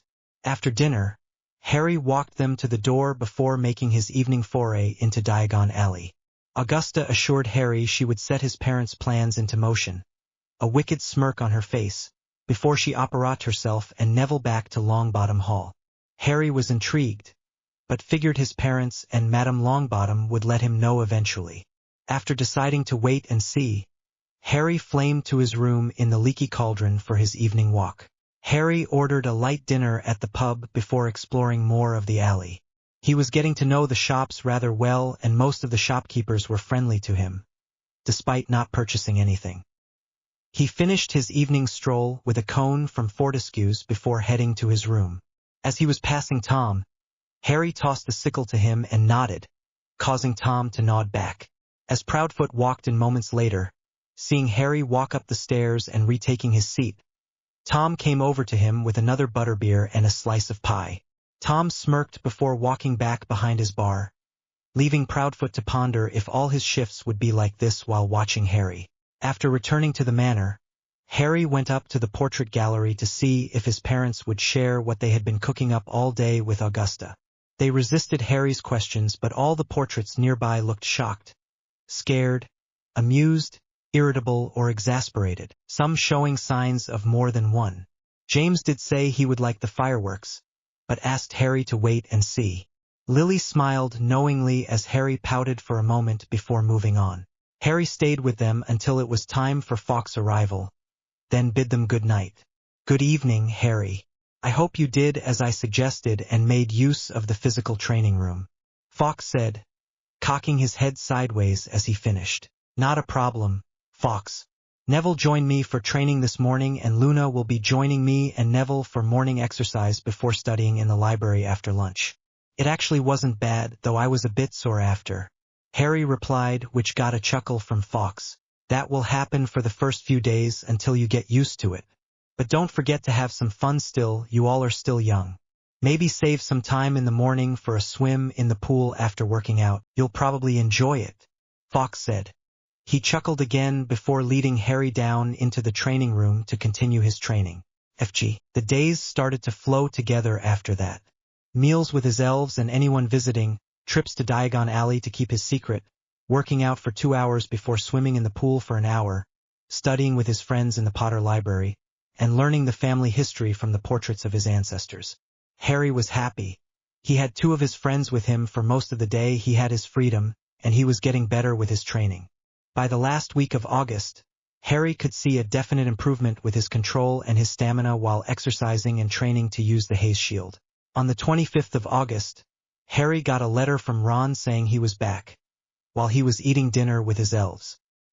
He found it odd he hadn't heard from Hermione since his birthday, but decided not to pry. Last year, Hermione had done her school shopping with the Weasleys, so it was probable she would do so again. He would most likely meet up with her when the Weasleys visited the alley for their shopping. Thinking of Diagon Alley reminded him of his latest purchase, the Firebolt. It had been released for sale on the 16th, and Harry wanted it as soon as he saw it. State-of-the-art racing broom sports a streamlined, superfine handle of ash, treated with a diamond-hard polish and hand-numbered with its own registration code. Each individual selected birch twig in the tail has been honed to aerodynamic perfection, giving the Firebolt unsurpassable balance and pinpoint precision. The Firebolt has an acceleration of 150 miles an hour in 10 seconds and incorporates an unbreakable braking charm. If Harry hadn't known how much was in his account and how much went into in every year on his birthday, he might have resisted. Unlike the Galaxy Globes, this was a luxury item he didn't need. He had never lost a match on his Nimbus 2000. When he had asked his parents what they thought, James loved the idea and was impressed that Harry waited to talk to them. He knew he wouldn't have had he been in his son's shoes. Lily was concerned, remembering what James was like on a broom, and Harry's antics on the Junior Broom Sirius had gotten Harry for his first birthday.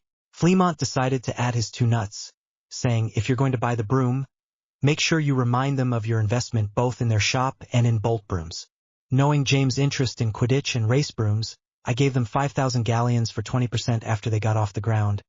Several of the male portraits chuckled along with Fleamont while their ladies groaned at the bad joke, so you should get a nice discount on that broom. Thank you. I knew about the stocks for the store, but I wasn't aware there were also stocks for individual broom companies. From what I can tell, that was defiantly a great investment, Harry said, smiling up at his grandfather. Fleamont chuckled and returned his smile. He had hoped to get this reaction from James when he told him, but never got the chance. With the discount from both investments, Harry was able to get his Firebolt for 5,000 galleons, saving 3,000 off the asking price, and got his name and team number emblazoned on the handle. 1 week after he bought it, it arrived at his breakfast table. On the handle, in gold, Harry Potter 007. Harry sent Dobby to Diagon that morning for him, while he tried out his new broom.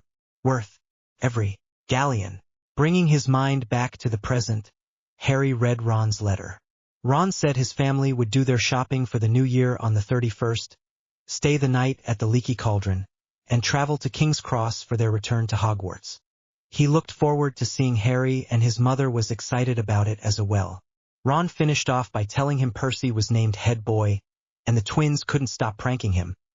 One time, while they were still in Egypt, they had tried to shove Percy in one of the tombs before their mother caught them. He smiled, then put the letter in his pocket before returning to his meal. FG. Before Harry knew it, it was the morning of the 31st of August. Knowing Harry would not be able to return easily before the Christmas holidays, Maple and Dobby had gone all out on the breakfast that morning.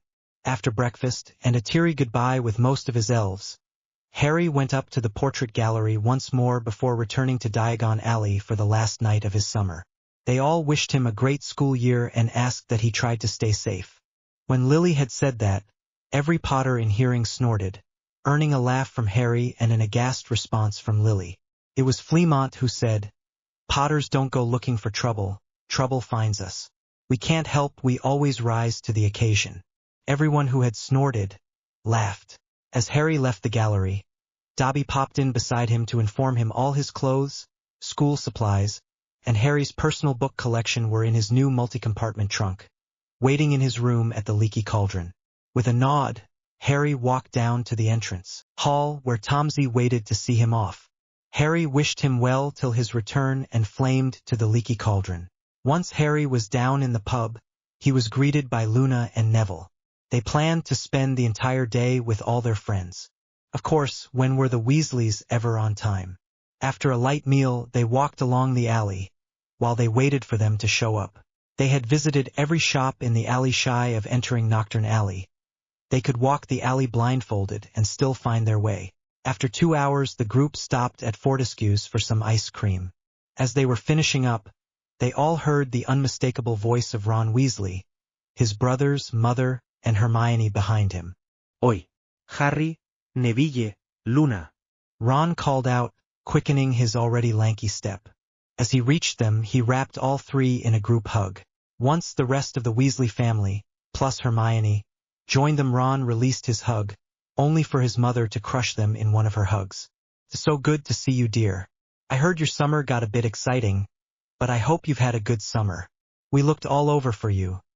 First the Leaky Cauldron, then Flourish and Blots and Madame Malkin's. Mrs. Weasley said, not letting Harry answer. When Mrs. Weasley took a breath, Harry answered. I got all my supplies weeks ago and I've been reading ahead. I usually walk around the alley after a small meal at the Leaky, then study until lunch.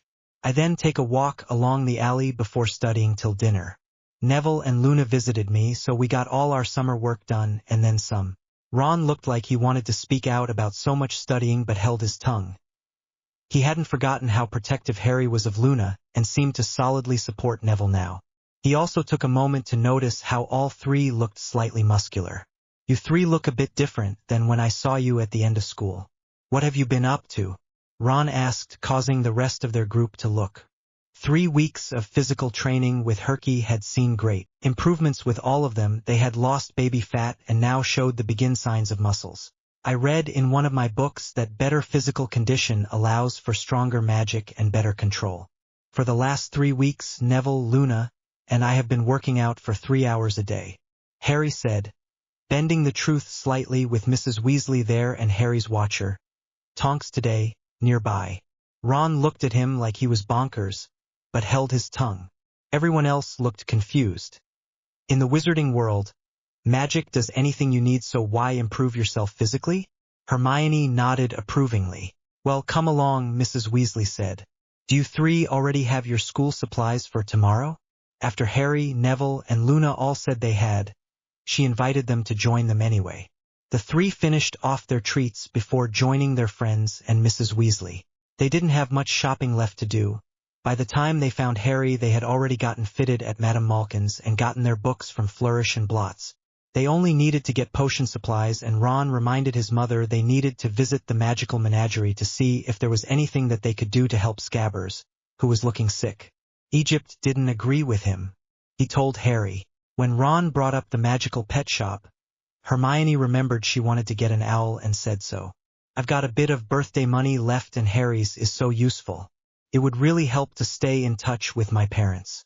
With that, Mrs. Weasley gave Ron a little money for a remedy for Scabbers before guiding the rest of their group towards the apothecary for potion ingredients. Ron, Hermione, Harry, Neville and Luna went across the street to the magical menagerie. There wasn't much room inside. Every inch of wall was hidden by cages. It was smelly and very noisy because the occupants of these cages were all squeaking, squawking, jabbering, or hissing. The witch behind the counter was already advising a wizard on the care of double-ended newts, so Harry, Ron, Hermione, Luna, and Neville waited, examining the cages. A pair of enormous purple toads sat gulping wetly and feasting on dead blowflies. A gigantic tortoise with a jewel-encrusted shell was glittering near the window. Poisonous orange snails were oozing slowly up the side of their glass tank, and a fat white rabbit kept changing into a silk top hat and back again with a loud popping noise. Then there were cats of every color, a noisy cage of ravens, a basket of funny custard-colored furballs that were humming loudly, and on the counter, a vast cage of sleek black rats that were playing some sort of skipping game using their long, bald tails. The double-ended newt wizard left, and Ron approached the counter. "This my rat," he told the witch. "He's been a bit off-color ever since I brought him back from Egypt." "Bang him on the counter," said the witch, pulling a pair of heavy black spectacles out of her pocket. Ron lifted Scabbers out of his inside pocket and placed him next to the cage of his fellow rats, who stopped their skipping tricks and scuffled to the wire for a better look. Like nearly everything Ron owned, Scabbers the rat was second-hand. He had once belonged to Ron's brother Percy, and a bit battered. Next to the glossy rats in the cage, he looked especially woebegone. "Hm," said the witch, picking up Scabbers. "How old is this rat?" "Dunno," said Ron. "He used to belong to my brother." "What powers do he have?" said the witch, examining Scabbers closely. The truth was that Scabbers had never shown the faintest trace of interesting powers. The witch's eyes moved from Scabbers' tattered left ear to his front paw, which had a toe missing, and tooted loudly. "He's been through the mill, this one," she said. "He was like that when Percy gave him to me," said Ron defensively. An ordinary common or garden rat like this can't be expected to live longer than 3 years or so, said the witch. Now, if you were looking for something a bit more hard-wearing, you might like one of these. She indicated the black rats, who promptly started skipping again. Ron muttered, show-offs. Well, if you don't want a replacement, you can try this rat tonic, said the witch, reaching under the counter and bringing out a small red bottle. Okay, said Ron. How much? Oh, UCH. Ron buckled as something huge and orange came soaring from the top of the highest cage, landed on his head, and then propelled itself, spitting madly at Scabbers. No, Crookshanks, no, cried the witch, but Scabbers shot from between her hands like a bar of soap, landed splay-legged on the floor, and then scampered for the door. Scabbers! Ron shouted, racing out of the shop after him. Harry followed. It took them nearly 10 minutes to catch Scabbers, who had taken refuge under a wastepaper bin outside Quality Quidditch Supplies. Ron stuffed the trembling rat back into his pocket and straightened up, massaging his head. What was that? It was either a very big cat or quite a small tiger, said Harry. Where's Hermine? Probably getting her owl. They made their way back up the crowded street to the magical menagerie. As they reached it, Hermione came out, but she wasn't carrying an owl. Her arms were clamped tightly around the enormous ginger cat. You bought that monster? Said Ron, his mouth hanging open. He's gorgeous, isn't he? Said Hermione, glowing. That was a matter of opinion, thought Harry. The cat's ginger fur was thick and fluffy, but it was definitely a bit bow-legged, and its face looked grumpy and oddly squashed, as though it had run headlong into brick wall. Now that Scabbers was out of sight, however, the cat was purring contentedly in Hermione's arms. Hermione, that thing nearly scalped me, said Ron. He didn't mean to, did you, Crookshanks? Said Hermione. And what about Scabbers? Said Ron, pointing at the lump in his chest pocket. He needs rest and relaxation. How's he gonna get it with that thing around? That reminds me, you forgot your rat tonic, said Hermione, slapping the small red bottle into Ron's hand. And stop worrying. Crookshanks will be sleeping in my dormitory and Scabbers in yours. What's the problem? Poor Crookshanks, that witch said he'd been in there for ages. No one wanted him. I wonder why, said Ron sarcastically. As Ron was about to walk off towards the Leaky Cauldron, Luna and Neville came out of the menagerie. Luna was carrying the rabbit and Neville was carrying an aquarium. When they caught up, Luna smiled and hugged her new rabbit, saying, I couldn't resist. He's just so creative and cute. I think I'll name him Lewis. Neville caught up a moment later, and when asked about his purchase he said, I told the shopkeeper about how Trevor is always escaping and she recommended this.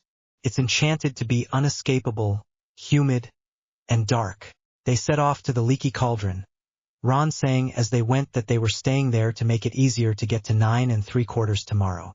While they walked, Ron and Hermione talked about their summers. Hermione apparently had a ball visiting most of the magical and non-magical popular sites in France. Ron visited the Sphinx, the Great Pyramid of Giza, and the Valley of the Kings. Harry shared he visited Neville a lot during July, and Neville and Luna visited a lot while he was staying in Leaky during August. And why he was there. I can't believe you blew up you aunt, Harry. You could have gotten in a lot of trouble. After the letter you said you received last year about underage magic. I'm surprised you're not expelled. Hermione said, rapidly. Before Harry could respond, Luna said, she deserved it and more, Hermione. Harry told us what she said, and frankly, lesser wizards would have done worse to her. There was a hardness in Luna's eyes as she said that, as if daring Hermione to argue. Ron and Hermione looked at Luna with shock. What could she have said that would warrant being blown up or worse? Harry is kind and patient unless you're Malfoy, Hermione asked. Harry sighed disgruntled, and Luna scowled before stepping up to Hermione and saying, if you must know, and Harry wants to let you, we'll tell you later. If that night's argument was said in the middle of the street like this, Marjorie Dursley would be assaulted, and worse by nightfall. With that, Luna turned away from Hermione and stomped toward the Leaky Cauldron. Harry and Neville rushed after, leaving Ron and Hermione dumbfounded. You know how I'm always saying you're brilliant, but scary? Well, I think Luna just terrified me more, Ron said, stuttering. Hermione frowned, then scowled. before looking determined and setting off for the Leaky Cauldron after their friends. Ron quickly keeping pace with her. FG. Luna and Neville joined Harry, Hermione, and the Weasleys for a large dinner that night at the Leaky Cauldron. With 11 people, Tom had to stick 3 tables together to make one large enough for everyone to sit together. Tom needed Mrs. Weasley's assistance. She had insisted, and together they made and brought out a 5-course feast.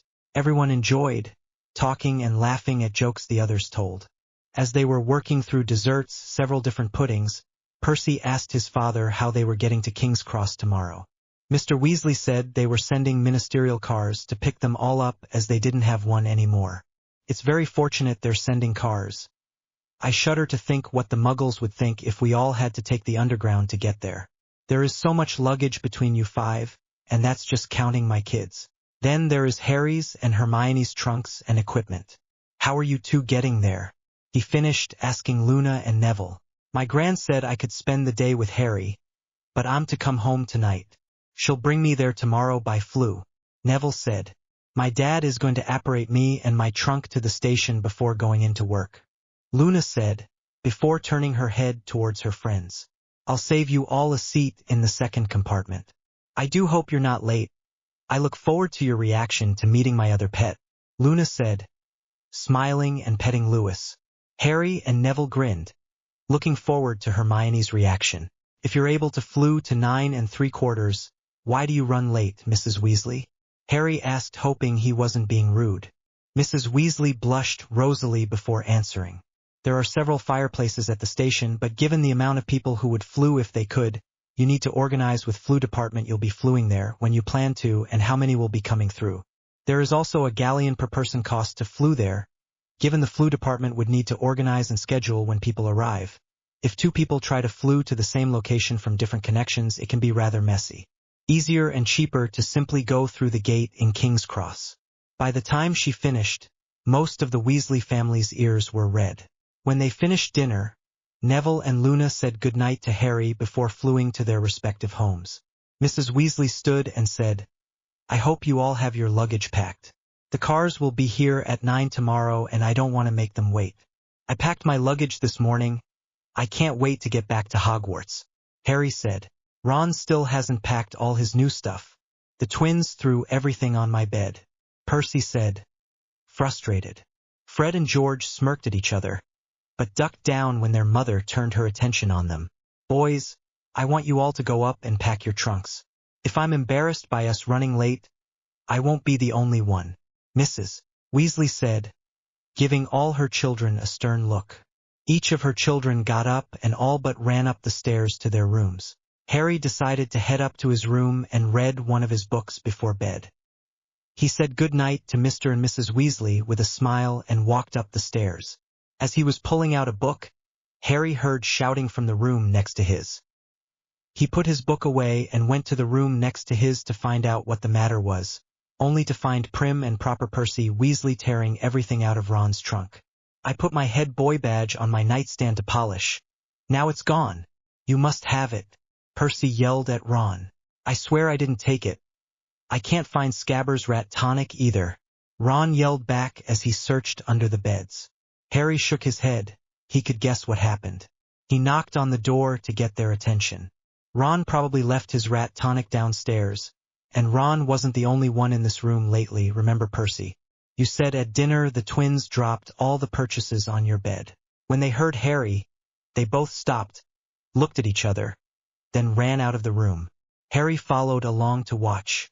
Halfway down the hall, Harry found Percy yelling at Fred and George to return his badge, which they had managed to modify to say Big Head Boy.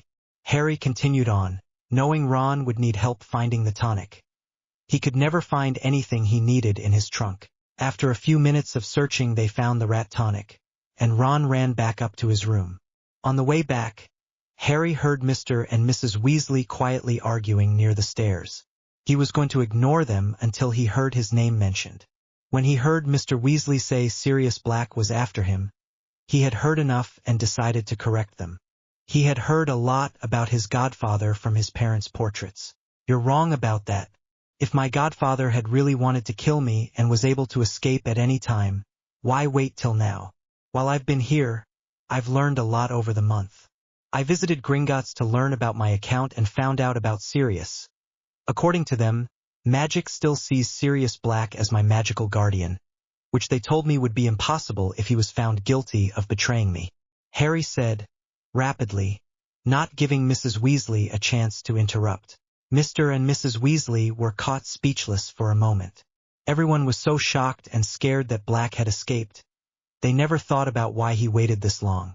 What do you mean Black is your magical guardian? That should have been stripped from him when he went to Azkaban for betraying your parents and killing those muggles. I know for a fact your magical guardian is Albus Dumbledore, Mrs. Weasley said, before quickly covering her mouth, realizing what she had just said. Mr. Weasley raised a questioning eyebrow at her. Now, I don't know what you think you know, but Sirius Black was sent to Azkaban for betrayal and murder, and your guardianship was taken up by Albus Dumbledore before he hid you away. It is very rude to eavesdrop on private conversations, young man. Get off to bed, dear. You have a long day tomorrow, Mrs. Weasley said, with the authority of a mother with many children. Mr. Weasley looked shocked at Mrs. Weasley. It wasn't like her to brush off Harry's argument. While it was mildly rude of Harry to interrupt their private conversation, they were talking about him, and his wife really shouldn't have tried to treat Harry like he was one of their children. With a stiff bow to them both, Mr. Weasley a bit softer, Harry turned around and headed up the stairs. Mrs. Weasley gave a huff and turned back to her husband. Great, now he knows. I would never have expected Harry to eavesdrop on us. Come on, up to bed. Mr. Weasley gave his wife a consoling smile and let her lead him up to their room. Neither of them realized that Harry's Orr watcher was still on duty and had followed Harry invisibly. When Mr. and Mrs. Weasley had gone up the stairs, Tonks let her disillusionment charm drop. She couldn't believe what she had just heard. Her cousin might not be as guilty as everyone seemed to think. As soon as Proudfoot arrived to relieve her, she would need to let her superiors know what she had just learned. And she didn't mean Dawlish. She was going to take this to Alistair Moody, and with his help Madame Amelia Bones, and with that we have the summer done. Thank you all for your patience in waiting for this chapter and reading through this mammoth 19K word chapter. I'm sorry it took so long, but I made a promise at the end of last chapter that we were going to finish summer this chapter, and I wasn't going to go back on my word. That being said, I don't think I'll be making any more plot-based promises in my footnotes anytime soon. I can certainly understand DZ2's reason for falling short of them so often. Of course, despite his darker tendencies, he's still one of my favorite authors, so check him out. If you'd like something light and hilarious, check out Pokemon Tricks, The Tales of Soot and Ash by Ohairum. I will, however, keep trying to leave call-out trivia in my chapters. Trivia of the chapter. Why did Luna name her rabbit Lewis? Also, any suggestions for what to name the Snorkack? Once again, those who answer will receive a call-out at the start of the next chapter. As I mentioned at the top, I'm looking for a beta and have no idea how to use the system. If you're interested, please PM me. As I posted on my profile, I'm a little lost as to what the creatures should look like. If anyone would like to suggest their images, please PM me. I would very much like to have what a Snorkack looks like before writing the next chapter. If I like the ideas, I'll edit this chapter and give the people who suggested them credit for the ideas. If you took them from the internet, please give who originally made them so we all don't get in trouble. No one said it yet, but some of you probably catch that Luna's a little OOC. This is because she has someone to focus on, rather than being forced to view random points of possibility. Luna had to grow up when she lost her mother. Her father threw himself into his work. With moments of her future with Harry popping into her head, she wants to move those along and gets extremely protective of him. Also, to be fair, the Queen of the HP universe didn't introduce us to Luna till Book 5. A year that was hell for Harry, and she had put up with the bullying for 4 years. Last note before I let you all go. If you're reading my footnotes, the next chapter might be delayed slightly as I'm starting another multi-chapter fanfic. A crossover of Static Shock and Infamous, that doesn't want to leave me alone. This isn't being abandoned. I haven't tortured Umbridge nearly enough. We will see her early, but not in 3rd year, so the potshots will keep on flying. Thanks for your time. Hope you enjoy, and please review. Returning to Hogwarts. Disclaimer. I still don't own Harry Potter. That right belongs to J.K. Rowling.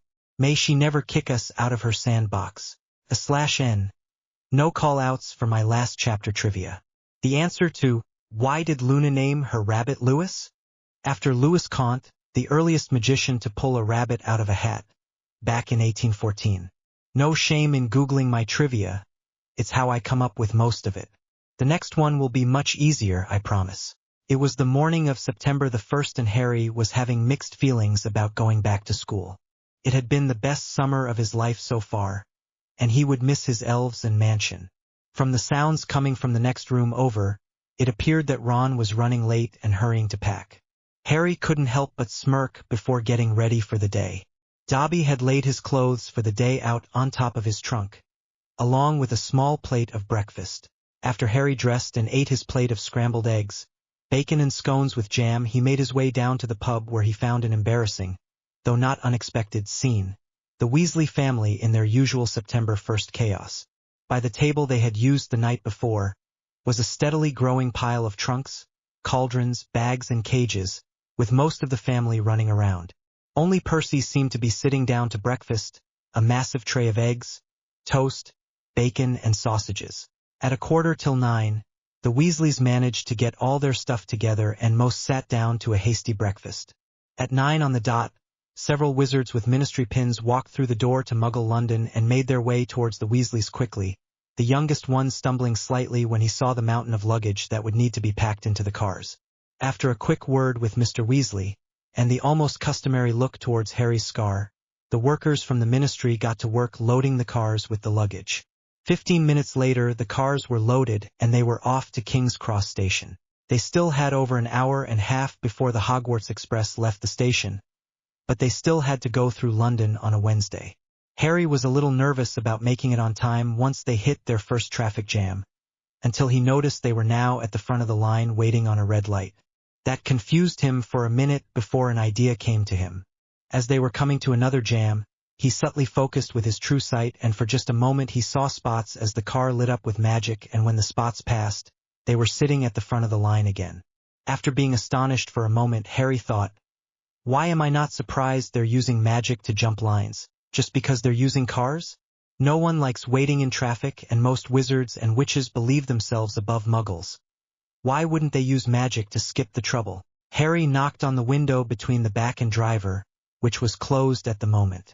The little window opened and the driver asked, what is it, kid? Harry asked, how is it no one's noticing us jumping cars? Won't the muggles notice? The driver looked surprised for a moment before chuckling lightly and moving through the now green light. The muggles won't notice anything. Boy, you ever ride the night bus? The driver asked. After Harry said he had, the driver continued. Some of the same charms that are on that bus. Like the Muggle Notice Me Not charm and the Scooch Over charm. Then there is this button on the dash here, activates a short apparition to the front of any line so quick most passengers don't ever notice it. It's the focus and distance that causes that pull-through straw effect most people complain about. We jump to the front, then the charms make the space and make Muggles not think about it. Harry thanked the driver for the explanation and sat back as Hermione looked like she wanted to tear the car apart to find out how those charms worked. Percy looked interested, but his focus kept shifting to his watch, and Ron looked disinterested. The driver closed the window again, when it was clear there wasn't anything else. Even with all the skips they did, they made it to King's Cross with only 20 minutes to spare. The ministry workers helped unload their luggage and got everything loaded onto trolleys for the Weasleys, Harry and Hermione, before driving off and immediately jumped to the front of a waiting line of cars. As they approached the hidden gate between platforms 9 and 10, Mr. Weasley organized the order they would go in. He would go first with Harry, followed by Percy and Ginny, then the twins and finally Mrs. Weasley with Ron.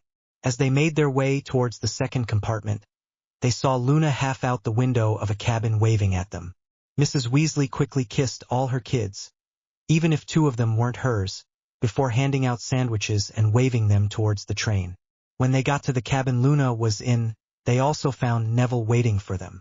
Harry, Hermione and Ron got their trunks and 2 pet carriers situated while Fred and George excused themselves to go find their friend Lee Jordan. Ginny took the final seat by the window. After everyone was settled and the train started to move, Ginny asked everyone about their summer break. Hermione told them about all the places she'd been in France, both magical and muggle. Neville talked about all the plants he had collected over the summer and about visiting Harry in Diagon Alley. They didn't want to tell Ginny, Hermione, and Ron about their full summer experience until Harry took the lead. Luna looked excited for her turn as she got something down from the luggage rack. I got all my homework done before going with my dad on his latest exploration. While I was there, I found a new friend and Dad let me bring him back with me. His name is Newt. Want to meet him? Luna said excitedly. After Ginny, Hermione, and Ron gave her a nervous look, they nodded, noting how Harry and Neville didn't look nervous. She opened the little bag she had gotten down and reached into it up to her shoulders. When she came back out, she had what looked like a miniature rhino with a squashed horn and boulder brown skin. We finally found some. He's a crumpled horn snorkack. Isn't he just the cutest thing? She exclaimed, pulling Newt into a tight hug. While Ginny and Ron looked bewildered, Hermione looked like she was going to have a stroke. There's no such, how? Where? She finally got out in a voice between a squeak and a screech. That did it. Harry and Neville couldn't hold back their laughter, while Luna giggled and grinned. Like I said, we found him on our last trip. We went to a secluded stretch of woods surrounded by mountain ridges in northern Africa. They hide among the boulders on the ridges when anyone is near, and graze on the plants at the edge of the woods. It took almost the whole time we were there before they let us see them in more than a glimpse. How did you hide him in that little bag, and where is your rabbit? How are you going to keep that thing in school? There must be some rule about having more than one pet and what types they can be. I thought you could only have one of the 3 approved pets, a cat, an owl, or a toad. Hermione fired off before looking embarrassed. She had worked hard to overcome the impulse to fire off questions like that. She listed off her response to Hermione's arguments, while giving Ron's jacket pocket a sharp look. The bag is an enchanted bottomless bag with an enclosed habitat similar to Newt's home. Lewis is also in the bag, as rabbits can survive almost anywhere on the planet. There actually is no rule about having more than one pet, as very few people our age actually have multiple pets. As for the approved pet list, you'll note a rat is not on that list either yet. Ron and Percy before him both took Scabbers with them to school, and I know for a fact there are other students that have other pets they bring to school. I heard Lee Jordan brought a spider to school last year, while Hermione was giving her impersonation of a fish, making Harry and Neville laugh even harder. The door got jerked open. On the other side was Draco Malfoy, Crabbe, and Goyle. Well, what have we here? I see the mudblood is finally showing her real intelligence. By Morgana, that is the stupidest thing I have ever seen. Why would anyone want one as a pet?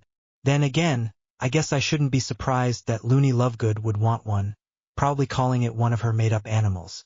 That angered everyone in the cabin and made Malfoy, Crabbe, and Goyle laugh. Next thing anyone knew, there was a flash of magic and the Slytherins were gone. The smug smirk on Dobby's face was marred by his scowl at where his former master had been standing. After a moment of surprise, Luna's eyes unfocused for a few moments before she burst out laughing. While Ginny, Hermione, and Ron looked at her confused and worried, Harry and Neville raised an eyebrow at their odd friend and waited for her to settle down and tell them what was so funny. After hearing Luna's laughter, Dobby blushed and looked his feet. Dobby thinks this one will deserve punishing, Master Harry. While Hermione looked like she was about to get up arms about that, Harry cut her off by asking Dobby why and a sharp look toward Hermione. Dobby changed their clothing and stuffed them in the ladies' room at the 3 broomsticks. When they are found, it will cause much embarrassment for them. They be dressed as 3 ladies, Dobby said, pulling at his ears. Harry closed his eyes for a moment. The mental image of those 3 dressed as ladies and stuffed in a ladies' room was both at the same time hilarious and revolting. What 3 ladies did you dress them as? Before Dobby could say, Luna laughed harder due to Harry's question, actually falling out of her seat in laughter. Dobby, could you please calm her down before she gets hurt? Harry asked. Dobby snapped his fingers and cast an elven calming charm on Luna, who went from gales of laughter to giggling with a broad smile. Thank you, Dobby. Now, since you feel you need punishment for something involving clothes, and this is the second time you've done this kind of thing to Malfoy, here is your punishment. You're not allowed to set out my clothes for a week, and you must accept this. Harry finished, digging a sickle out of his pockets and handing it to Dobby. Dobby's face tried to show 3 very strong emotions all at once: horror, reverence, and confusion. Dobby will do as Master Harry says, but why does Master Harry give Dobby money?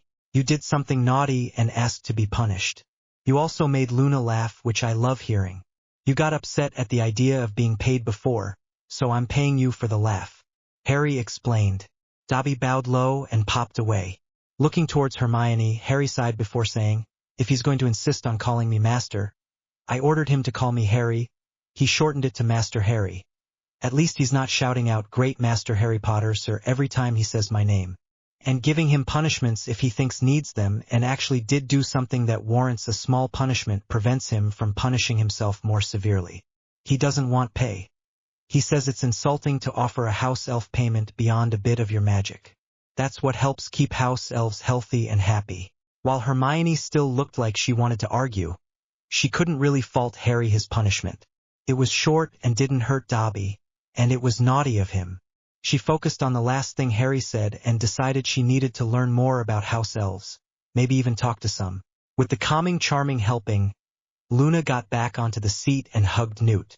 When Hermione asked what had set her off, she giggled and turned to Harry and Neville before saying, let's just say, you never want to get pranked twice by a house elf.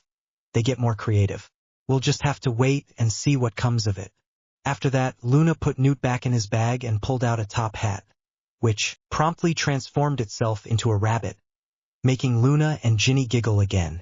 The giggling was drowned out, however, when Scabbers poked his head out of Ron's jacket pocket, causing the sneakoscope in Harry's trunk to go off. Everyone's covered their ears as Harry got his trunk down, immediately found the source. It was the pocket sneakoscope spinning and whistling. As Harry pulled it out, Dobby popped back in and silenced it. Everyone pulled their hands away from their ears and thanked Dobby. Scabbers remembered what the item was and hid back in Ron's pocket, causing the sneakoscope to settle down. Well, that was odd, Ron said, causing Hermione and Ginny to look exasperated while Neville and Luna raised an eyebrow. Harry focused on the sneakoscope but didn't see any active magic as it had become inert. Harry shook his head before putting it back into the trunk. Crookshanks, who had seen all this from her spot on Hermione's lap, yowled and glared at Ron's pocket. As everyone was distracted, the door opened and the trolley lady stuck her head and asked if they wanted anything. Harry bought everyone what they wanted, much to half the cabin's chagrin, and bought a little of everything for 10 galleons. After he split everything among everyone, they all enjoyed the candy and talked about what they wanted to see in Hogsmeade. Ginny and Luna listened in and contributed what they had heard about the magical town and looking forward to their 3rd year.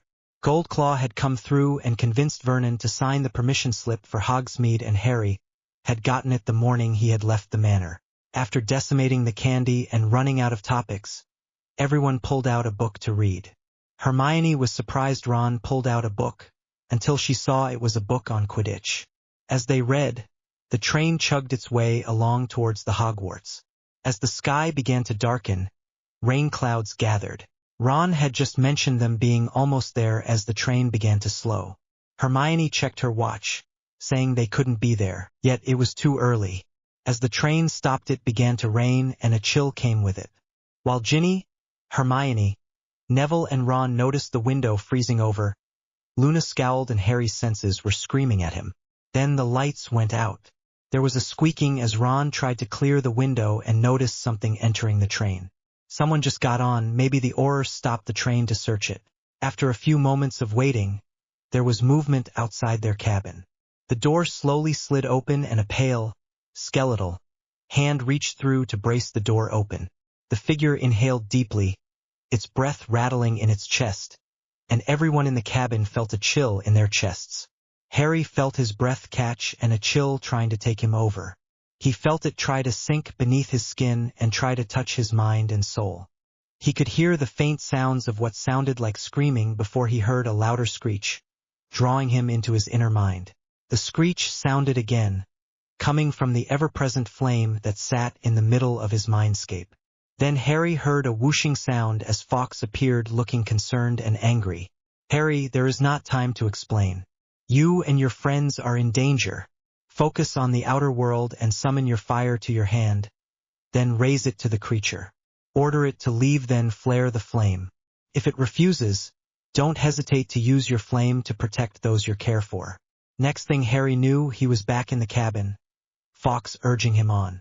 Harry took a quick look at his friends with one eye still on the creature, should it decide to enter further. What he saw enraged him. Ron was shaking, Ginny was sobbing quietly. Hermione had a look of horror on her face.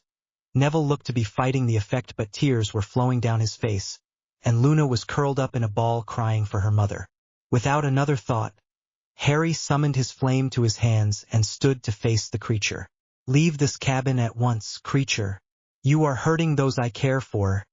Leave now before I make you, Harry said, the flame in his hands flaring and changing from orange to blue and growing in size. The creature flinched and tried to approach before falling back and shutting the door between them. A moment after the creature shut the door, a bright light shone through the window of the door, and the creature could be heard hissing before the chill in the air retreated, and Harry returned the magical fire to his core. Once the creature had left the train, the lights returned, causing everyone to blink. While everyone looked at Harry in amazement, he had yet to take his seat. A moment later, there was a knock on the door before it opened. In the doorway stood a sickly-looking man, with tattered robes, peppered brown hair, and a pale but focused face. Is everyone all right in here? That was a Dementor, nasty creatures that guard Azkaban usually. Whoever allowed it to search the train must be a fool. They feed on happiness, leaving only a person's worst memories. Here, chocolate, it helps with Dementor exposure, the man said, in a soft, hoarse voice. Harry stayed alert, Fawkes whispering he could trust him. Who are you, sir?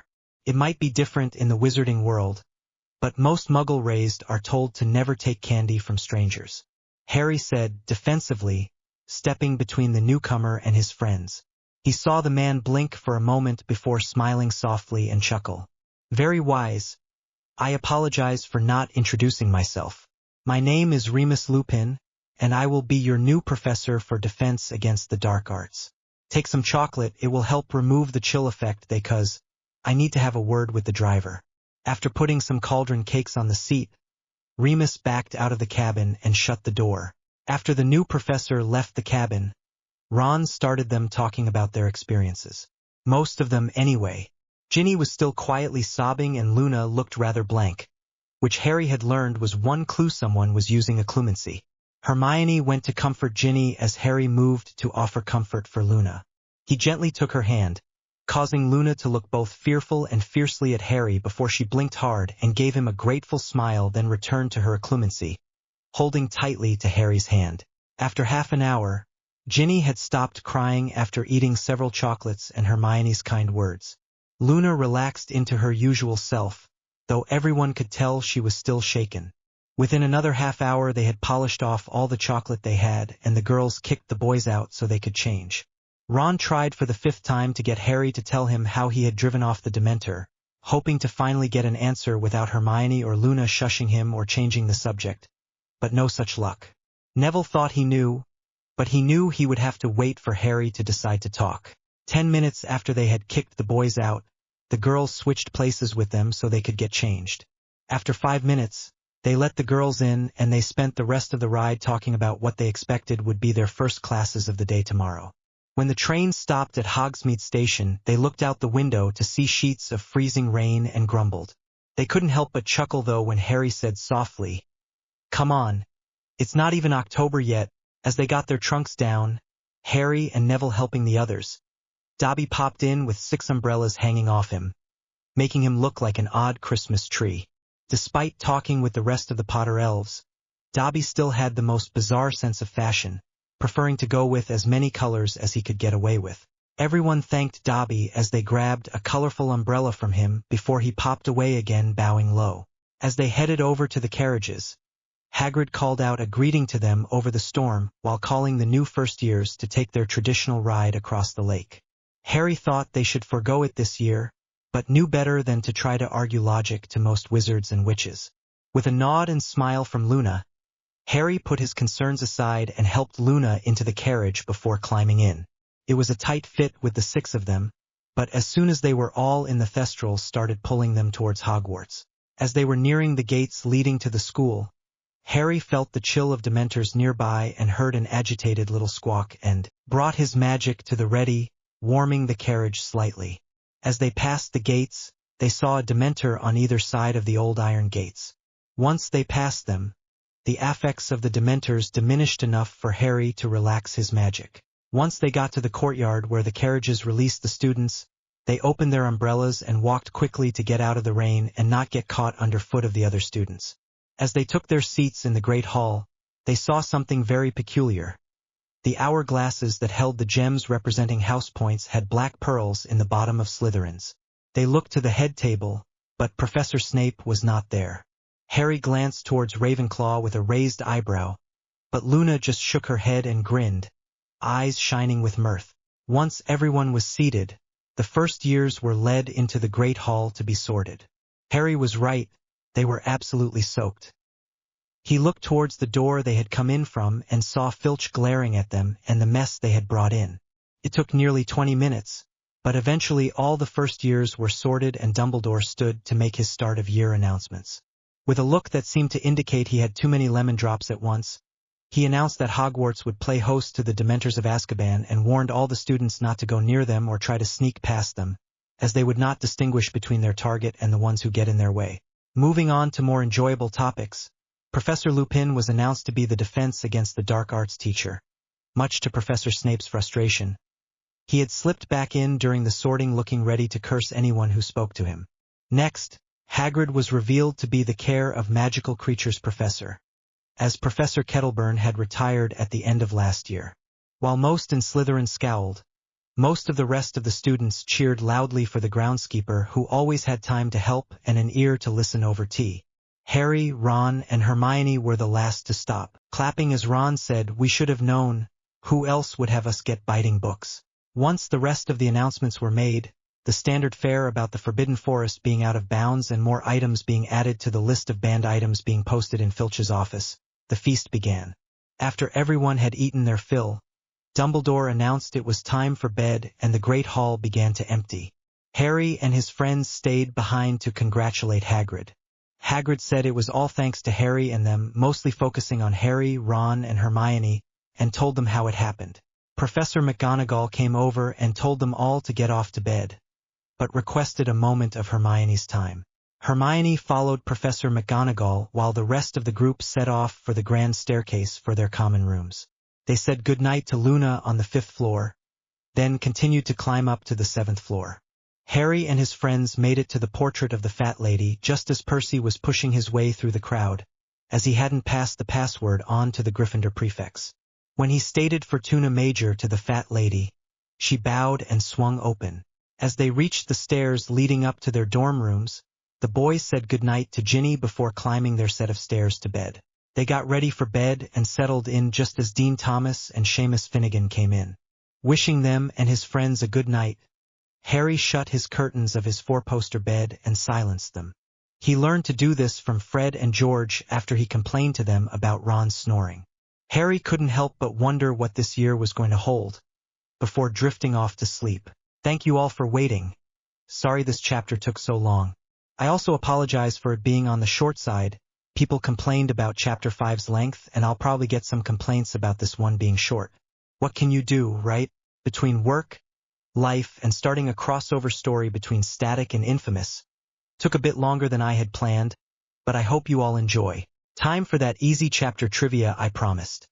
Why did Luna name her Snorkaknut? What did Dobby do to Malfoy and his goons? And why is Slytherin starting the year in the negative? You'll have to wait till next time to find out. Until next time, looking forward to hearing from you all.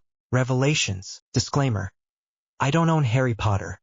That honor belongs to J.K. Rowling and any she may choose to share it with. Demon Boy 121986 Prophet 975. Confused Paradox Blushing Pixie. /N3. Notice for those who have expressed annoyance with my grammar, I attempt in this chapter to write a Rita Skeeter article, to include intentionally butchering names. Sorry cười mím. /N4. A special call-out to White Angel of Orulon for allowing me to borrow her plot device of a time dilation feature in the Room of Requirements. /N5. My appreciation to Murik for baiting this chapter. Talk, thought, Phoenix telepathy, quotes from the book. Without further delay, who's ready to find out just what Dobby did that started the Slytherins in the negative? The next morning, Harry woke early and laid in bed thinking about Fawkes' visit last night.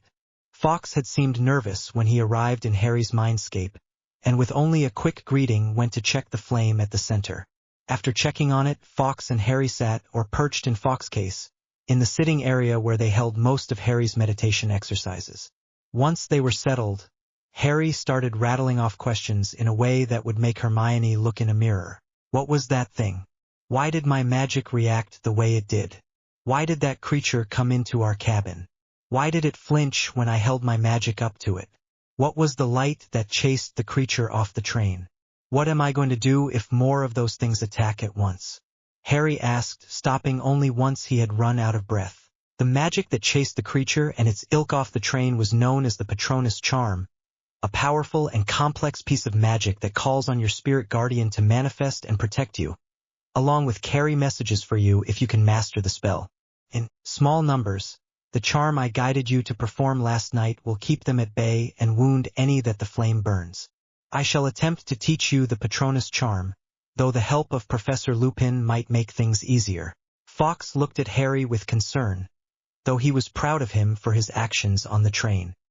He hadn't expected the foul beasts to board the train, nor the effect they would still have on Harry. He sung a relaxing note and then advised Harry they wouldn't be training tonight and for Harry to get some rest. As Harry relaxed and allowed himself to dream, Fawkes went deeper into the mindscape to check on things Harry wasn't yet aware of.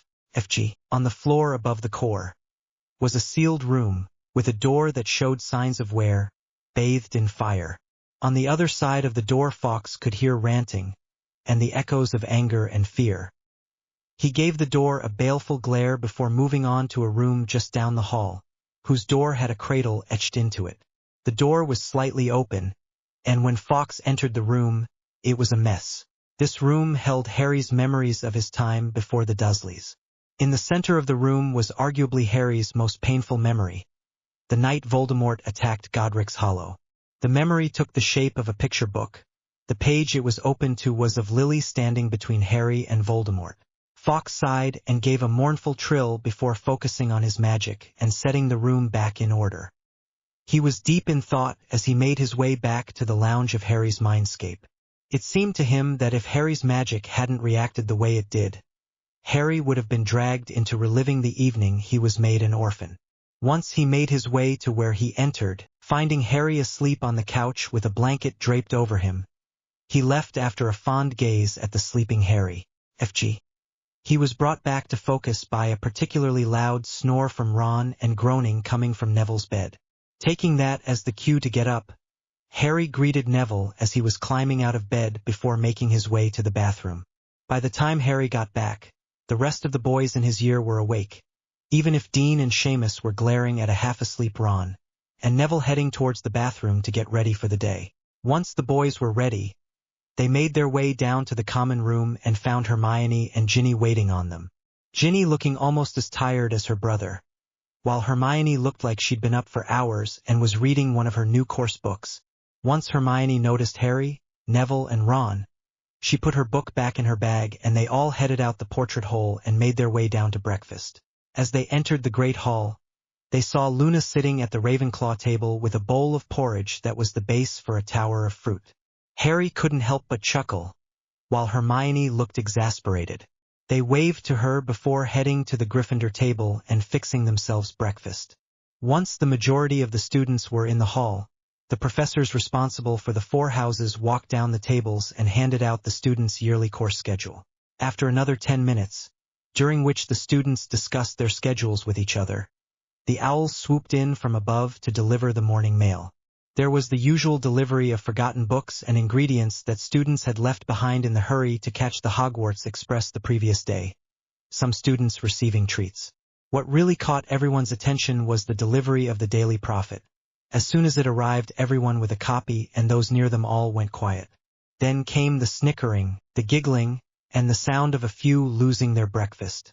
To the surprise of anyone who noticed, even Luna Lovegood got a copy. Hermione held her copy of the paper and was shocked speechless.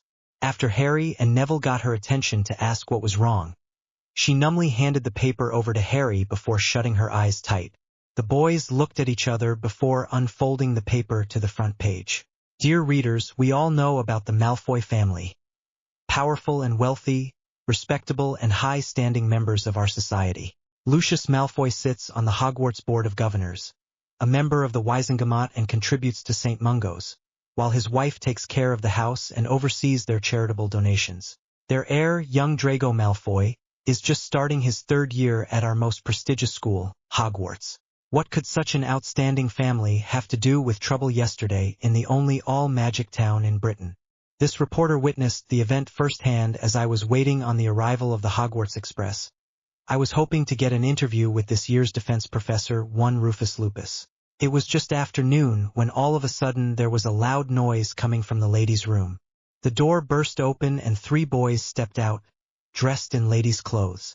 Not just any ladies' clothes, but 3 upstanding ladies. Myself, Madame Rosmerta, and Madame Umbridge. I just had to see what was going on. The 2 larger boys were dressed up as Madame Umbridge and myself, while the shorter boy was dressed up as Madame Rosmerta. The larger boys were blushing and stuttering while the shorter boy looked like they were about to have a fit. The larger boys were Vincent Crabbe and Gred Goyle. The fuming young man was Draco Malfoy. What were they doing dressed as ladies in the 3 broomsticks while they should have been riding the Hogwarts Express? What will their parents think when they hear of this? Mr. Malfoy, when I asked them this, refused to answer, only stating, "Wait till my father hears of this." Misters Crabbe and Goyle refused to speak and looked quite scared. Before I could ask anything else, the head of Slytherin, Professor Snape, came hurrying in. He seemed to be stunned by what he found but collected his early students and hurried them out the door. Madame Rosmerta stared at where the boys were, dumbfounded, before hurrying back to her customers. I quickly wrote down what had happened and headed straight to the prophet. What will Mr. Malfoy's father do? What will Madame Umbridge say when she hears of this? I'll be sure to keep you all up to date. For more on the Malfoy family, page 2. For more on the 3 broomsticks and Hogsmeade, page 3. Below the article was a moving picture of Draco, Crabbe, and Goyle in women clothing. By the time they had finished reading the article, the entire hall was laughing. The article didn't tell everything, but the students figured out this was probably why Slytherin was in the negative. The glares from the Slytherin students pointed out the 3 newest celebrities. They were so embarrassed they looked like someone had used a color-changing charm on them. Cherry red. Professor Snape rose from the head table and rushed down the Slytherin table, before escorting the 3 out of the hall. Harry looked over towards Luna and smiled. She was clutching her sides in laughter. They finished up their breakfast and headed towards their first classes of the day. Harry, Hermione, and Neville went up to the 7th floor for arithmancy, and Ron headed to the North Tower for divination. Luna followed shortly, frowning slightly at Hermione. FG. During the arithmancy class, Professor Vector gave her introductory speech and walked them through the basic chart. For homework, she told them to copy the chart they had used from their book.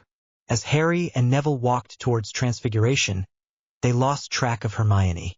When they got near the class, Hermione was coming from the other direction with Ron. While Harry and Neville thought this was odd, they were distracted by a very worried Ron. Before they could ask what was wrong, Hermione hurried them into the class. When they entered the class, there were instructions on the board and a black cat sitting on the desk. The majority of the class seemed distracted, though Harry was distracted for another reason.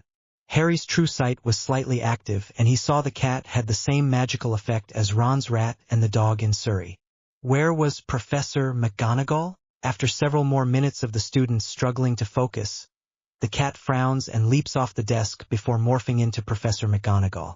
While she didn't get the reaction that she was expecting from the rest of the class, she notices the strong response of surprise from Harry. With a sense of concern, she thought it looked like the same reaction Harry had when he'd revealed the trouble with Neville's wand.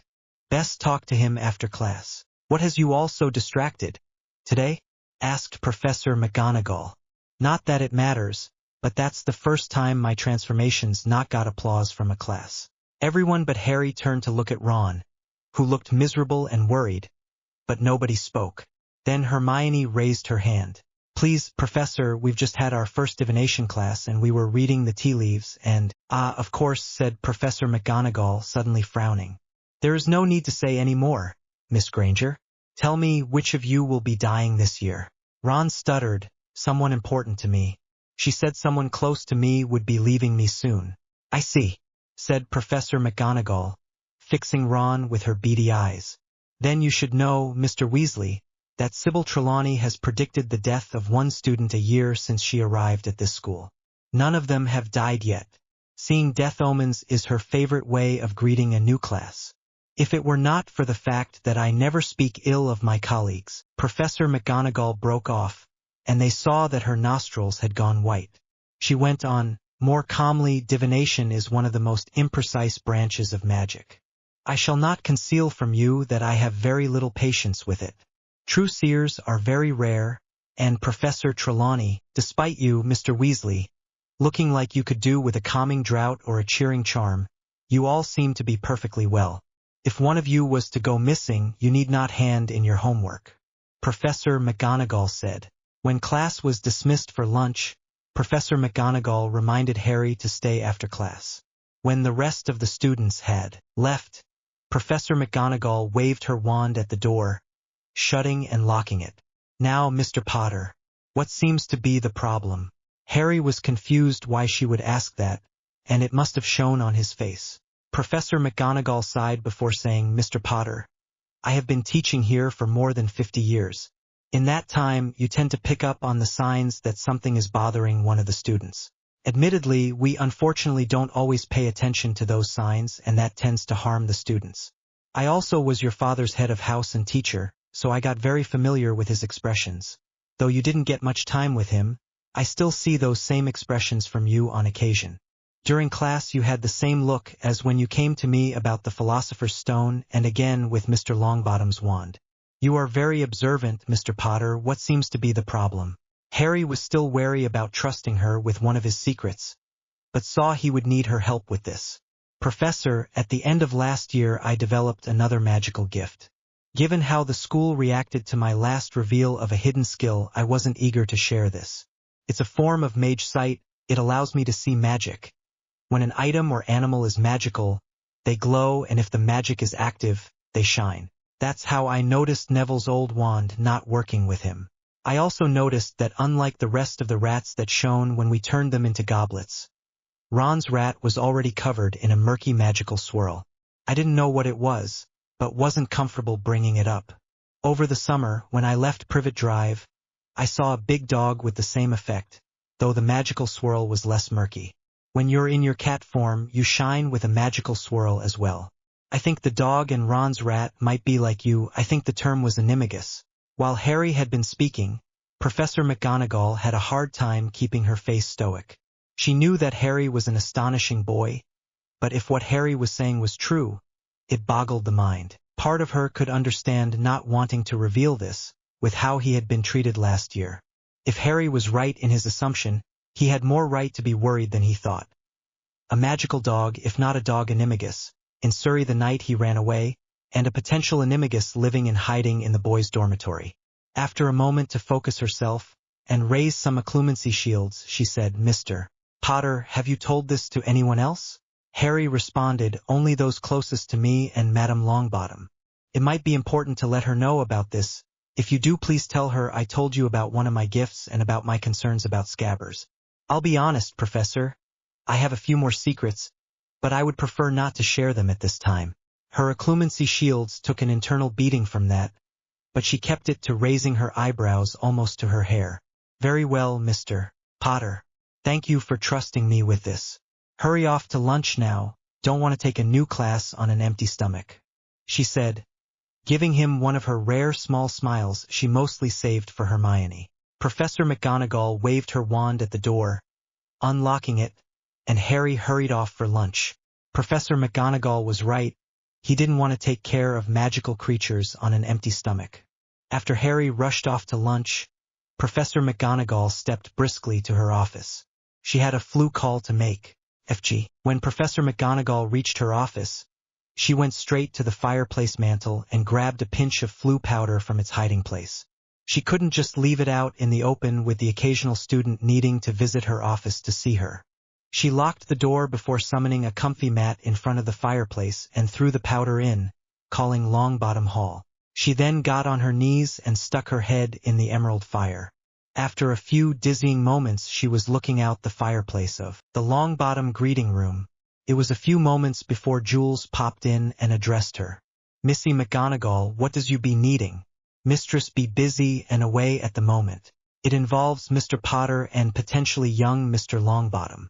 Please let her know that Mr. Potter advised I speak to her before addressing some troubling concerns that have arisen," Professor McGonagall said. Jules bowed before responding, "Yes, Missy McGonagall. Jules can do this. If Mistress is willing, should Jules bring her to your office?" Jules may not be as brash as Dobby, but he could see how his mistress and Heir Potter both appreciated Dobby's initiative. Professor McGonagall thought about that for a moment before responding. "Yes, Jules. That would be agreeable. It's currently lunchtime, so I have half an hour before my next class. If you can't get her to come, please advise her I feel I must act before nightfall." Jules bowed before popping away. With that, Professor McGonagall pulled her head out of the fireplace and rose to her feet. Professor McGonagall moved to her desk before asking for an elf. One of the castle's house elves quickly popped into her office and bowed. "Thank you, I would like a tray of sandwiches and tea for 2 brought up, please." The elf bowed again before popping away for a moment before returning with a large tray piled with sandwiches and a tea set. Professor McGonagall thanked the elf again before it bowed and popped away. "I hope Augusta comes. There is enough sandwiches here to feed the Weasleys." She grabbed one of the sandwiches and started preparing the tea the way they both like it. FG. Augusta was once again at Potter Manor, visiting and planning with Harry's parents. They were just about to take a break so Augusta could get some lunch when Jules popped in behind Augusta. "Apologies, mistress, but Missy McGonagall called the hall for you. Said it had to do with young master and Heir Potter. Said Heir Potter advised her to call, that there be trouble best settled before nightfall. She be taking her lunch in her office if you'd be willing to meet her." Augusta didn't respond immediately. She wouldn't allow herself to, despite a part of her wanting to rush to the school. What could possibly have happened already that has Harry calling for her on the first day of classes back? She looks at Lily and James' portraits and they both seem concerned. "Augusta, please go see what is wrong. We're a little stuck at the moment," Lily asks before James makes one of his horrible jokes, which Lily and his mother slap him for. After glaring at James for a moment, she nods sharply and rises from the chair that was provided for her. "Let's go get this sorted out. I doubt Harry would advise Minerva to speak to me about something if it wasn't important. He's got the Potters' bad habit of taking the world's problems on their shoulders," Augusta said, before grabbing Jules' offered hand and popping off to Hogwarts. While most of those that could hear Augusta's comment were embarrassed or annoyed about it, Fleamont Potter said, "Much as I hate to admit it, she's got a point," causing most near him to glare at him but nod. FG. Just as Minerva was finishing making the cups of tea, Augusta popped in with Jules. "Hungry, Minerva?" Augusta asked with a smirk. Minerva smirked before saying, "Well, I asked for sandwiches and tea for 2. The castle elves were eager as ever. Minerva offered Augusta a teacup. "Thank you, Jules. I'll call for you when I'm ready to leave," Augusta said, nodding to her house elf. Jules bowed low and popped away. "Now, Minerva. What was so important I had to come immediately? I was discussing matters with old friends when Jules popped in saying, 'You needed a word about my grandson and Mr. Potter,'" Augusta said, after taking the offered teacup. After taking a sip of her tea, Minerva answered, "After class, Mr. Potter told me about a rare gift he has, but due to the reactions of the students last year chose not to reveal it last year. According to Mr. Potter, he can see magic at work. I am aware that very rarely some children are born with an innate skill for magic sight, but that skill is said to be rarer than the metamorphmagus skill. He told me he sees the same magical effect around Ronald Weasley's rat, Scabbers, as he saw with my animagus form, though apparently the rat's much murkier. Mr. Potter told me he felt it was important I inform you of this, also relaying that he told me one of his secrets. Would you happen to know more of them? Augusta didn't answer right away. She was still going over everything she had just heard. An animagus rat? Living in the boys' dorm with Neville and Harry? And just one secret, not all. I'll have to play this carefully. After stalling another moment by taking another sip of tea, she answered. I wouldn't claim to know all the secrets of an heir of a most ancient and noble house, but I have been made aware of several. If he hasn't seen fit to make you aware of the same, I must respect his wishes. He showed wisdom in knowing there were things he would need help with, and chose to trust me. I'm not about to break that trust. Augusta sat her cup down before asking a question of her own. What type of rat is it we're talking about, and are there any identifiers? She had a feeling Harry had a very good reason for calling on her now. After frowning at the two barbs from her old friend, she started describing Scabbers. It's a male brown garden rat that Ronald's older brother Percy brought with him in his first year, before passing it to Ronald when he came for his first year, while Percy got a new owl. It's missing a toe on its front paw. She stopped, having noticed that Augusta had gone rather rigid and she could feel the magic reacting to Augusta's emotions. Augusta, what is wrong? Besides a potential animagus sleeping in the same room as 5 teenage boys. Before Augusta could answer, Jules popped in with a calming draft, worry on his face. He could feel his mistress's rage all the way back at Longbottom Hall. She was in such a state, she didn't trust herself to open her mouth without going on a tirade. She snapped her fingers at Jules, trusting him to understand what to do. Jules cast a measured elven calming spell, allowing her to drink her potion. Thank you, Jules. Would you please inform Harry that I believe his suspicions were correct? And if he would please come here? Jules popped away with a bow. Noticing Minerva's raised eyebrows and the concern on her face, Augusta sighed and grabbed a sandwich. From what you have told me, I understand why Harry called me here. However, I can't reveal much more without his leave.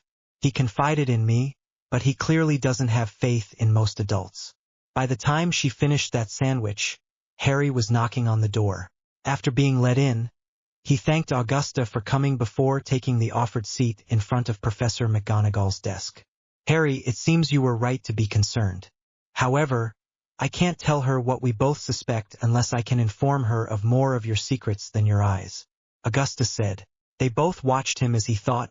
It was clear he was not eager to release more of his secrets. After several moments, Harry appeared to come to a decision.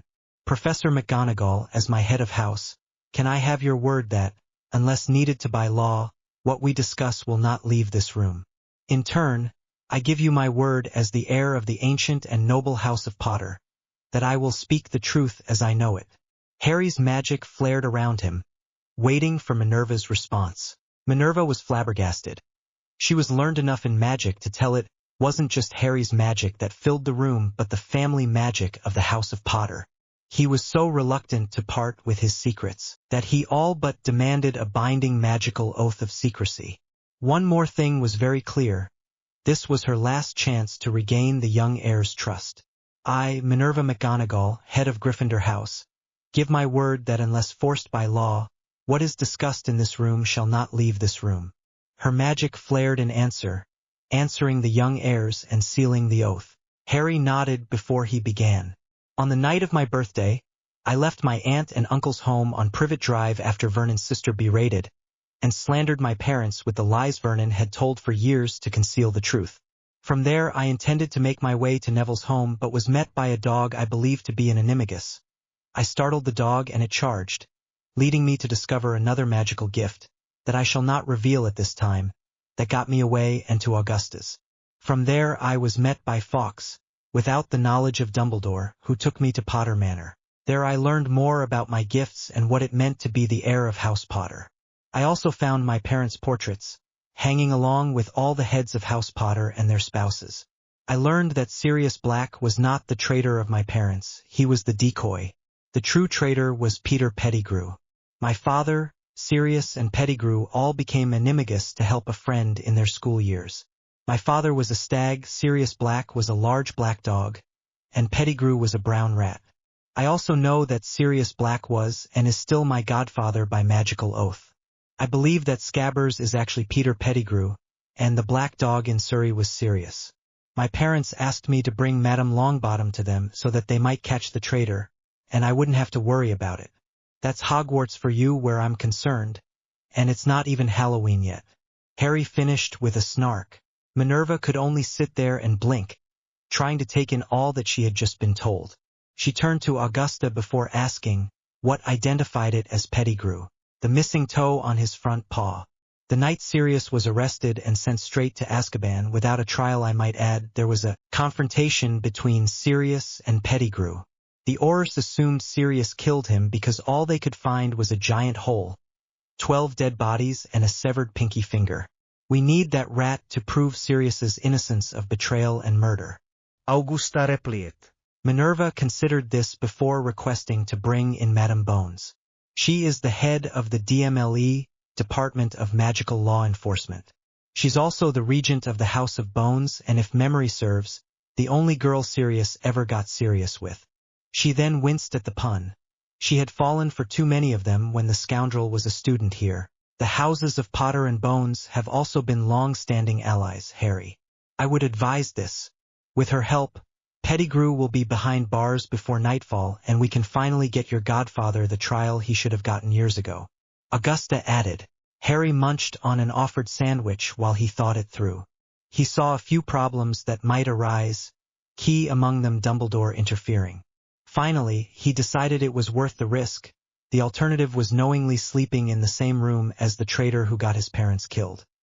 He didn't trust himself not to set Ron's bed on fire, killing them both in a fit of rage. He sighed and cast the Tempest Charm. Very well, let's try to get her here. I prefer to speak to her myself, but if she's busy at the moment I'll have to leave it to you two. As soon as he finished speaking, Dobby popped in. With a nod from Minerva, Harry turned to the hyper-elf. Dobby, please find Madame Bones and ask her if she would meet with us in Professor McGonagall's office. If she is agreeable, pop her over. Do not just grab her. She's important and I need her assistance. Dobby bowed low and popped away. Less than a minute later, Madame Amelia Bones stood in Minerva's office.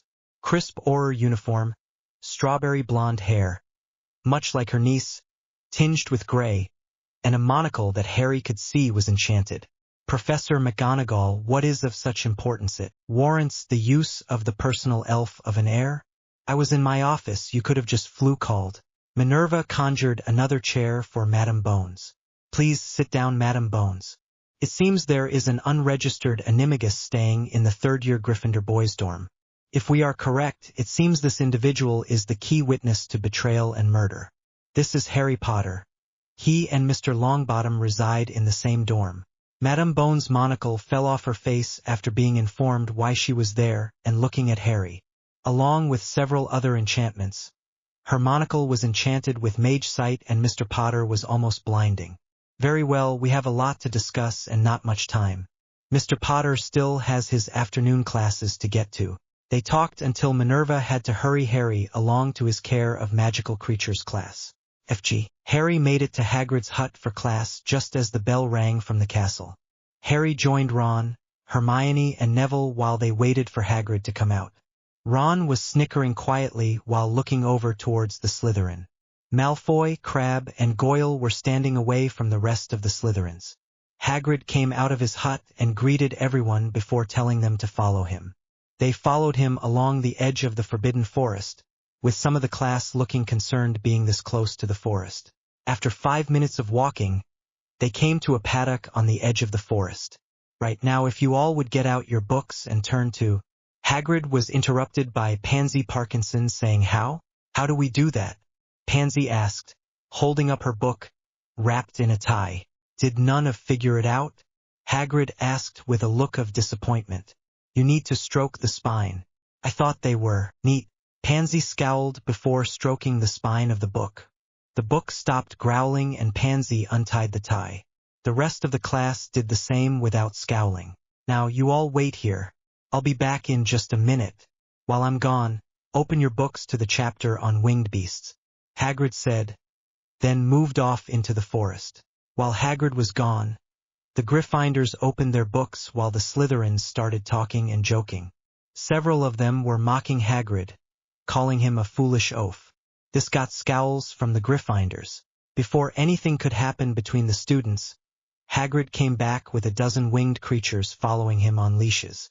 The creatures have the hind legs, tail and body of horses and the front legs and head of an eagle. Just behind the joints of the front legs, the creatures have folded up wings with eagle feathers. Hagrid placed all but one of them in the paddock before leading the remaining one up to the class. Class. These majestic creatures are hippogriffs. Very smart and extremely proud. The last thing you want to do is insult a hippogriff. This fine fellow is named Buckbeak. Who wants a closer look? Hagrid said, clapping his hands together and smiling. The class looked scared before the majority stepped back. Harry and Neville were left standing in front of them, looking surprised. Marvelous, I didn't think I'd have 2 volunteers. Okay, so who wants to go first? Hagrid asked, beaming. Harry and Neville looked at each other for a moment, before Neville nodded for Harry to go first. Harry took a calming breath before nodding sharply and stepping forward. Neville stepped back to give Harry room. Fantastic, thank you, Harry, Hagrid said, clapping Harry on the back. Now, the first thing you want to do is bow.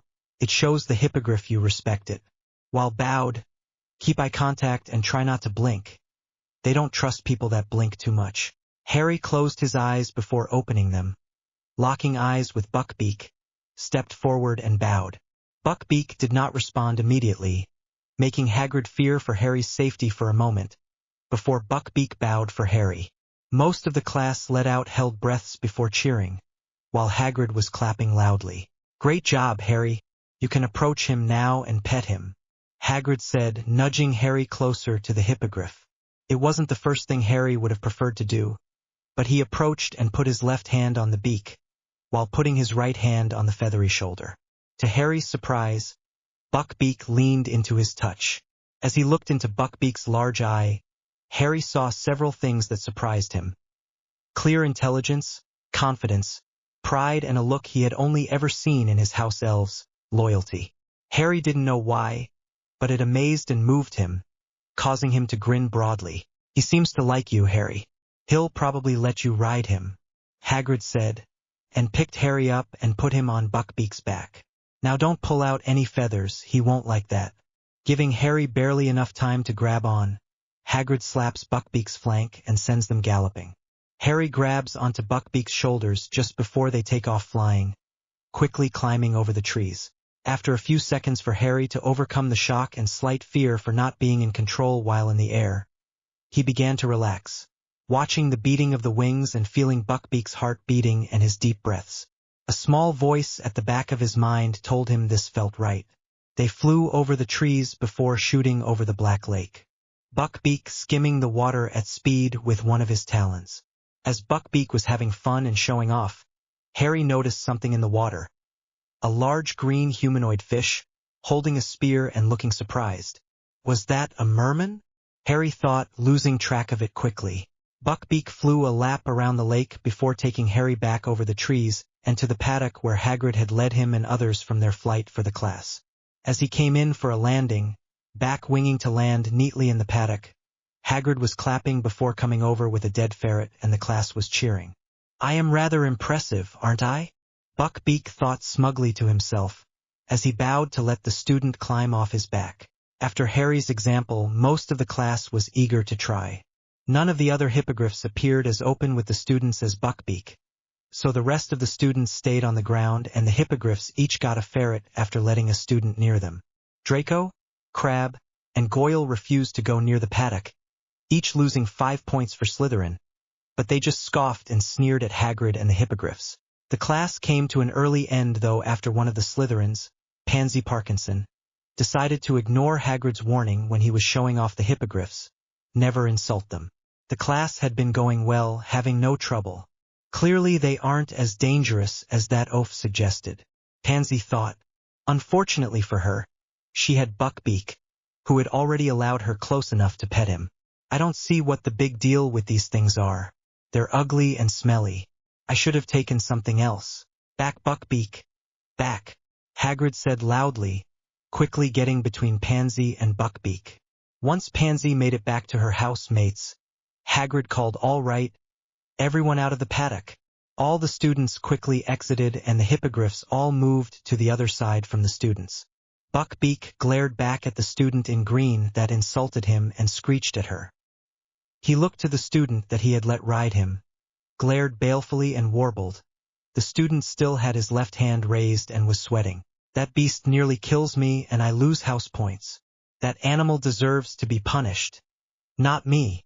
This class is stupid and they have the castle oaf teaching it. My parents will hear about his." Pansy was about to storm off, but Hagrid surprised everyone with 2 more sentences. "Miss Parkinson, that will be another 10 points from Slytherin and detention for disrespecting a professor. Have no doubt your parents will hear about this from me." Pansy's face paled for a moment before turning red. She screamed, stomped her feet, and stormed back up to the castle. The Slytherins were so stunned, they just started moving up to the castle, while the Gryffindors talked excitedly and shouted encouragement to their new favorite teacher. After Hagrid told them to get going again, the Gryffindor class walked up to the castle, talking about the class. FG. Harry was distracted during the last 2 classes of the day. His mind kept drifting towards Professor McGonagall's office. Just as the last class was ending, Luna walked in and passed a note to Professor Flitwick. After reading the note, Professor Flitwick nodded and said, "Mr. Potter, Mr. Weasley, please report to your head of house after class." While Ron looked surprised and confused, Harry looked towards Luna and raised an eyebrow. She was still smiling, but Harry could see she looked tense. She noticed Harry's unasked question and nodded. Luna then left the room, waiting outside until the class left. As Harry and Ron left the room and started moving away, Luna started walking with them. "Harry," Luna said, getting Harry's attention. "What's up, Luna?" "We need to get to Professor McGonagall's office," Harry said, looking eager and anxious. He wanted this meeting done and to go well. Harry subconsciously looked towards the pocket he knew Ron was hiding Scabbers in. "You remember what I said, right?" Luna asked quietly. Ron didn't seem to notice as they were still walking. He was trying to think of why they would be asked to Professor McGonagall's office. "Yes, I remember. I noticed it during Transfiguration. I alerted Professor McGonagall, she called in Madame Longbottom, who called in Madame Bones. I don't know if I could sleep in Gryffindor Tower comfortably if what I suspect is true. You bringing this up all but confirms it. I don't think I'd be able to resist," Harry whispered back. Luna grabs one of his hands, squeezes it, and they walk the rest of the way without her letting go. She knew this would be hard for him, but he's right. If he had confronted him without the aid of the adults he trusts, the odds would be even at best. When they were outside the door to McGonagall's office, Luna let go of Harry's hand. She gave him another smile and whispered into his ear, "Remember control. Professor McGonagall won't appreciate her furniture catching fire." Harry nodded and followed Ron inside. Once they entered and closed the door, Luna called for Dobby.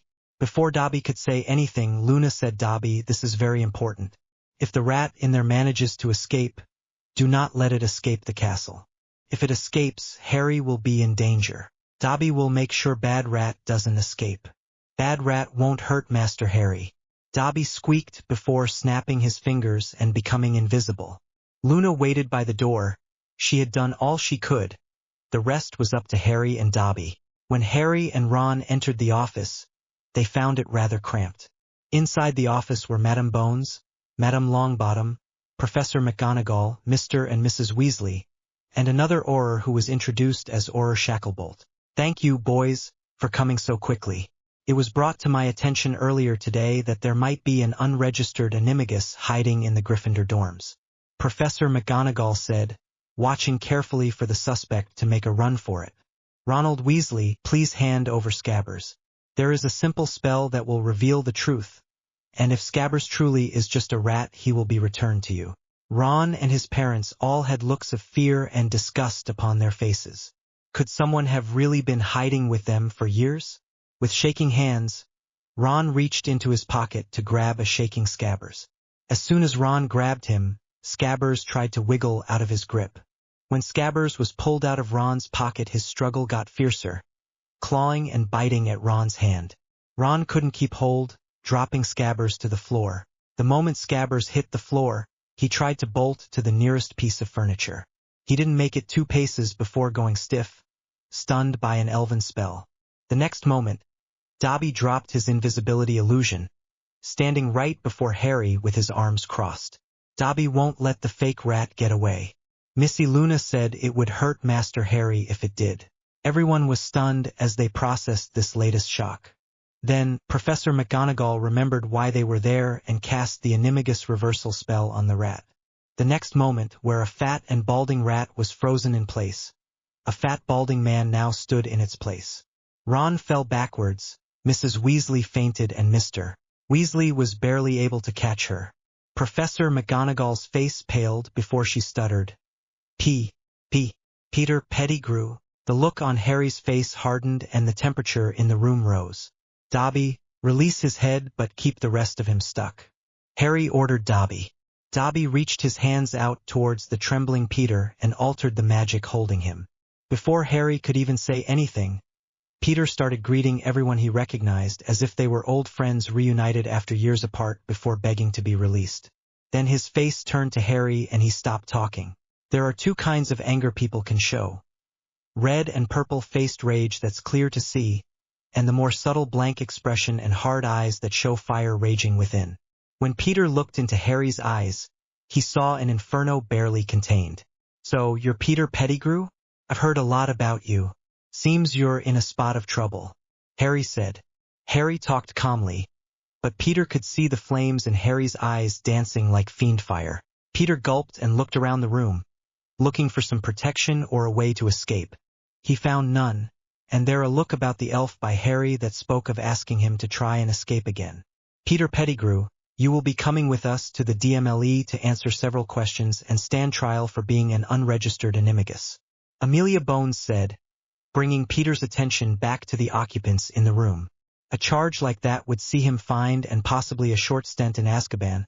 He looked at Harry again and decided it might be a safer idea. Please have mercy.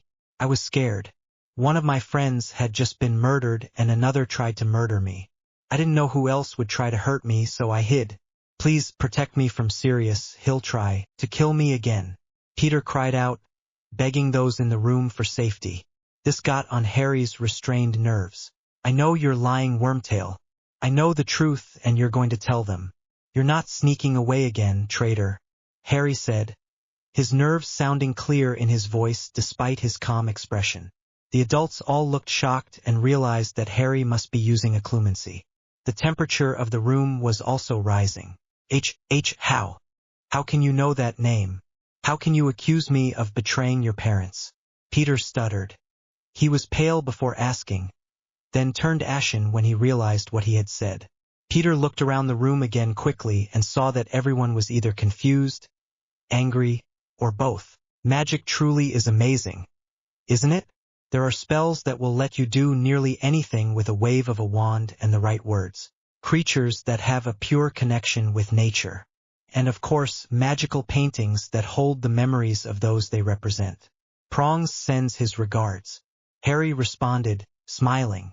Harry tapped Dobby on the shoulder, breaking the elf's concentration.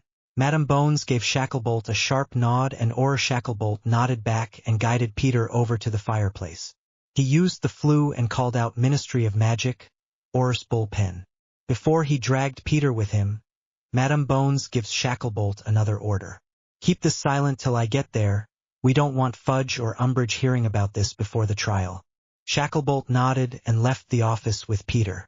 Once they are gone, Harry focuses his control until he calms again and the room is back to its normal temperature. There was a part of him that wanted to roast the bastard for what he had done. But he held himself back, keeping in mind the warning and promise Luna had given him. His death now would have bound Sirius's fate, that was clear now, and he would get what was coming to him. He glances around the room. Everyone is tense and seems to have waited for Harry's focus to return to them before speaking.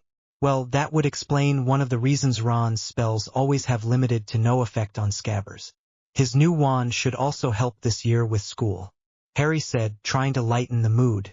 Professor McGonagall nods before letting out a sigh. Thank you, Mr. Potter, for bringing this to my attention. 5 points for the control you showed. Personally, I don't know if I'd have been able to hold back once he was revealed and admitted his crime," she said, looking to Madame Bones as she finished talking. Madame Bones coughed, catching the attention of the room, and addressed them all. "Mr. Potter, thank you for bringing this to light and allowing us to deal with Pettigrew. It would seem matters surrounding your parents' betrayal was not as clear as everyone was led to believe. I suppose I should have thought as much given it involved James Potter and Sirius Black. I will get to the bottom of this, Mr. Potter. Arthur, it's clear you had no idea Pettigrew was hiding with your family. You shouldn't see any trouble from this, but I will still need to get a statement later. Augusta, Minerva, thank you for an interesting afternoon. Well, I must be off. I've got a dead man to interrogate and a kiss on sight order to get removed. Minerva, may I use your fireplace? With a nod from Professor McGonagall, she was gone. Augusta Longbottom then stood to leave. Well, this has been an eventful afternoon, but I really must be going. Mr. Potter, please pass on good wishes from me to Neville. Jules, she said to Harry, but calling for her house elf. The next moment she was off. Harry had a feeling she would stop by Potter Manor before heading back to Longbottom Hall. Harry looked over to the Weasleys and inwardly sighed. Dobby, please take Mrs. Weasley back to the burrow and put her to bed. It might be better if she wakes up there rather than the hospital wing. Then come back for Mr. Weasley, Harry said. Dobby bowed before snapping his fingers. Dobby and Mrs. Weasley were gone, soon followed by Mr. Weasley. Mr. Weasley, I advise you to go to the hospital wing for a calming draft. Let Poppy know I sent you. You are not in any trouble or danger for this, Professor McGonagall said. Ron was looking rather clammy. This must have been a terrible shock for him, she thought. Ron nodded and quickly left the room. Mr. Potter, thank you for trusting me with this. I realize it wasn't easy for you. I hope that I can earn your trust fully one day. If you need me, feel free to come to me. Might it be possible to visit your parents' portraits? Professor McGonagall asked. Harry thought about that before answering. I think that could be arranged, Professor McGonagall, though not immediately. I would rather not be noticed missing, and I'd prefer nobody notice you disappear as well. Maybe during the Christmas holiday? Harry asked. This incident had earned her points back into his good graces, but he wasn't yet comfortable trusting her with where he lived or taking the chance that Dumbledore might notice and follow her. She thought it over for a moment before nodding. She could see his point and understood some of what wasn't spoken. Thank you, Mr. Potter. I can wait and appreciate the opportunity. Well, I suggest you get off to your friends. I'm sure some of them might be worried. Harry nodded and turned to leave, Dobby following behind him. Luna was waiting for him when he left the office. She smiled at him and hugged him gently. You did marvelously in there, Harry. That rat won't be trying to escape, Luna said. After flinching from the hug, he settled into it after a moment. That's good. I'd be lying if I said that wasn't hard. I wanted to make him pay, Harry said. He hadn't wanted to lose control on someone since Marge. Luna gave a soft, sad smile, before saying, he will get what he deserves and your godfather will be free because of it. And when the time comes, she smirked before deciding this was better left untouched. You'll see. I look forward to watching the fireworks. Her eyes shining with mirth. Harry loved seeing that look and trusted her. Luna then took his hands and led him towards the library. After studying in the library with his friends, followed by dinner, they decided to call it a night. While Neville had no problem getting to sleep and Madame Pomfrey, after a chat with Professor McGonagall, had given Ron a dreamless sleep potion. Ron was filling the room with snores right after he lay down. Harry, on the other hand, was having a hard time getting to sleep. At 10 p.m., Harry finally managed to drift off, and was immediately met by Fawkes. Good evening, hatchling. I heard you've had an interesting day. You did wonderfully today, though I must caution you about drawing upon family magic here at Hogwarts. For those who know what to feel for, it's very noticeable. Fortunately, Albus was distracted with a flu call, and you're not the only heir of an old family here, Fawkes said. I needed to know I could trust Professor McGonagall with some of my secrets. I wanted her help, and she responded in kind. I guess she felt I might have been testing her and that was her last chance to earn my trust. If that's so, she might have been right. Harry answered. She may be strict and extremely loyal to Dumbledore, but she cared deeply for your father and mother. If she felt the need to make that oath binding, she would do it. Being an animagus, she's very in tune with her instincts and usually listens, said Fawkes. Even though he was being scolded, Harry could see Fawkes wasn't angry with him. There was mirth in his eyes. He also heard the slight chuckle in the telepathy. Harry accepted it for what it was. Be careful and don't do it again. They moved on to their meditation work, but Harry just wasn't able to clear his mind. After half an hour, Fawkes had given it up and decided Harry needed something to distract him from Pettigrew's capture. He had wanted to wait a little longer, but it wouldn't hurt to give Harry the surprise now. Ok, Harry. Clearly, you're having a hard time focusing tonight.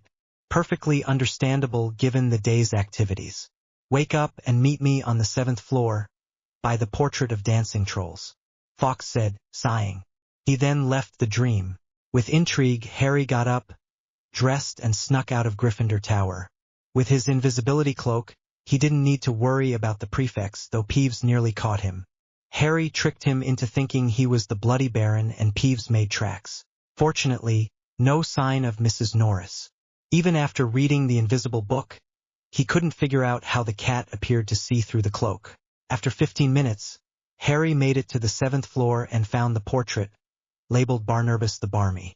In the time it took for Harry to get confused by the portrait, Fawkes appeared behind him and chirped, making Harry jump 3 feet. Harry turned around and glared at the bird with mirth-filled eyes, causing Fawkes to chuckle. Once Harry relaxed and Fawkes stopped chuckling, Fawkes waved Harry over before crossing the hall.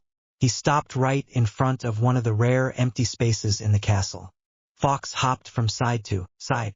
After he finished his 3rd set, a large stone door formed out of the empty wall. Open the door, Harry. It's a bit harder to open them without hands, Fawkes said. Harry did as Fawkes asked and opened the door. When he did, he was stunned by what laid within. The space inside was enormous. The far wall was nearly out of view and the ceiling was obscured. The walls were lined with books of all kinds and sizes. 3 meters out from the bookshelves was a line that seemed to follow the wall around the room. Near the front side of the room on his right were high-back chairs like Harry and Fawkes sit in during their dream meetings. Near the front of the room on his left were one of each type of cauldron and several chests. A bit past the sitting area were a row of exercise equipment that wouldn't look out of place at any good private gym. Past the cauldrons was a raised stand with a dueling dummy. Between the exercise equipment and the raised stand was a massive king-sized 4-post bed with red sheets. At the far side of the room, Harry could make out another door, made of wood. In the middle of the room was a rug with the image he knows rather well, Fawkes, emblazoned in reds and golds. After a minute of Harry standing at the entrance with his mouth open, Fawkes started laughing. The laughing caught Harry's attention and he blushed before scowling at Fawkes, which caused Fawkes to laugh more until Harry was grinning. Welcome, Harry, to the Room of Requirement. This hidden room, enchanted by Rowena, Ravenclaw herself, can become nearly anything the one who opens it desires. It is most versatile when first forming, but can be modified by the will of those within it. Should the occupants require privacy, the door can vanish from the outside, denying access to anyone else trying to open it. Should the occupant require more time, they can manipulate the flow of time in the room. I would suggest and have set that 1 hour on the outside is 24 hours in here. Should you really want to, you could set it to longer or shorter, you just can't rewind time with the room. The room is also not able to provide food, so for prolonged training you need to think about that. This room is absolutely brilliant, Harry said, his voice filled with awe. Wondering behind the magic of the room, Harry delicately activated his true sight and immediately had to deactivate the gift. Harry's eyes were hurting from the sudden, overpowering shine of the room. Then Harry felt a wet feather pass over each of his eyes and his vision returned. Really, Harry?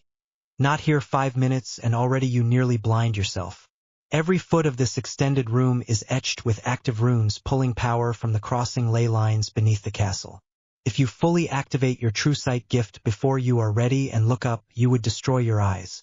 You are making amazing progress, Harry, but you still have a long way to go. When you can look at me with your true sight without pain, you will be able to see the floor and walls. When you can view them without pain, you will see the true beauty etched upon the ceiling of this room. Fawkes said, looking straight up with wide eyes. Well, since you can't sleep, let's get some training done. After all, we have a week until sunrise, Fawkes proclaimed, rising into the air. Harry grinned, nodding with determination. This is going to be fun. Once again, I would like to give a big thanks to White Angel of Orulon for allowing me to use their plot device of the Room of Requirement having time dilation abilities. Harry doesn't have as much need for vast amounts of time as White Angel's characters, but it's only year 3. He'll have more of a reason next year. Now for the chapter trivia. What did the Room of Requirement open as for Albus Dumbledore? Trials and Training, Chapter 8. Disclaimer. Sadly, Harry Potter is not my creation. The shining original belongs to J.K. Rowling. May she never get tired of our butt-kissery. I want to thank the following for answering my trivia. What did the Room of Requirement open as for Albus Dumbledore? Answer: Old Chamber Pots. Muric. My Very Kind Beta. White Eagle 1985. Pshtools 14. Devil Summoner 666. Jacob Silverheart. Spencer 366. Taskmaster 13066. TBT 1972. Shaken Bloodbane Lady Phoenix 68. Jake Crapeau Ghost Stepper Jorg 0382. Fellard Merlia Phoenix Lily's Game Talk Thought. Phoenix Telepathy. Quotes from the book. As the sun rose outside Hogwarts on the 3rd of September, Harry exited the Room of Requirement before quickly and quietly making his way back to Gryffindor Tower. Harry got back to the third-year boys' dorm just as Neville was waking up. Neville saw Harry walk in and was about to ask where he'd been before he was interrupted by one of Ron's snores. Neville instead raised an eyebrow at Harry, who replied quietly, "Tell you later."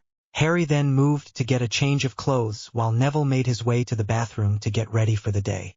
Once Harry was dressed in fresh clothes, he began waking the other boys.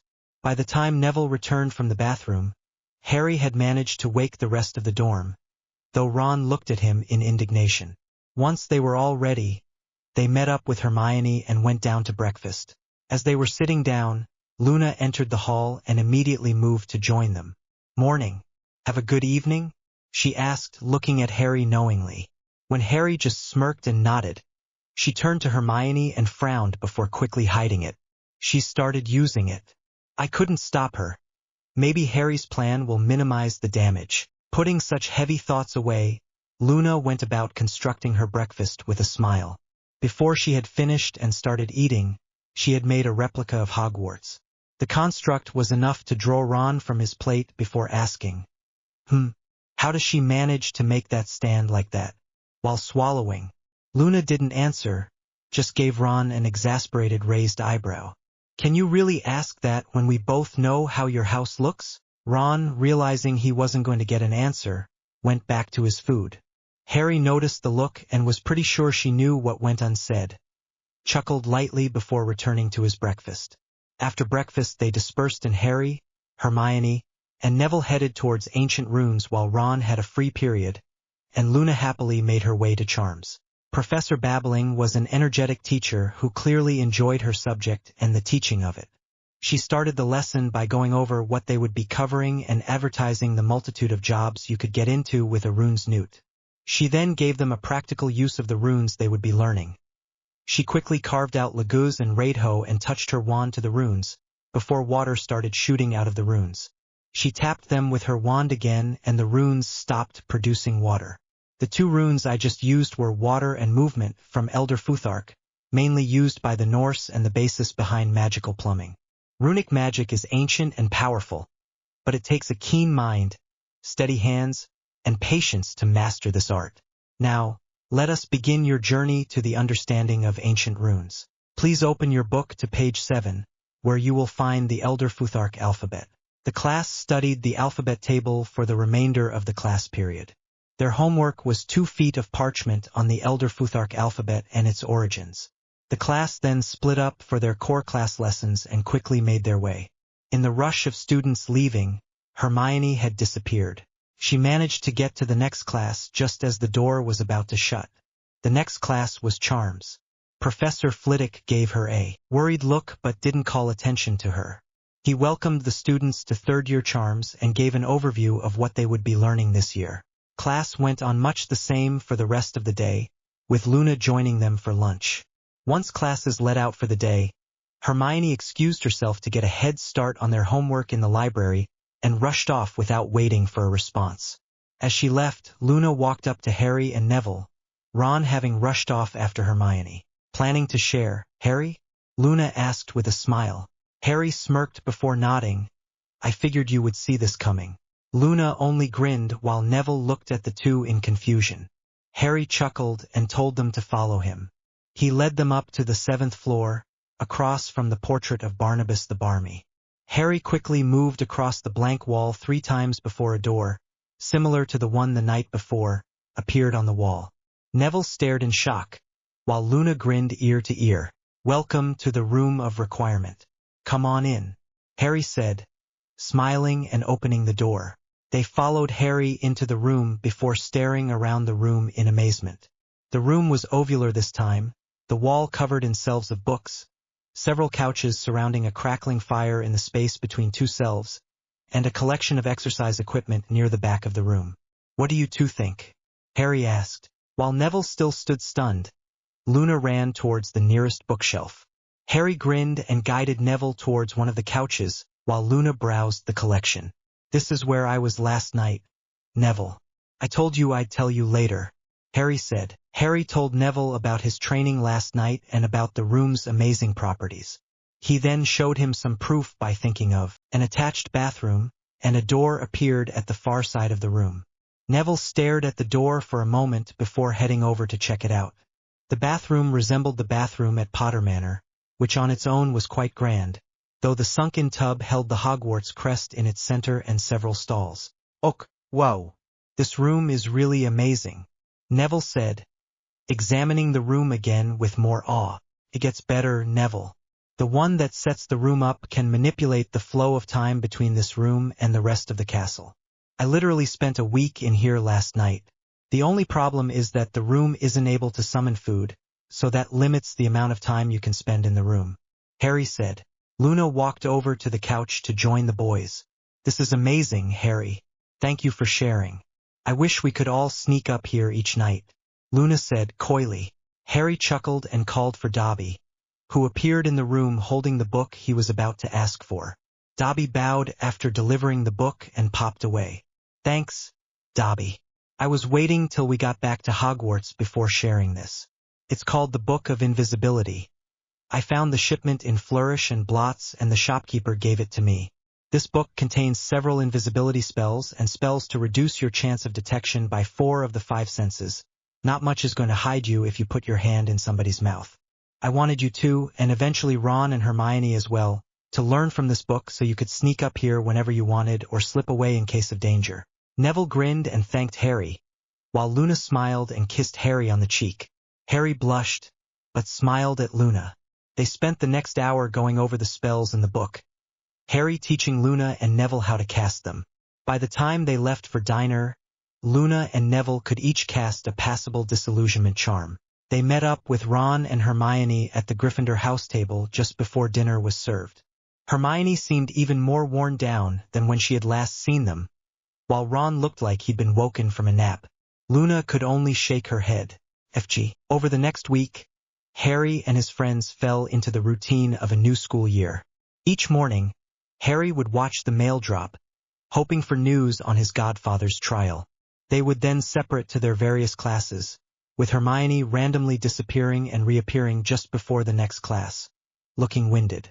Luna would join them for lunch, before they went about their afternoon classes. After classes, Luna would join them in the library, where they would knock out as much as their assignments as they could before dinner. Luna would join them for dinner before they would return to their dorms. Once Ron was asleep, and Hermione was up in the girls' dorms, Neville and Harry would sneak out Gryffindor Tower and meet Luna at the Room of Requirement where they would train for the rest of the night in accelerated time. Needless to say, they always had their assignments done before dawn and were flying ahead of their year mates. Friday morning, the 10th of September, Harry got a letter from Madame Bones informing him about the trial of Peter Pettigrew and the long overdue trial of Sirius Black, to be held on September the 12th. The letter informed him he might be needed and to be ready for orur to retrieve him. They shall leave and return to the castle by the flue in Professor McGonagall's office at 9:30 a.m., as the first trial was to be held at 10 a.m. Only his skills in occlumency kept him from showing his joy and excitement. Luna, who was sitting next to him, gave Harry a smile and squeezed his hand. She had been keeping as close to Harry as she could after the Dada class the previous day. When Harry went back to eating, she glanced to the head table and briefly glared at their defense teacher Remus Lupin. She already knew more about him than 95% of the school and staff, and twice as much as he was comfortable with. She didn't care that he was a werewolf, so long as he took his medicine and didn't endanger the lives of the students, especially her Harry. As she turned back to her breakfast, she couldn't help thinking of what Neville had told her happened in their defense class the night before. FG. Flashback. Harry was already in a meditation training session with Fawkes when Luna arrived that night in the room of requirement. Neville was trying to study while occasionally glancing over at Harry and Fawkes. When Luna walked in, Neville motioned her to the couches with a concerned expression on his face. "What's wrong, Neville? You look like someone about to confess his feelings." "If that's it, I'm sorry, but I think it's clear you're a few months too late," Luna said with a smile, trying to make Neville relax. Neville froze, before spluttering and turning beet red. After Neville closed his eyes and did a quick occlumency exercise to get his blush under control, he glared at Luna, who was grinning back at him. "I'm not trying to confess. Thank you. I can clearly see how you and Harry feel for each other. I'm sure I'll find someone else." Neville smirked, before smirking and chuckling as he moved to retake his seat. "We had a rather interesting defense class this afternoon. Professor Lupin taught us how to fight off a boggart. He had apparently found one in the staff room and thought it would make a good teaching aid. As soon as we got to class, he had us put our books back away and led up to a classroom a few doors down. Snape was waiting there with the boggart in a wardrobe, and left as fast as he could after throwing another derogative comment about me to the class and Professor Lupin. Professor Lupin told us a few things before asking some questions about boggarts, which Hermione popped in out of nowhere to answer. How is she doing that, do you know? Neville asked. When Luna didn't respond, Neville refocused on her before seeing the expression he and Harry had come to know as her "I know, but I'm not able to tell you" expression. He gave her a firm nod before continuing. Professor Lupin taught us the charm to deal with a boggart, ridiculous, and walked me through using it to defend myself, after bringing me near the wardrobe. Naturally my boggart would turn into Professor Snape when Professor Lupin opened the locked door. He had me envision my grand's clothes on him. Half the class broke out laughing. Luna, immediately seeing how that would look, broke out into giggles. Neville couldn't help smirking. Neville told Luna about all the students who went. Parvati Patil revealed a fear of mummies. She had the bandages at the feet untangle and it tripped. Seamus was afraid of banshees. He made her cluck like a chicken when she went to scream. It turned into a severed hand for Dean. He caught it in a mouse trap. Ron is terrified of spiders. He put skates on its feet. It fell down every time it tried to get up. Neville sighed before coming to the matter at hand. It landed right in front of Harry. Professor Lupin tried to intercept it, but it already started changing. It couldn't make up its mind at first, turning from the spider into a large, fat, and purple-faced man who looked like he was about to scream before it changed again. This time into what Harry nicknamed Coralmort. Before it had time to more than sneer, it changed. This time into a giant, blind snake with huge fangs. It prepared to strike before the boggart changed again, into a Dementor. It tried to lower its hood, its presence having the same reaction as a real Dementor before Harry was holding that strange fire of his in his offhand, making the boggart reel back from the danger. Then the boggart changed one last time. Changed into you, Luna, lying dead on the floor. Everyone got scared. Then more rightly so as Harry's control slipped. I can only guess that Fawkes reached out to him immediately, because the temperature in the room dropped back to normal and the room stopped shaking. I think Harry might be one of the rare few who now knows what a boggart really looks like. His eyes were glowing as he glared at the boggart. Neville said, shaking slightly. Then Harry said, with a voice that resonated with power, "That was a big mistake, boggart. Release that shape and return to the wardrobe right now, or I shall destroy you." The boggart turned into smoke and made a shapeless dash back to the wardrobe. Professor Lupin awarded everyone who faced it 5 points and Harry 10 before announcing the class was over. Harry was the first out of the class, and I'm pretty sure he came right here since I think he skipped dinner. Neville finished, looking over to his friend with concern. As Neville finished telling Luna about their data class, Harry and Fawkes finished up with meditation. Both rushed over to Harry the moment they noticed. Neville grasped his forearm while Luna hugged Harry. Harry, though feeling calmer after working with Fawkes, embraced Luna's hug as if she was about to disappear. He also responded to Neville with equal strength. Despite the silent tears Harry was shedding, both felt they couldn't be safer. Knowing they wouldn't get much done as they were, they spent the first hour just being kids, sitting comfortably on the couch seats. They then knuckled down and got back to training. Flashback ending, FG. Harry gave Luna's hand a gentle squeeze back before returning to his breakfast. As Fridays were still half-days for every student below 5th year, Harry and his friends all had a double lesson and a single lesson. For 3rd year, they had double transfiguration and care of magical creatures. Luna had double charms and a history of magic. After their classes, they met Luna for lunch and all headed to the library after. While Harry, Neville and Luna all only had their morning assignments to do, Ron still had several he had been putting off for the weekend, and Hermione pulled out all of her books from her bag. While Harry and Neville looked worried for their friend and Ron looked gobsmacked, in Luna's head she was scowling. She was a Ravenclaw, and she loved learning as much as the rest of her house. But Hermione's obsessive needs to take all the classes and the effect Hermione was ignoring was happening to her was getting on Luna's nerves. On the outside, Luna was frowning at the amount of assignments Hermione was pushing herself to do. After dinner and some time with their house mates in their respective common rooms, Harry and Neville met Luna in the room of requirement. She was already at the training dummies and barely giving them time to reform. After Luna had vented her stress for nearly an hour, she joined the boys on the couches they were reading from while they waited for her. Luna sat beside Harry, who subconsciously put his hand on hers while not looking up from the book he was reading. A History of Fire Elementals by Aladdin Ababwa. Luna nearly giggled when she noticed what book Harry was reading. Neville, who was reading Plants of the Mediterranean, slid a book bond in place before closing his book to stare worriedly at Luna. "Would you mind sharing what's up, Luna? From the previous times you've allowed yourself to get stressed, you usually meditate, paint, or read.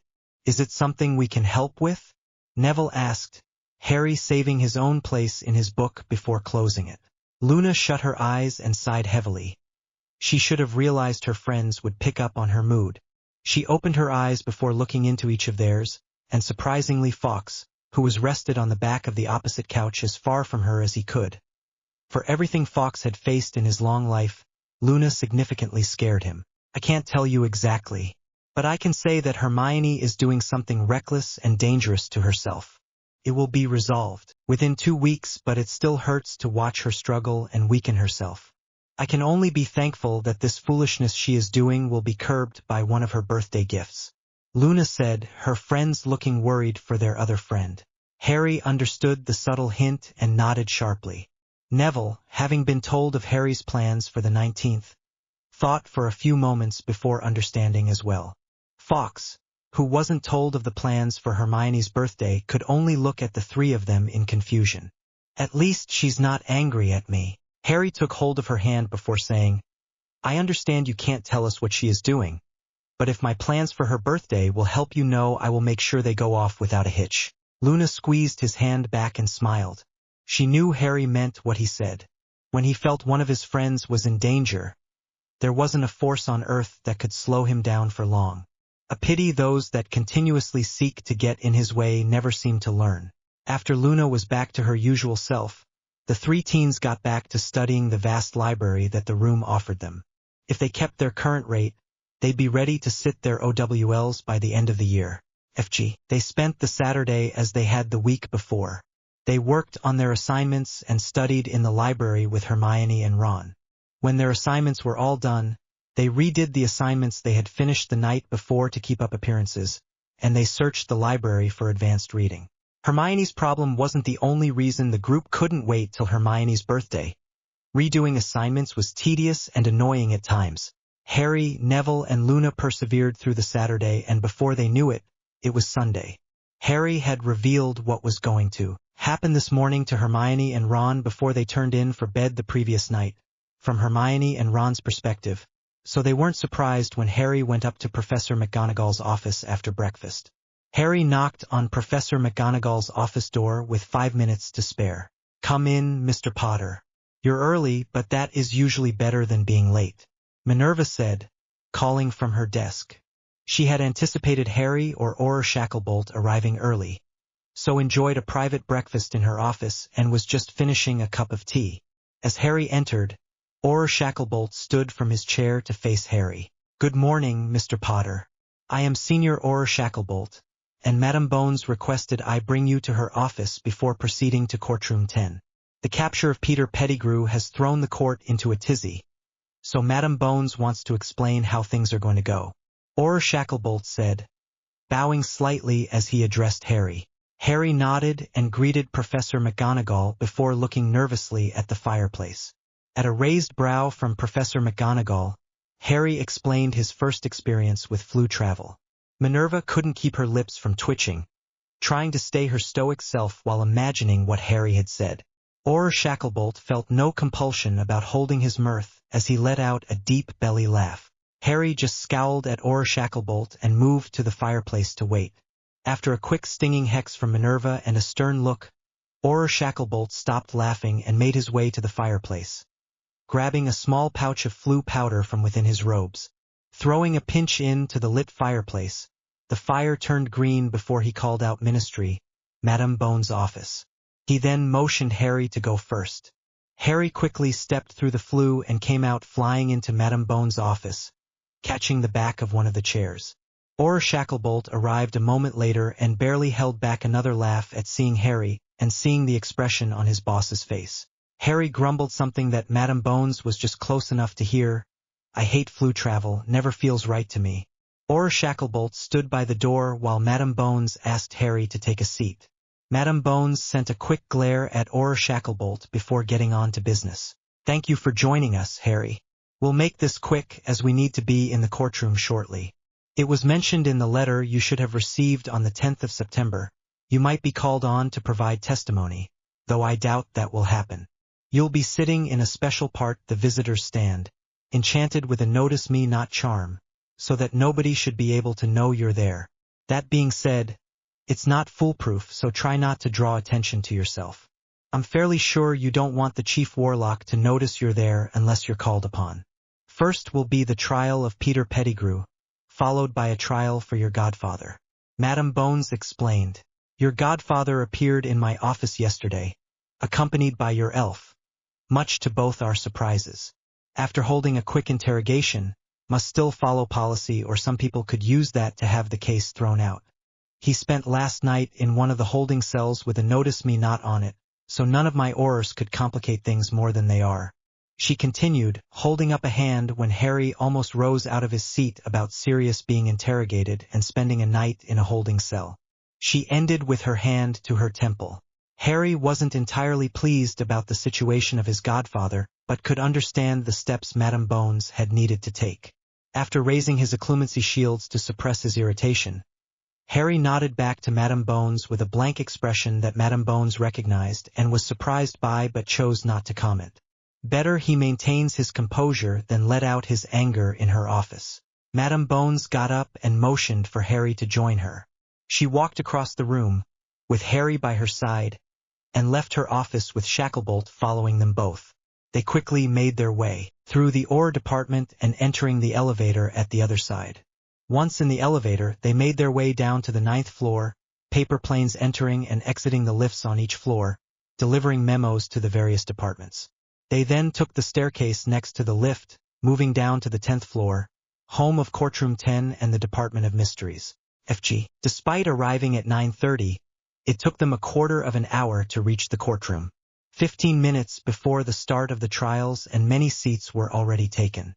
Madame Bones broke off from them and made for her spot as head of the DMLE.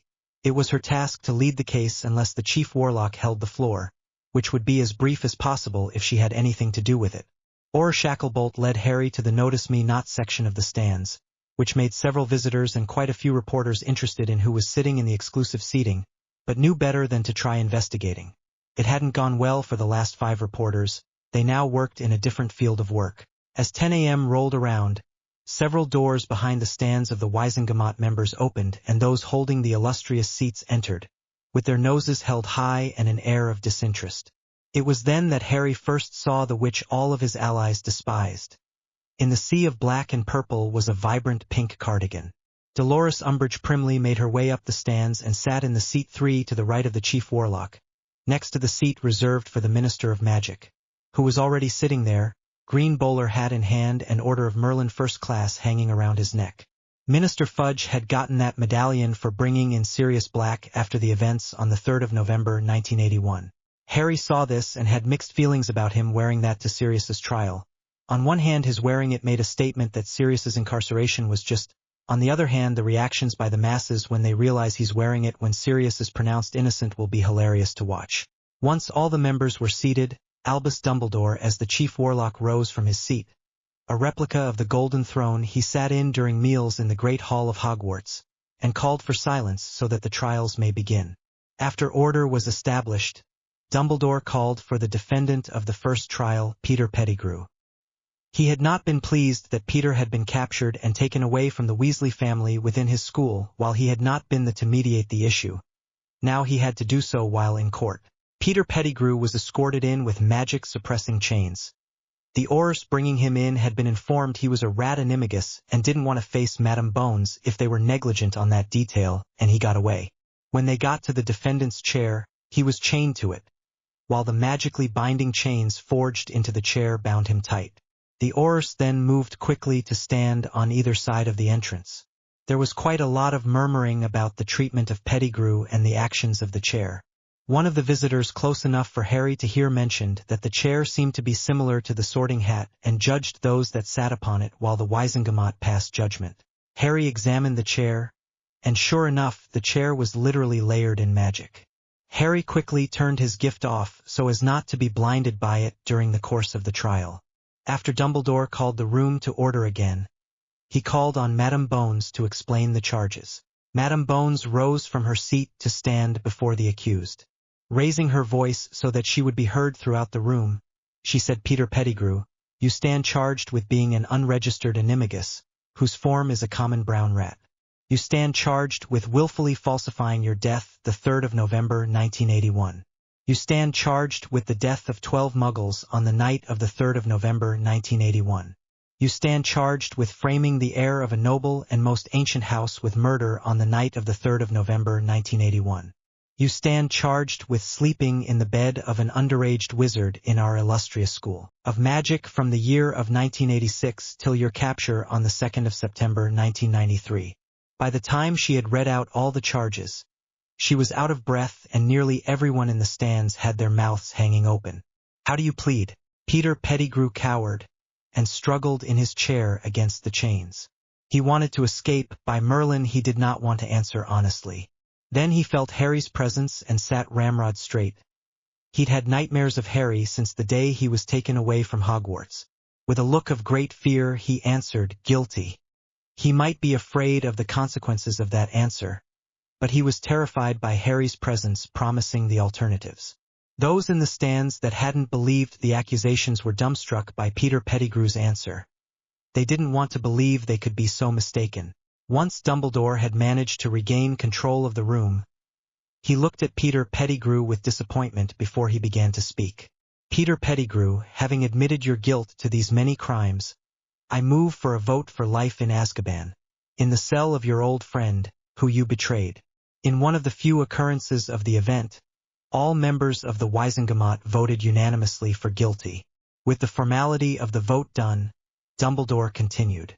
"With the majority votes in favor, you are hereby sentenced to life in Azkaban, in the maximum security wing. The cell will be warded in such a way that you will not be able to transform into your animagus form, and you shall wear magic suppressant manacles whenever you leave that cell. So mote it be." This led to the rest of the Wisengamot to proclaim the same. Peter Pettigrew was then removed from the binding chair and led back to the holding cell until the conclusion of the trials. Peter was wailing his entire way out of the courtroom. With the first trial now concluded, Dumbledore attempted to get the members back on topic. Though it seems to no longer be necessary, next is the overdue trial of Sirius Black. Orurs, please bring in Mr. Black. Murmurs broke out in the stands as Sirius Black strode into the room, escorted by guards. While Peter Pettigrew was clearly worried and scared of the chair, Sirius Black strode towards it with confidence. As Sirius Black sat down willingly upon the chair, the chains wrapped loosely around him, proclaiming his near innocence to those who knew how the chair worked. Sirius Black, you stand accused of being an unregistered animagus, the form of an Irish wolfhound. You stand accused of betraying the Potters on the night of the 31st of October, 1981. You stand accused of the murder of 12 Muggles and 1 wizard on the night of the 3rd of November, 1981. You stand accused of breaking out of Azkaban on the night of July 27, 1993. How do you plead? Amelia Bones listed off. To the accusation of being an unregistered animagus, I admit my guilt. Myself, James Potter, and Pettigrew became animagi during the summer of our 3rd year to help our friend. To the other 3 charges, I declare I'm not guilty. Sirius Black stated, much to the disgruntlement of the members. This had been planned in advance by Sirius and Amelia. Sirius Black, do you consent to questioning under Veritaserum? Amelia Bones questioned. Sirius nodded, and an orur was sent to retrieve a vial of the powerful truth potion. Many in the stands were surprised he had agreed. Purebloods could not be forced to Veritaserum in court. The law was created, claiming to protect family secrets and magic. When the orur returned with the vial of Veritaserum, Sirius made a show of accepting it, sticking his tongue out for it and smacking his lips. Once it was clear the potion had taken effect and the test questions asked, Amelia started questioning Sirius. Sirius Black, did you betray the Potters on the 31st of October, 1981? No, I was not the secret keeper for the Potters. I knew I would be the obvious choice, so I urged James to choose Peter Pettigrew. We didn't know he had already turned traitor. Sirius answered. Sirius Black, were you responsible for the murder of the 12 Muggles on the night of the 3rd of November, 1981? Amelia asked. No, I hunted down Peter after finding the Potter's house in ruins. I saw Rubeus Hagrid coming out with my godson. I tried to get Harry from him, but Hagrid insisted he had orders from Dumbledore to bring Harry to him. I gave Hagrid my bike, hoping to quicken Harry away from danger before I went searching for Peter. I found him after tracking him for 72 hours straight, exiting his home. He immediately started yelling how I had betrayed my brother in all but blood. I was too slow to realize what he was doing before he cut off his finger and cast a silent Bombarda Maxima at the street between us. When I got back to my feet, the street was a mess. There were dead bodies everywhere, and Peter was gone. Moments later, Orurs popped in and arrested me. Sirius responded. You claim you are innocent of breaking out of Azkaban, yet you were imprisoned there for over a decade. Explain. Amelia ordered, keeping her wicked smile behind her occlumency. This one was a slap in the face of those who had thrown him in there without a trial. I was thrown into Azkaban without a trial and left there for years. According to the Magna Carta, which went into effect before we separated from the Muggles, I could not be incarcerated without a trial of my peers. I believed Harry was safe, so I remained, waiting for my trial. When I saw the picture of Peter with the Weasleys and read the paragraph beneath, I knew Harry was in danger. I escaped where I was being held illegally. I'm not clear on the exact length of time someone can be held before their trial, but I do believe over a decade well exceeds that. Sirius answered. Only the effect of the potion prevented him from smirking and sneering at the same time. It took several seconds for those assembled there to process what had just been revealed via truth potion. Sirius Black truly was innocent of the crimes he was accused of and had been locked up for over a decade without a trial, aside from being an unregistered animagus. Then all hell broke loose. From people shouting he must still be lying to those who were horrified that such a thing could happen to them. Harry could see the witch in pink trying to clear her throat for attention. But with the bedlam in the chamber she wasn't heard by anyone, nor hardly noticed. After letting this go on for several minutes, while Amelia had her Orurs administer the antidote, Dumbledore stood and let out several cannon blast noises from his wand. By this point, Dolores Umbridge's hem-hems were little more than a wheeze. All those around her had to hide their amusement as she glared at everyone who seemed to laugh at her. Behind his occlumency shields, Harry was laughing his head off. Once everyone had settled down, Dumbledore began to call for a verdict. Sirius Black, you admit to being an unregistered animagus. Given the time you have served, I believe we can waive the fee so long as you register at the earliest possibility after we are done here. As to the remaining charges, you have proven through willful use of Veritaserum that you are innocent of the remaining charges. I hereby call for a vote of not guilty for those crimes you were proven innocent of. Dumbledore put extra emphasis on the word proven. When the votes were in, Sirius Black was declared innocent by a vote of 70%. The remaining 30% were all from the darker houses and looked rather put out. When Dumbledore called for a vote to allocate funds for Sirius's long imprisonment and defamation of character, there was much debate, but it was decided to reimburse Sirius for his time kept from his job as an orur and match that, giving Sirius 500,000 galleons and his bill to get his health back at St. Mongos to be paid in full. Sirius was then escorted from the chair to get his things from lockup before being escorted to St. Mongos to ensure he went, and so that the ministry could get an estimate at the cost for his bill. Dumbledore called the session of Wisengamot to a close and rose to leave. Moments later, the remainder of seat holders on the Wisengamot rose to leave as well. Harry was about to rise as well before the orur that was stationed near him put a hand on his shoulder and motioned for him to wait. Once everyone else but the scribe had left, the orur escorted Harry back to Madame Bone's office.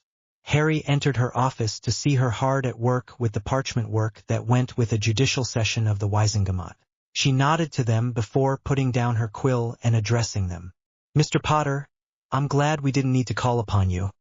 And nice work controlling yourself with both cases. I could only detect you once, and that was after Peter froze up from fear. I think that went better than we could have hoped for.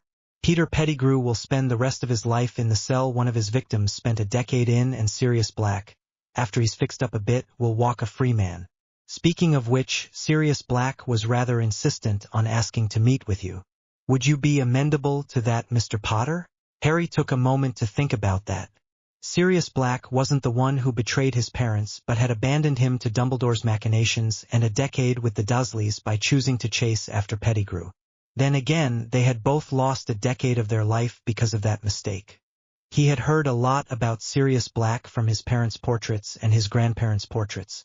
After reaching a decision, agreed. After he is released from St. Mongos, we can arrange some time on the weekends to meet. Madame Bones nodded before rising from her desk and moving towards the fireplace. Grabbing the pouch of flu powder on the mantel, turned to Harry. Very well. And might I say very wise of you, Mr. Potter.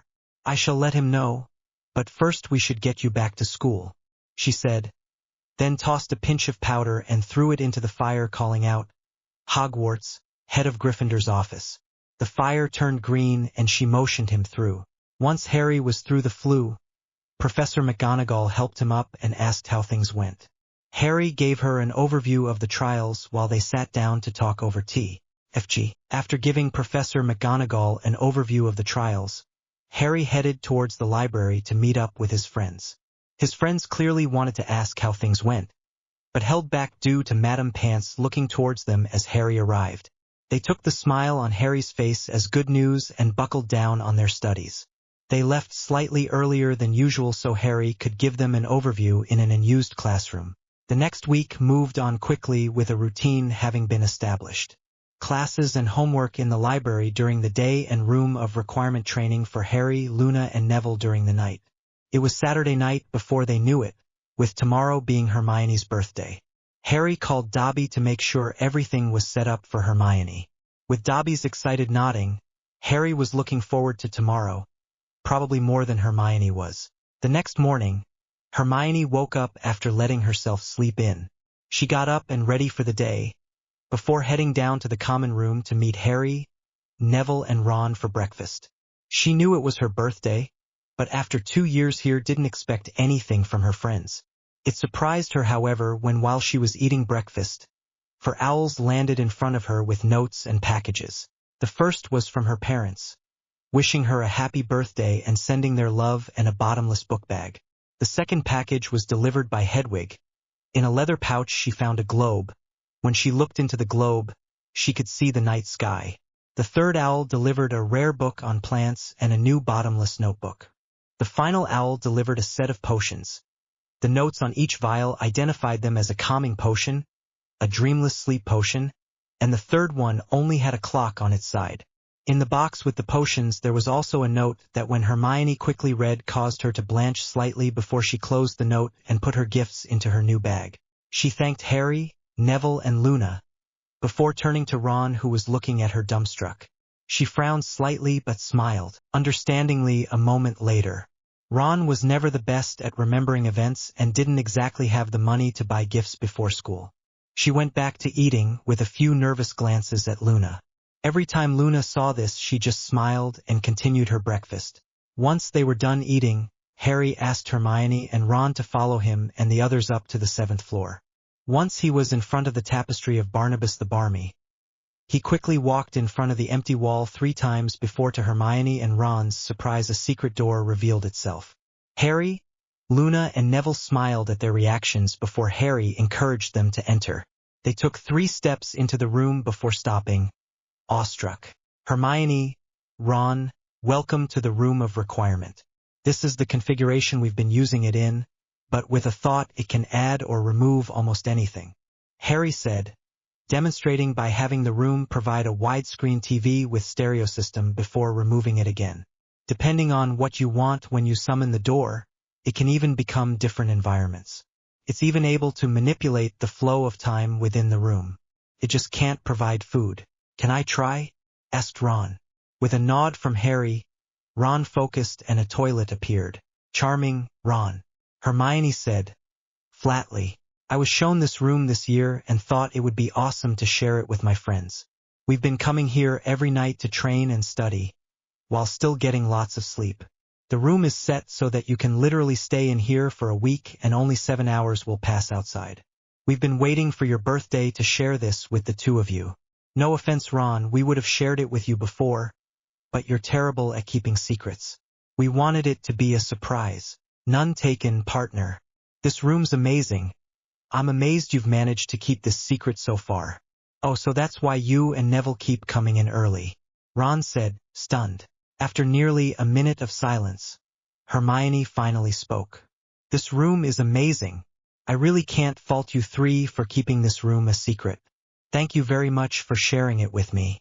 Honestly, even with the help Professor McGonagall gave me, it's still been really difficult to keep up with all the homework. Thank you all for this amazing birthday. Hermione smiled brightly before wrapping them all in a group hug.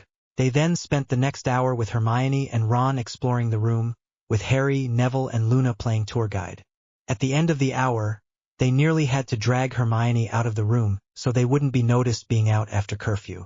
Once everyone else had gone to bed, Ron bowing out for sleep, Harry and Neville met up with Hermione in the common room and all hid beneath Harry's invisibility cloak. Harry and Neville, not really needing the cloak, having both mastered the disillusionment charm, planned to help teach Hermione it and the other charms to mask their presence that they had learned from the Book of Invisibility. They reached the room just as Luna came skipping along, dropping the charm on herself. Hermione's reaction almost had the 3 teens under the cloak taking a tumble. Luna opened the door for them and all 4 went in. By the time the door opened at 7 the next morning, Hermione had finished all her homework, mastered the disillusionment charm, devoured the Book of Invisibility, and had started on the shelves that lined the walls. She had also been let in on the secret of Harry's training with Fawkes, which led to them teaching her the beginnings of occlumency. Hermione also had the best sleep she had since arriving this year. She hadn't realized what a detrimental effect all the extra studying, combined with only a few hours of sleep a night, was having on her. Until then, if she didn't have her friends and the amazing room they shared with her, she had to admit to herself she might have had a mental breakdown before the end of the year. FG. The rest of the month passed on rather relaxingly. Ron joined them for an hour of compressed time in the afternoon, shocking the teachers that he actually had his homework ready when it was due. After he found out the room could make secondary rooms and could provide a Quidditch post and enchanted quaffle, He almost didn't want to leave and didn't begrudge having to study if that was the price for the training room. Harry received a letter asking him to meet Sirius at the Three Broomsticks on the first Saturday of October, which Harry quickly and happily responded. Sirius was on the road to recovery, and those that cared about him couldn't be happier. Luna was annoyed and concerned that Hermione was still using the time turner, but with using the room Hermione was sleeping better and less stressed, so she would let her keep her secret a while longer. It wasn't her secret to tell after all, and she knew that by the end of the year the need for that irritating device would fall away. Thank you all for reading this chapter, and my most sincere apologies for the very long wait. I hope to start the next chapter by the time this gets back from Muric and uploaded. Next chapter we move on to October and a bit of drama. I hope you all enjoy and maybe respond to my chapter trivia. Chapter trivia. Anyone care to spot the Disney cameo in this chapter? Teas, talks, and gravestones. Disclaimer. The only one who could possibly buy the rights to Harry Potter from its goddess would be Nicholas Flamel. Was he as sneaky as all be? Who knows? I certainly don't any money from this, nor do I have that amazing ruby. I would like to thank everyone for their reviews, and here are the callouts to those willing to answer my chapter trivia. Anyone care to spot the Disney cameo in this chapter? Aladdin/Prince Ali Ababwa/Aladdin Ababwa. Jake Crapeau, Devil Summoner 666, Spencer 366, Dark Psycho Queen, Emiko High, Phantom Brick, Stasigirl 2002. Special call-out to Deckman 1234 for attempting. Talk, thought, Phoenix telepathy. Quotes from the book. October 2nd, the first Saturday of October, found Harry meeting Professor McGonagall in her office just after breakfast. Today was the day that Harry had planned to meet up with Sirius in Hogsmeade, though the headmaster was trying to make that difficult. As the first Hogsmeade weekend wasn't planned till the 31st of the month, Dumbledore had attempted to block the meeting by not approving of Harry to leave the castle. With a quick note to Sirius delivered by Dobby, Professor McGonagall was allowing them to meet up in her office. At exactly 9 a.m., Professor McGonagall's fireplace flared green and a rather gruff call of meow came from the flames. This caused Harry to snicker and Professor McGonagall to smirk, before the owner of the voice walked out of the fireplace without even a stumble. That irked Harry slightly and added it to the list of things to ask his godfather about. Sirius looked a good bit better than the last time Harry had seen him at his trial. His long black hair had been trimmed to shoulder length, allowing his hair's natural wavy locks to reassert themselves. He was clearly taking nutrient replenishment potions as he no longer looked starved from his years in Azkaban, though Harry could still see the haunted look in his steely gray eyes. He stood tall in a slightly large pinstripe mosey green suit with a gray undershirt. Sirius tried to give off an air of easy confidence, but both Harry and Professor McGonagall could see his hands shaking nervously. Mr. Black, welcome back to Hogwarts. I sincerely hope you will not make me regret allowing the use of my office for the visit, Professor McGonagall said, briskly. She had the stony mask of stern authority that she had crafted over her many years of Hogwarts while also still smirking at Sirius. Sirius stood up straighter and bowed to his former head of house. 12 years of Azkaban, and she can still make me feel small with that stern look and brisk reprimand. Thank you for your kind offer. Me, was as far as he got before the look in her eye went from stern to sharp enough to cut stone.